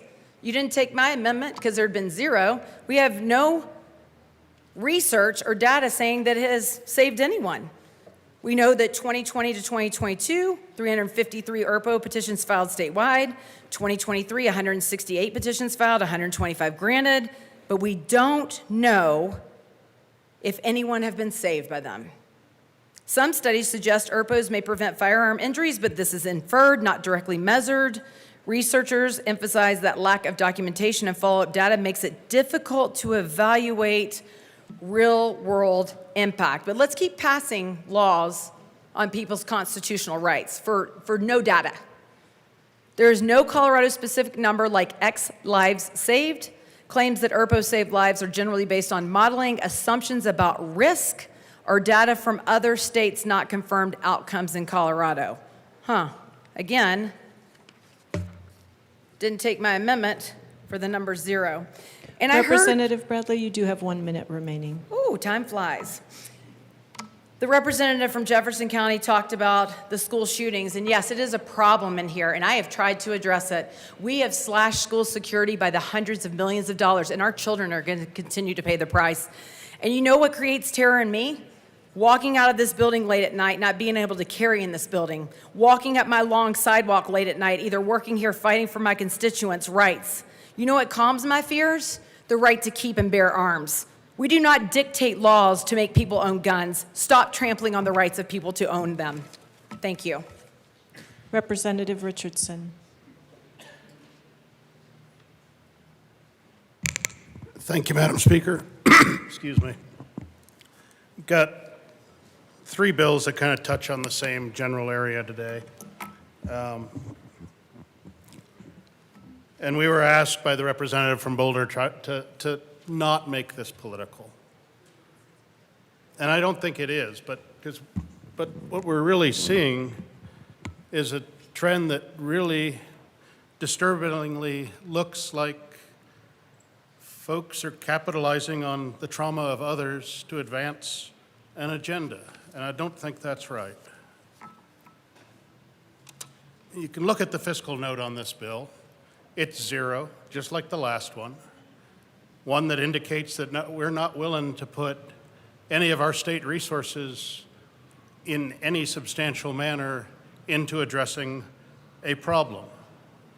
And the problem that we should be looking at, and what I think the top line should be, is mental health. But instead of trying to treat the disease, instead of putting real resources into mental health, we're trying to treat a symptom. And we were told this was, by another rep, that this was about gun safety and about gun violence. Well, if we want to take a subset of mental health that's touching on safety and violence, that's fine, but we've chosen to make it about gun safety and gun violence. The title itself indicates that this is an expansion. It's an expansion of government. It taps into government resources in order for people to get their way. And as government expands, as government fills the space around us, there is less freedom for people to operate in, and that is wrong. That is not what we should be doing. We've been told that this bill is just another step in the right direction, and it's a small adjustment. It is not. I've stood here before on other bills and talked about the fact that generally if you're seeking to do something, if you want to create something, you got some options. There's good, fast, and cheap, and you can only pick 2. Well, we're definitely doing it on the cheap because there's no fiscal note. Now, this is a second change, and since 2019, we're doing things very fast. So it's not cheap, it's fast. So we're leaving out the good in this. There is not much good. It's not a small adjustment. It's not a technical fix. It's not harmless, as it's been said. It's not even helpful. It's another expansion of who gets to ask the state to take away a constitutional right. And I know at this point, several people will just stop listening. And that's fine. That's your right, and it's mine to speak. The bill expands standing to more than community members. It gives institutions power. We're part of an institution, and probably in your time in this institution, you have seen this institution act to protect itself above serving the people of this state. And I'm not calling out our institution specifically. That is what institutions do. That is their nature. It gives institutional power. It touches schools, colleges, hospitals, behavioral health facilities, substance use treatment providers. These are bureaucracies, they're systems, they're administrators. They're not people that have direct responsibility for the folks around them. They are entities. A lot of folks in this room don't like Citizens United because it allows corporations to be looked at as people, and we don't like that. They don't act that way. They don't act like us. These are other institutions. Institutions don't act like families. They don't act like lifelong friends. They don't act like a neighbor who's reaching out with some moral weight on them, trying to make a good decision for someone they love, somebody they're concerned about. These are institutions. They act through policies. They act through lawyers. They act through compliance officers, through risk managers. They act out of fear of liability. And they should, because we put liability on folks all the time out of here. But it changes the question that is being asked when confronted with somebody with a significant mental health problem and one that can lead to violence. The question's no longer, is this truly necessary? The institution is going to ask, what protects the institution? And that is dangerous. Because when the government gives a bureaucracy the power to initiate the removal of a constitutional right, overfiling, overuse of this is not some vague theoretical possibility. It is a predictable result. This bill also moves to take sensitive medical and behavioral health information closer to the center of these proceedings that have been put in place. Protected health information may be disclosed for a petition, especially when you're talking about medical institutions. The court could potentially order diagnosis, prognosis, treatment, and clinical records in order to make their case or to consider the case. What message does this send? If someone is struggling, should they get help? Should our ranchers and farmers that are under tremendous stress, trying to keep something dear to them, the land that is been bequeathed to them by generations before them, and they're going to lose it? Should our veterans be asking for help? Of course they should. But bills like this create real fear that asking for help can become the first step in a court filing that strips them of their rights. It's the first step towards the state taking action against them. This is a terrible incentive to give institutions. Every year, the majority tells us the next expansion is going to be modest. We heard this here. We're just adding institutions. So what's the next expansion? We'll just step beyond the institution, beyond the individual, and just have the government directly decide through some sort of Minority Report type pre-crime look at people's lives, what they're purchasing, what they're buying, and decide that we need to step in as a government just because it's more efficient than asking an individual to file something from the court? Every year, this circle gets bigger. More petitioners, more process, more intrusion, and more state power, and it's never going to be enough. And at the same time, our mental health issues continue to grow. There's always going to be one more reason the government should trust itself over the citizen. We hold the reins of power. Of course we're going to trust ourselves more than those that we rule over. Let's talk about my district. In rural communities, institutions carry enormous weight. Our small communities are centered around schools, around their hospitals, around shared treatment providers, co-responder programs. People know each other. Rumors move very fast. Concerns get amplified very fast. And the resources in those areas to defend yourself legally are tremendously thin. Once that process starts, the citizen's already behind. They're always defending. They're already trying to claw back a right that should not have been casually taken in the first place. And I know we've heard that this isn't casual, that there's due process, but that's been an issue from the very beginning that has never been corrected. And again, we're being told that there's going to be some great impact to this. But our fiscal note, again, says there's no cost, the workload is minimal, there's no appropriation.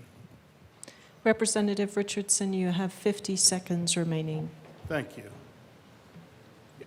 And again, if it's that minimal, why are we doing it? If it's this important, it demands resources and care, not just trying to offload the correction to the problem to some other entity that the government does not fund.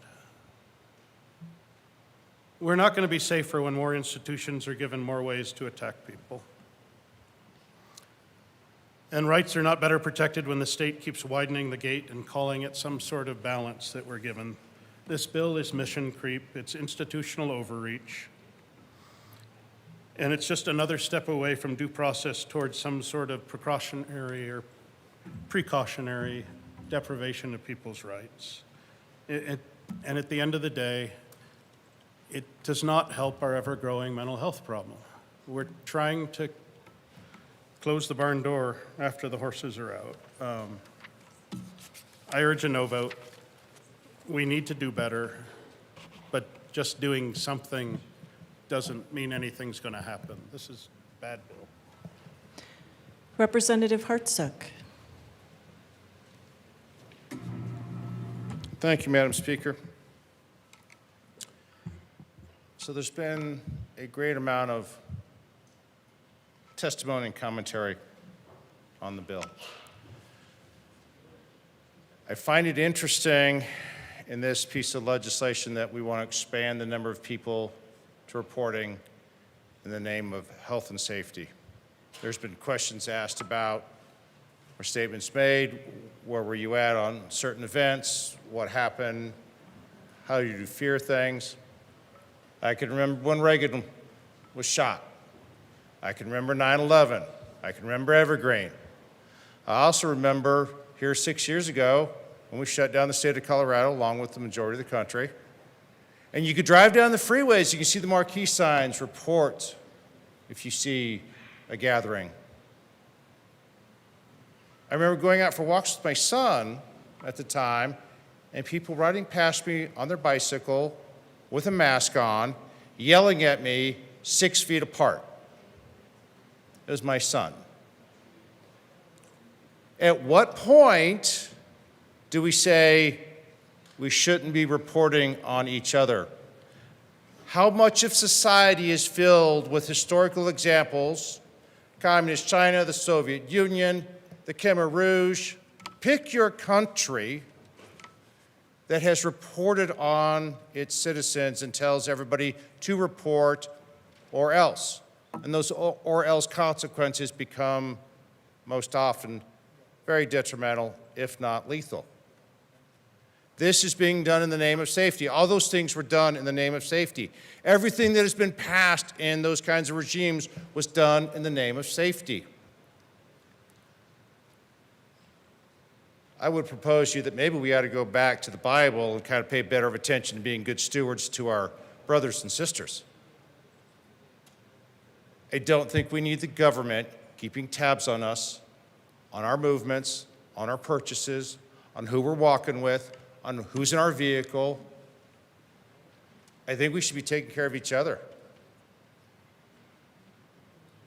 The more that we pass in the name of safety, the more that we pass in this building and justify it in the name to save lives, at some point, it becomes very easy to step over the line and say, now I'm going to do this to control you.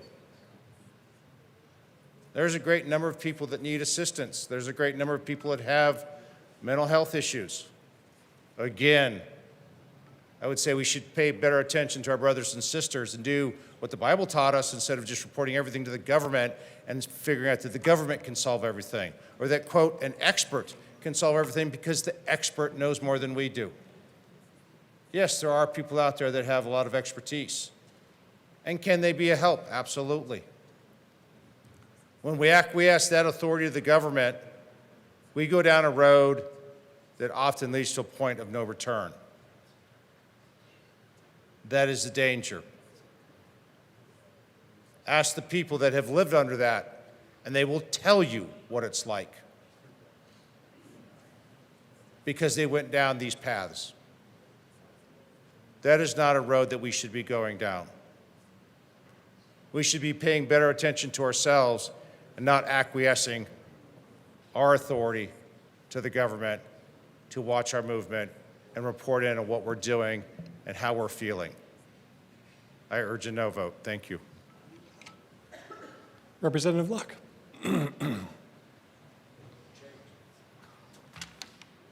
Thank you, Mr. Speaker Pro Tem.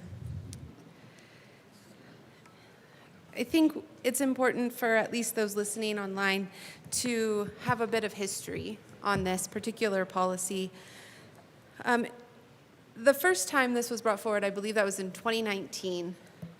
And the policy, the underlying policy that has evoked so much emotion and passion today, was introduced and debated, and it applied to family members and law enforcement.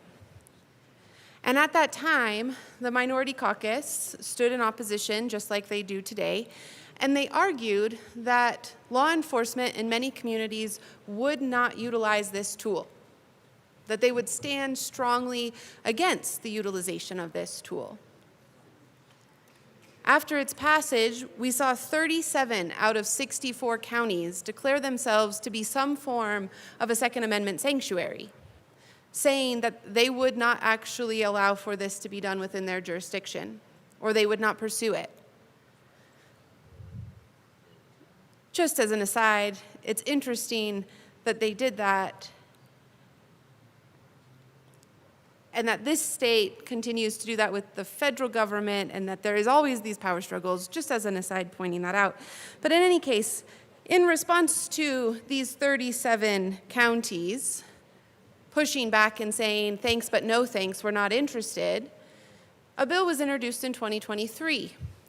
And in that bill, law enforcement was expanded to include employees of the Department of Law, giving the state the authority to enter into these counties who, how dare they, asserted their understanding of constitutional rights. During that particular debate, because it not only expanded the definition of law enforcement, it also expanded the list of petitioners to include educators and mental health providers, you may recall that we had a conversation, I think it was pretty late into the evening if I remember correctly, about the fact that this particular policy would put tension between parents and students on one side and teachers and schools on the other. It would put tension between medical providers and their patients. In fact, if I remember the debate correctly, page 8 of the current bill encapsulates in the liability section part of the compromise that was reached related to that debate, because the body decided, hey, let's relieve some of these concerns by saying that if someone doesn't file, they're not liable. Release them from that obligation to file. But we still argued that teachers would hesitate to file ERPOs because they wouldn't want to burden that particular relationship. And so in some ways, I think that we should title this particular bill, if it were to pass, short title, the We Told You So Act. Because we've told you that law enforcement wouldn't do it, and they didn't. And so the next iteration was, well, we'll have our state law enforcement, who we know will do it because they align with us, have the access.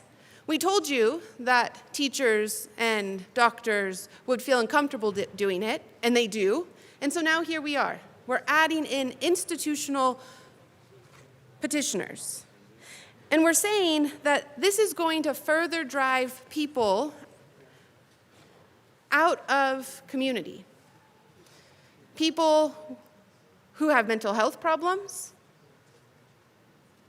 but also people who are just fearful that anytime they come into conflict with someone covered by this, they might find themselves on another line of an ARPO.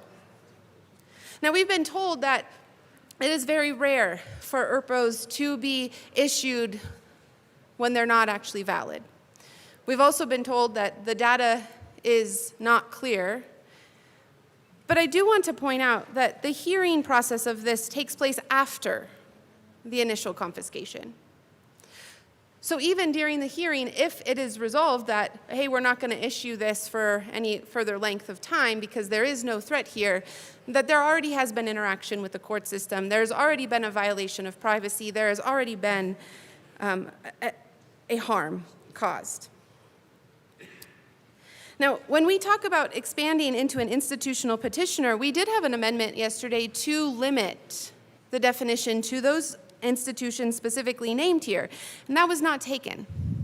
And so this particular bill applies to any entity that employs or contracts with a licensed healthcare professional or mental health professional, an educator, a co-responder, which means that at some point, an institutional petitioner could be the General Assembly. Because right now we have medical professionals who volunteer their time, but if at any point they become an actual contracted employee, we could find the General Assembly being put in a position where they could file ERPO. It's an interesting thought. Would that be filed against witnesses who come to testify, who are fired up about a particular bill? Would it be filed against another legislator for things that they say at the well? I don't know. What I do know, though, is that the teachers who testified on this, and according to a focus group that the AG's office sponsored, 100% of respondents within the educational space said that they were concerned about filing one of these in their own name. They were fearful. Anonymity was their primary concern.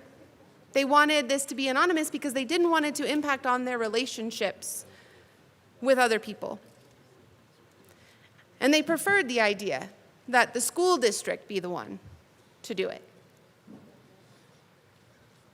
We heard from a school board member, as I mentioned yesterday, who was concerned about a father responding to the Evergreen shooting. He was at a school board meeting and he was very upset. And her concern related to him was not just his normal anger, but the fact that he was tall. And if you listen to it, she repeated it multiple times, as if someone's physical characteristics are dispositive as to their trustworthiness or ability to be able to possess a firearm.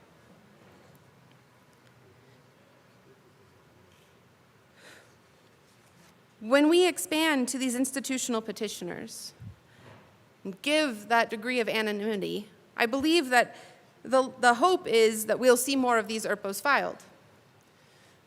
But I also believe that more and more people will distance themselves from institutions that may cause risk to them.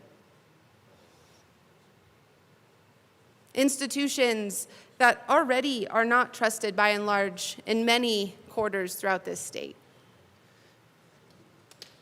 And as the representative from Douglas County pointed out, when people distance themselves, they can't get the care that they need. And so you exacerbate a problem that you are stating you're trying to solve. I also want to point out that the stories that we heard today related to the shootings in Evergreen and in Boulder are deeply grievous.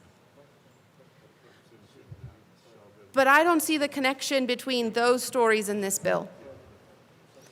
The case has not been made that this bill would have resolved those issues.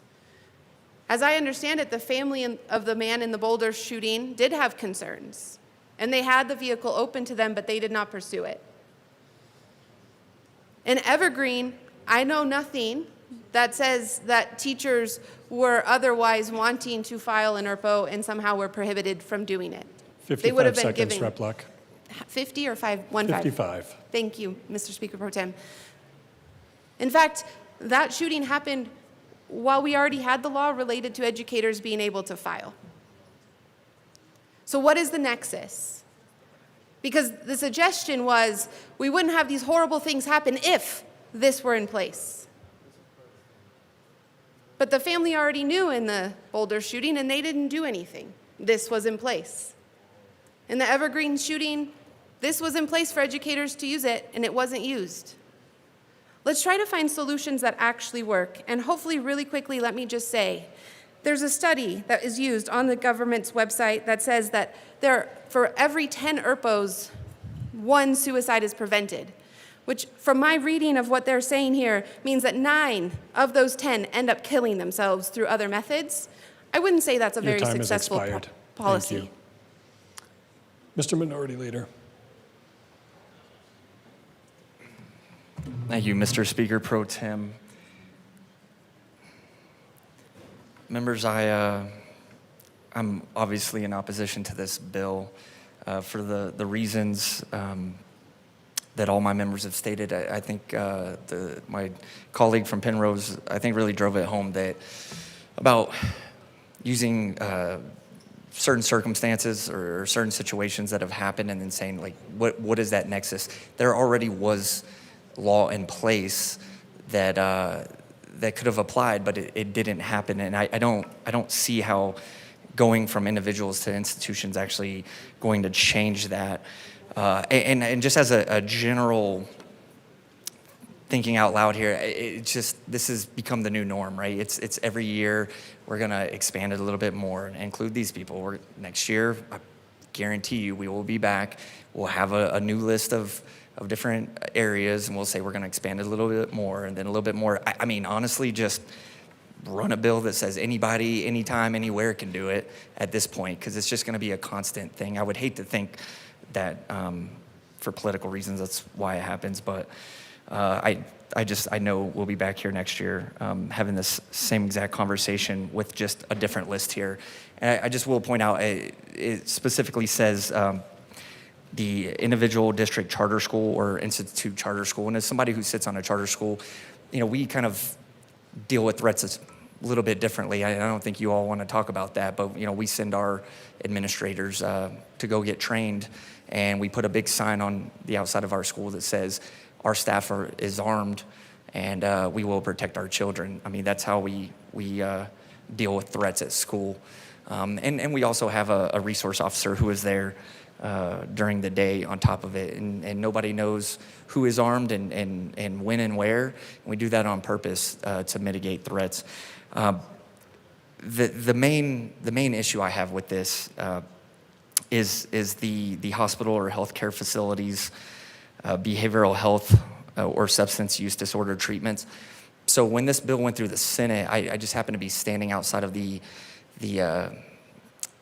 old Supreme Court, and I was on the phone with my wife, and I saw the CSP, the doors busted open. I heard screaming. My wife was like, "What in the world is that?" And so I looked over, and the CSP was escorting out a gentleman who had been testifying on this when it went through the Senate, and he was screaming. And what I could gather from it as he was escorted out was that he was worried. He goes to one of these behavioral health treatment facilities, and he is worried about the potential collateral consequences of he's a military veteran, he needs to go get treatment, he's a gun owner, and he's terrified of what this might mean. And he was just screaming, "I need help, like, don't do this," and what this will do to veterans. And we heard that. I mean, I don't remember how many people were signed up to testify there, but a huge contingent of them, because I stood outside of the old Supreme Court chamber and I talked to them, and I would say probably the large majority, percentage-wise, of them were military veterans who are also gun owners and have concerns about this. And so, you know, I ran an amendment yesterday. It actually had bipartisan support, but not enough. And so that is my concern. And I'm concerned where we will be next year. When we come back, there will be another related bill to this issue, an expansion. And we're just expanding every year. I seriously just run a bill that says anybody, anywhere, at any time can do it, and just save the taxpayers time, save the people who come here and testify either in favor of it or against it sometime here, and just run that one. But for that, I will be a no, and thank you. Further discussion? Representative Flanell.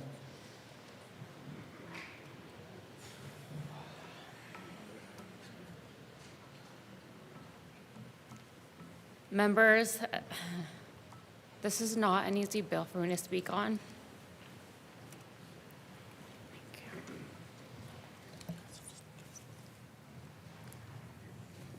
I've spent weeks considering whether I wanted to share my story.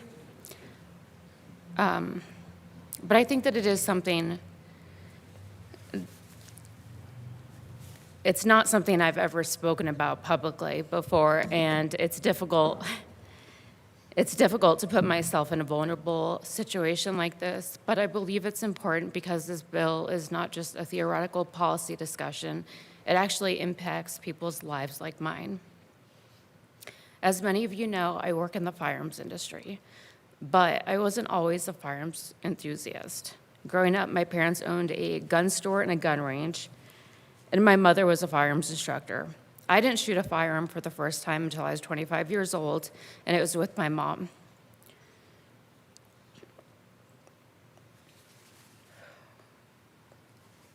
Tragically, that same week, I witnessed my mom die.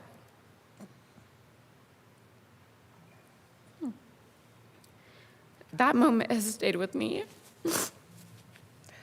ever since. It completely changed how I see the world, how I process things, and ultimately the direction of my life. At the time, I was living in New York City. But after 8 years, I moved back home. I'm sorry. I moved back home to be closer to my family and help with our family business. Over time, I followed in my mom's footsteps and became a firearms instructor, which helped me feel closer to her. But for years after her death, I struggled with PTSD. What helped me wasn't policy, it was getting help. It was having access to a trusted mental health provider where I could speak openly, honestly, and without fear.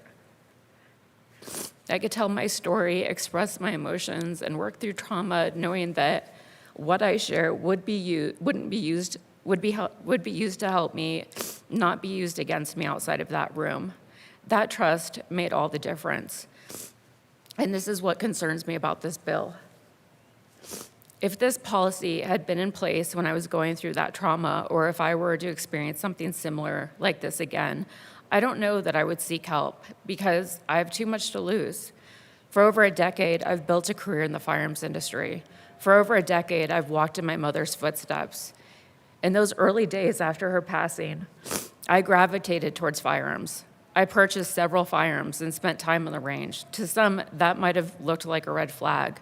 To some, even mentioning firearms might have raised concern. But for me, it was an outlet. It was a way to stay connected to my mother. Would a mental health institution have issued an extreme risk protection order against me, not only because I owned firearms, but because I would have answered yes to the question in the past 2 weeks, have you felt down, depressed, or hopeless?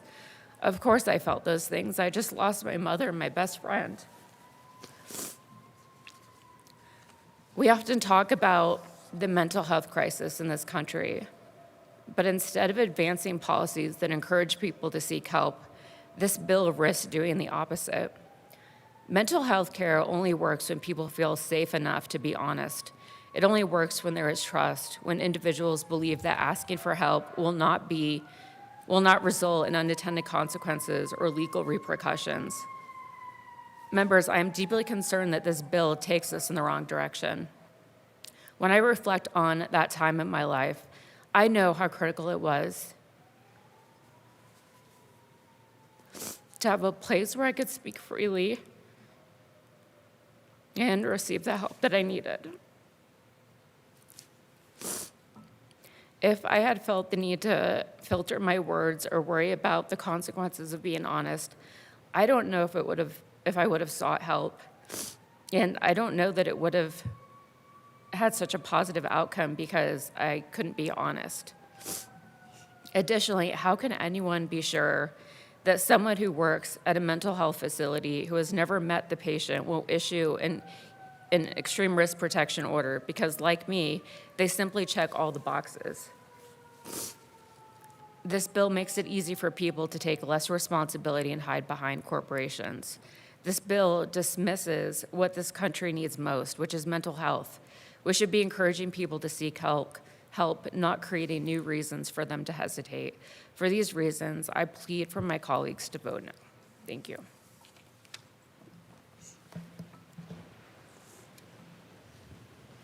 Further discussion?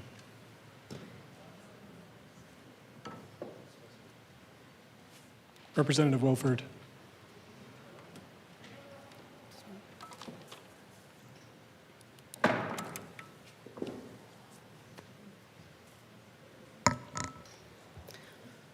Thank you very much, Mr. Chair. I want to start by thanking you all for the stories that you've shared today. Being vulnerable, talking about the trauma that you carry as you walk through the doors of this building. I think that trauma is something that all of us have, that we carry into this work and into this room, whether it's ours or that of our communities. And I think that we are at our best when we're able to talk about it and when we're able to share stories that really humanize the policy issues that we're discussing today. I really genuinely appreciate it, truly. And it's in that same vein that I want to share a story of my own. At the top of the stairs in my parents' house is a frame with all of my dad's bicycle medals. And every time I walk by that frame, I'm reminded of one of my childhood friends. Her name was Catherine. We spent a lot of time together after school. We swam together, and her stepmom owned a framing business, and she framed my dad's medals. She was also a therapist, and she was regularly treating mental health issues, many of the same mental health issues that we've discussed in this well today. I'll never forget one day my mom and I were at the grocery store in the bakery, and we had a grocery store worker stop and asked us if we had heard about the murder-suicide that had happened the day before. And we hadn't. But what we later learned was that the murder-suicide was Noreen and her patient. Her patient took her life and then took his own.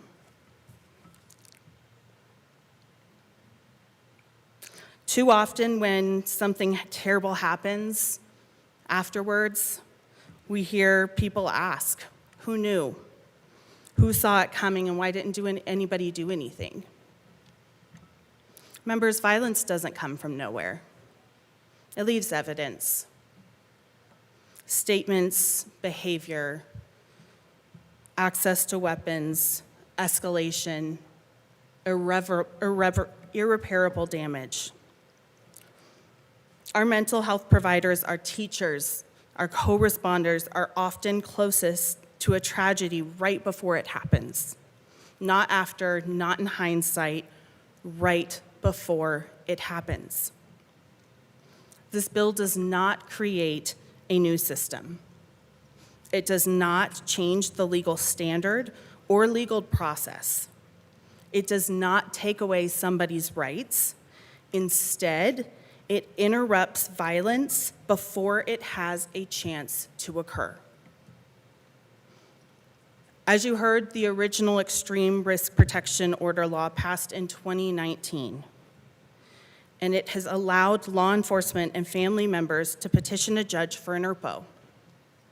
The judge doesn't just check a handful of boxes and decide that a temporary order should be issued. There is very clear criteria. There is a pattern of behavior that must be established. The law was updated in 2023 to also let healthcare professionals, mental health professionals, and educators to submit a petition. And this year, the bill adds institutions like hospitals and schools to the list of petitioners, as well as behavioral health clinicians who co-respond with law enforcement. This bill allows a doctor, a therapist, a teacher, or another covered individual to list their employer on the petition instead of their own personal name. This is similar to how a law enforcement agency operates versus an individual officer having to submit a petition. And I believe that if something like this would have been in place, that Noreen would have put the company that she worked for instead of her own name on a petition like this. Once a petition is filed, evidence is presented under oath. A judge makes a decision, due process is preserved. And if someone files a malicious petition, they can be prosecuted. That is already our law. This bill doesn't change what an extreme risk protection order is. It expands who's allowed to ask for one, because doing nothing is also a choice.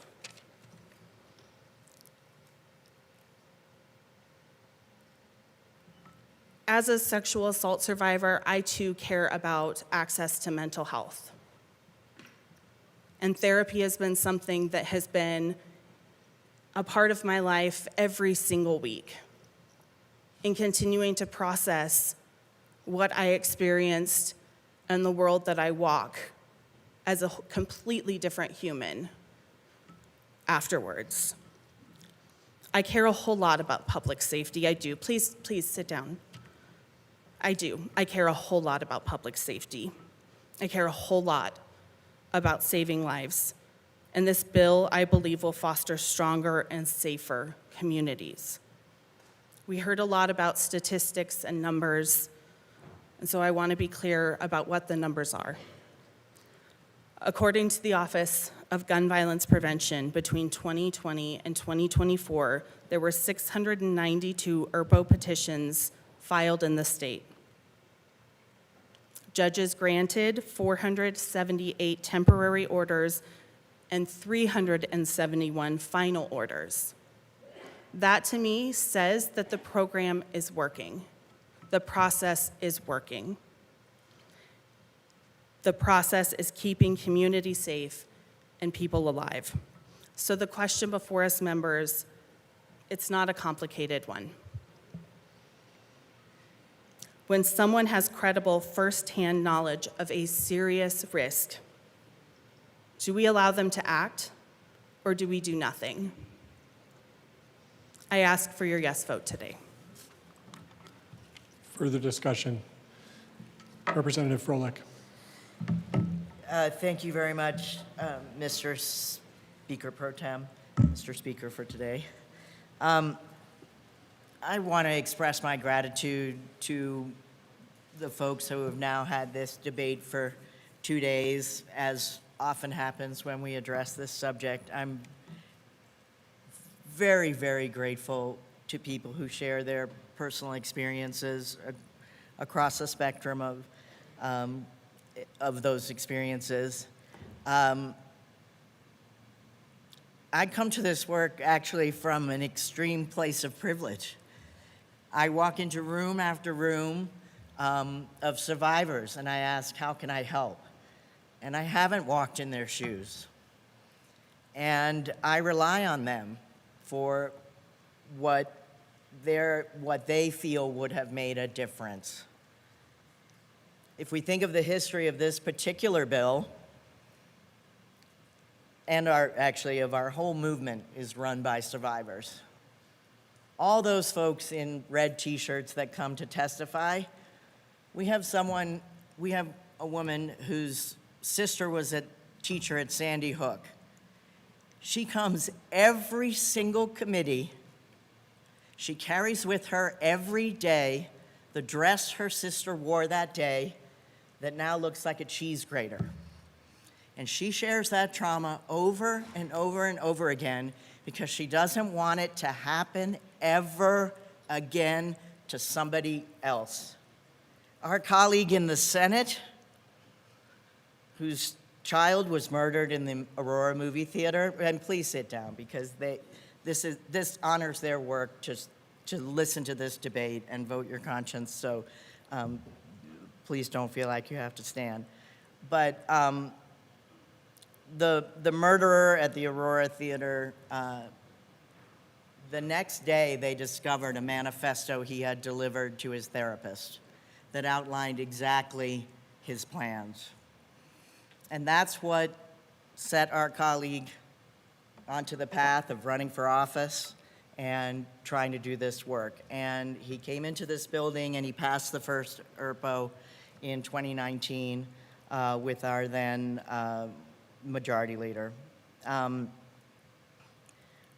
our people who fuel this movement are parents of kids at Columbine, Arapahoe High School. And the tragedy in Colorado is that we don't have to catch a wide net to fill a room with survivors, to fill a room with parents who've buried children from gun violence.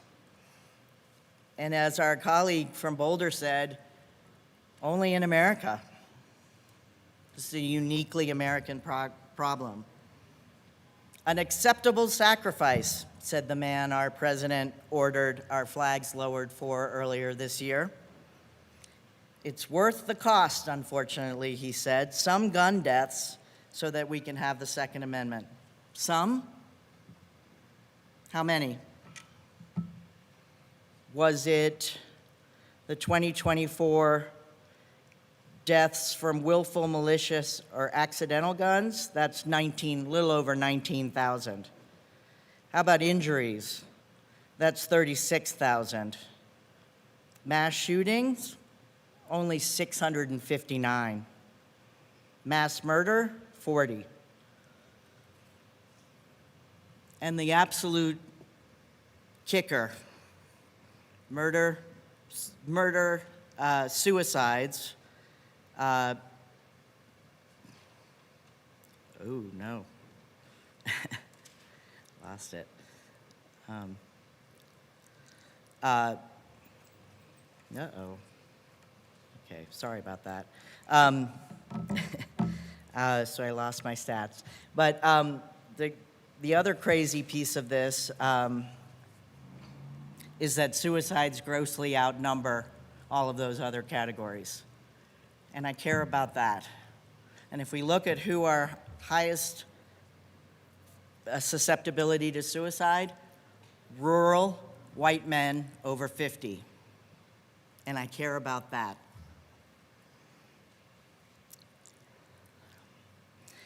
The other piece of this is that this idea that somehow everything we do doesn't matter, we're finally seeing a decline. Gun violence is down. I'm going to try and find my stats on that aren't on my phone, so I won't lose them. In Colorado, gun homicide in 2024 was at a high of 61. That's our post-COVID high. Our COVID number was around that at 58. 2025 was 43. Denver experienced 6 gun homicides in 2025. Colorado, 43. So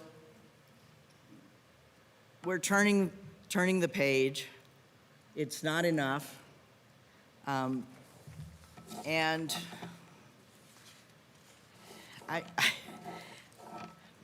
I just keep trying to figure out why it isn't, what is the acceptable number? And I hear that not that many ERPOs are pulled and the number doesn't matter. And as we've said many times before, I just feel like one is enough. And it all amplifies. And I know there's fatigue because every one of these bills takes 2 days. So again, I want to thank my colleagues for listening. I want to honor the folks who fuel our movement. I want to make a difference, and you can too. And I'd ask you to vote yes. Seeing no further discussion, the question before us is the adoption of Senate Bill 26004 on third reading. Mr. Shebo, please open the machine. Members, please proceed to vote. Representative Hamrick, how do you vote? I vote yes. Representative Hamrick votes yes. Representative Rutenell, how do you vote? Yes. Representative Rutenell votes yes.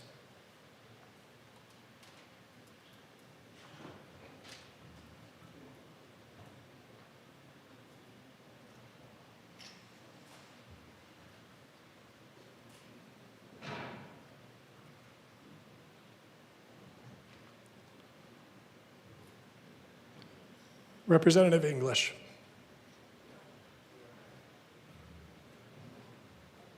Please close the machine. With 39 aye votes, 24 no votes, and 2 excused, Senate Bill 26004 is adopted. Co-sponsors.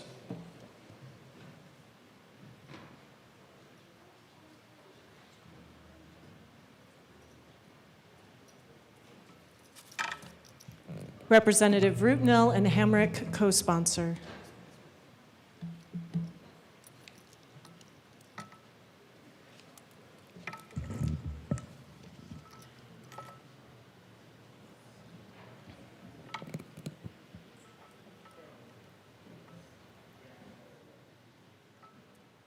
Please close the machine. Madam Majority Leader. Thank you, Madam Speaker. I move to lay over Senate Bill 43 until Monday, March 23rd, 2026. Senate Bill 43 will be laid over until Monday, March 23rd.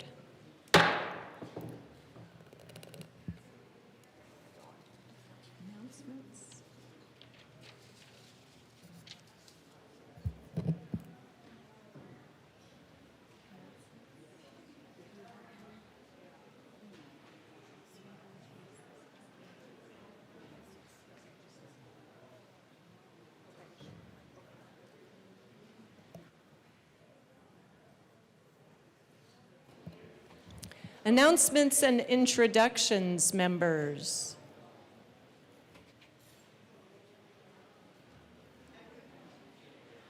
Representative Gonzalez, I'll take that as you've signed up. Please. Representative Gonzalez. Thank you, Madam Speaker, and thank you for the robust debate. I know it's been a long day. Happy Friday to everybody. I just want to give a little shout out. We lost Chuck Norris yesterday, and so in lieu of his memory, I wanted to come up here and say a little Chuck Norris joke. So Chuck Norris is so tough that he counted to infinity not only once or twice, but 3 times. So live on, Chuck Norris memory, live on. Thank you, Representative. Representative Woodrow. Thank you, colleagues. Just a reminder, Shabbos candles at 10 to 4. See you then. Thank you. 2:23. Representative Soper. Thank you, Madam Speaker. I've been granted permission by the Minority Leader and the Majority Leader to be excused on Monday. So approved. Representative Luck.